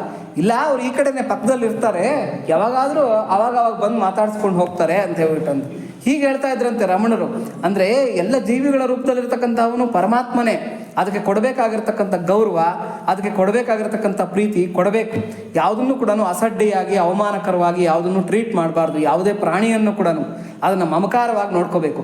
ಆದರೆ ನಾನು ಹೇಳೋದ್ನೆಲ್ಲ ಮೂತಿನ ಹಾಕಿಸ್ಕೊಳೋ ಮಟ್ಟಕ್ಕೆ ಮಮಕಾರ ಒಳ್ಳೇದಲ್ಲ ಅಂತ ಹೇಳ್ಬಿಟ್ಟಂತೆ. ಅತಿ ಆಗತ್ತೆ, ಅದು ಅತಿ ಪ್ರೀತಿ ಅಂತಕ್ಕಂಥದ್ದು ಒಳ್ಳೇದಲ್ಲ ಅಂತ ಹೇಳ್ಬಿಟ್ಟಂತೆ. ಯಾಕೆಂದರೆ ನಮ್ಮ ಆರೋಗ್ಯನೂ ಕೂಡ ನಾವು ನೋಡ್ಕೋಬೇಕು, ನಮ್ಮ ಸುತ್ತಲಿನ ಸಮಾಜದ ಆರೋಗ್ಯನೂ ಕೂಡ ನೋಡ್ಕೋಬೇಕು. ಕೆಲವ್ರು ಏನು ಮಾಡ್ತಾರೆ ಅಂತಂದರೆ ಓಡಾಡೋ ಜಾಗಗಳಲ್ಲೆಲ್ಲ ನಾಯಿನ ಕರ್ಕೊಂಡ್ಬಂದ್ಬಿಟ್ಟು ಬೆಳಗ್ಗೆ ಹೊತ್ತು ಎಲ್ಲ ಬೆಳಗಿನ ಕಾರ್ಯಕ್ರಮಗಳನ್ನ ಮಾಡಿಸ್ಬಿಟ್ಟಿರ್ತಾರೆ. ಅದ್ಮೇಲೆ ಒಂದಿಷ್ಟು ಮಣ್ಣು ಕೂಡ ಎತ್ತು ಹಾಕಿರಲ್ಲ. ನಾವು ಯಾವುದೋ ಬೇರೆಯವ್ರ ಮನೆ ಮುಂದೆ ಮಾಡಿಸ್ಬಿಟ್ಟಿರ್ತಾರೆ. ನಾವು ಯಾವುದೋ ಕೆಲಸದ ಮೇಲೆ ನೀಟಾಗಿ ಎಲ್ಲ ರೆಡಿಯಾಗಿ ಎಲ್ಲ ಮಾಡಿ ಯಾವುದೋ ಕೆಲಸಕ್ಕೆ ಹೋಗ್ತಾ ಇರ್ತೀವಿ. ಇನ್ನೇನು ಬಸ್ ಹತ್ತಬೇಕು, ಅದ್ಮೇಲೆ ಕಾಲಿಟ್ಟು ಬಿಡ್ತೀವಿ. ಅದು ಎಷ್ಟು ಘೋರ ಅಂತಂದ್ರೆ, ಎಷ್ಟು ತೊಳೆದ್ರೂ ಆ ಚೊಪ್ಪಲಿಗಳು ಕಾಲುಗಳು ಆ ವಾಸನೆ ಹೋಗೋದಿಲ್ಲ. ಕಡೆಗೆ ಸ್ನಾನ ಮಾಡಿ ಆ ಚೊಪ್ಪಲಿಗಳು ಬಿಟ್ಟು ಬೇರೆ ಚೊಪ್ಪಲಿಗಳು ಹಾಕೊಂಡು ಬಂದರೆ ಮಾತ್ರ ಆ ವಾಸನೆ ಹೋಗುತ್ತೆ. ಅಷ್ಟು ಭಯಂಕರ. ಬಸ್ನಲ್ಲೆಲ್ಲ ಬೈಯೋಕೆ ಶುರು ಮಾಡಿಬಿಡ್ತಾರೆ, ಏನು ತೊಳೆದು ಬಂದಿದ್ದೀರಾ, ಏನು ತೊಳೆದು ಬಂದ್ರೆ ಗಬ್ಬು ವಾಸನೆ ಅಂತ ಹೇಳ್ಬಿಟ್ಟು ಅಂತ. ಇಂಥ ಕೆಲಸಗಳು ಮಾಡಬಾರ್ದು. ಅದನ್ನು ಮಾಡಿಸ್ದಾಗಿಲ್ಲ ಎತ್ತು ಹಾಕೋತಕ್ಕಂಥ ಒಂದು ವ್ಯವಸ್ಥೆ, ಅದ್ರ ಮೇಲೆ ಮಣ್ಣು ಹಾಕ್ತಕ್ಕಂಥ ವ್ಯವಸ್ಥೆ, ಏನೋ ಒಂದು ಮಾಡಬೇಕು. ನಮ್ಮ ಆರೋಗ್ಯ, ಸಮಾಜದ ಆರೋಗ್ಯ ಎರಡನ್ನೂ ದೃಷ್ಟಿ ಇಟ್ಕೊಂಡು ಎಲ್ಲ ಪ್ರಾಣಿಗಳನ್ನು ಕೂಡ ನಾವು ಗೌರವಿಸಬೇಕು, ಪ್ರೀತಿಸಬೇಕು. ಹೀಗೆ ರುದ್ರ ಹೇಳ್ತಾ ಇರ್ತಕ್ಕಂಥದ್ದು. ಇಲ್ಲಿಗೆ 4ನೇ ಅನುವಾಕು ಸಂಪನ್ನಗೊಳ್ಳುತ್ತೆ. ಮುಂದಿನ ಒಂದು ಭಾನುವಾರ ಮತ್ತೆ ಪ್ರವಚನ ಕಾರ್ಯಕ್ರಮ ಇರುತ್ತೆ. ಆವಾಗ 5ನೇ ಅನುವಾಕನ್ನು ನಾವು ಅಧ್ಯಯನ ಮಾಡ್ಕೊಳ್ಳೋಣ.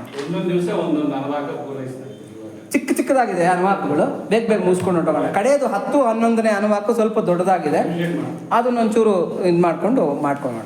ಬೇಗ ಮುಗಿಸ್ಕೊಂಡ್ರೆ ತಾವು ಹೇಳ್ದಂಗೆ ಮುಂದಕ್ಕೆ ನಾವು ಪ್ರವಚನಗಳಿಗೆ ಹೋಗ್ಬೋದು. ಇಲ್ಲಿಗೆ ಈ ಪ್ರವಚನ ಮುಗಿಸೋಣ. ಎಲ್ಲರೂ ಹೇಳೋಣ. ಪ್ರಿಯತಾಂ ಪುಂಡರೀಕಾಕ್ಷಃ ಸರ್ವಯಜ್ಞೇಶ್ವರೋ ಹರಿಃ ತಸ್ಮಿನ್ ತುಷ್ಟೇ ಜಗತ್ತುಷ್ಟಂ ಪ್ರೀಣಿತೆ ಪ್ರೀಣಿತಂ ಜಗತ. ಹರಿ ಓಂ ತತ್ಸತ್ ಶ್ರೀಕೃಷ್ಣಾರ್ಪಣ.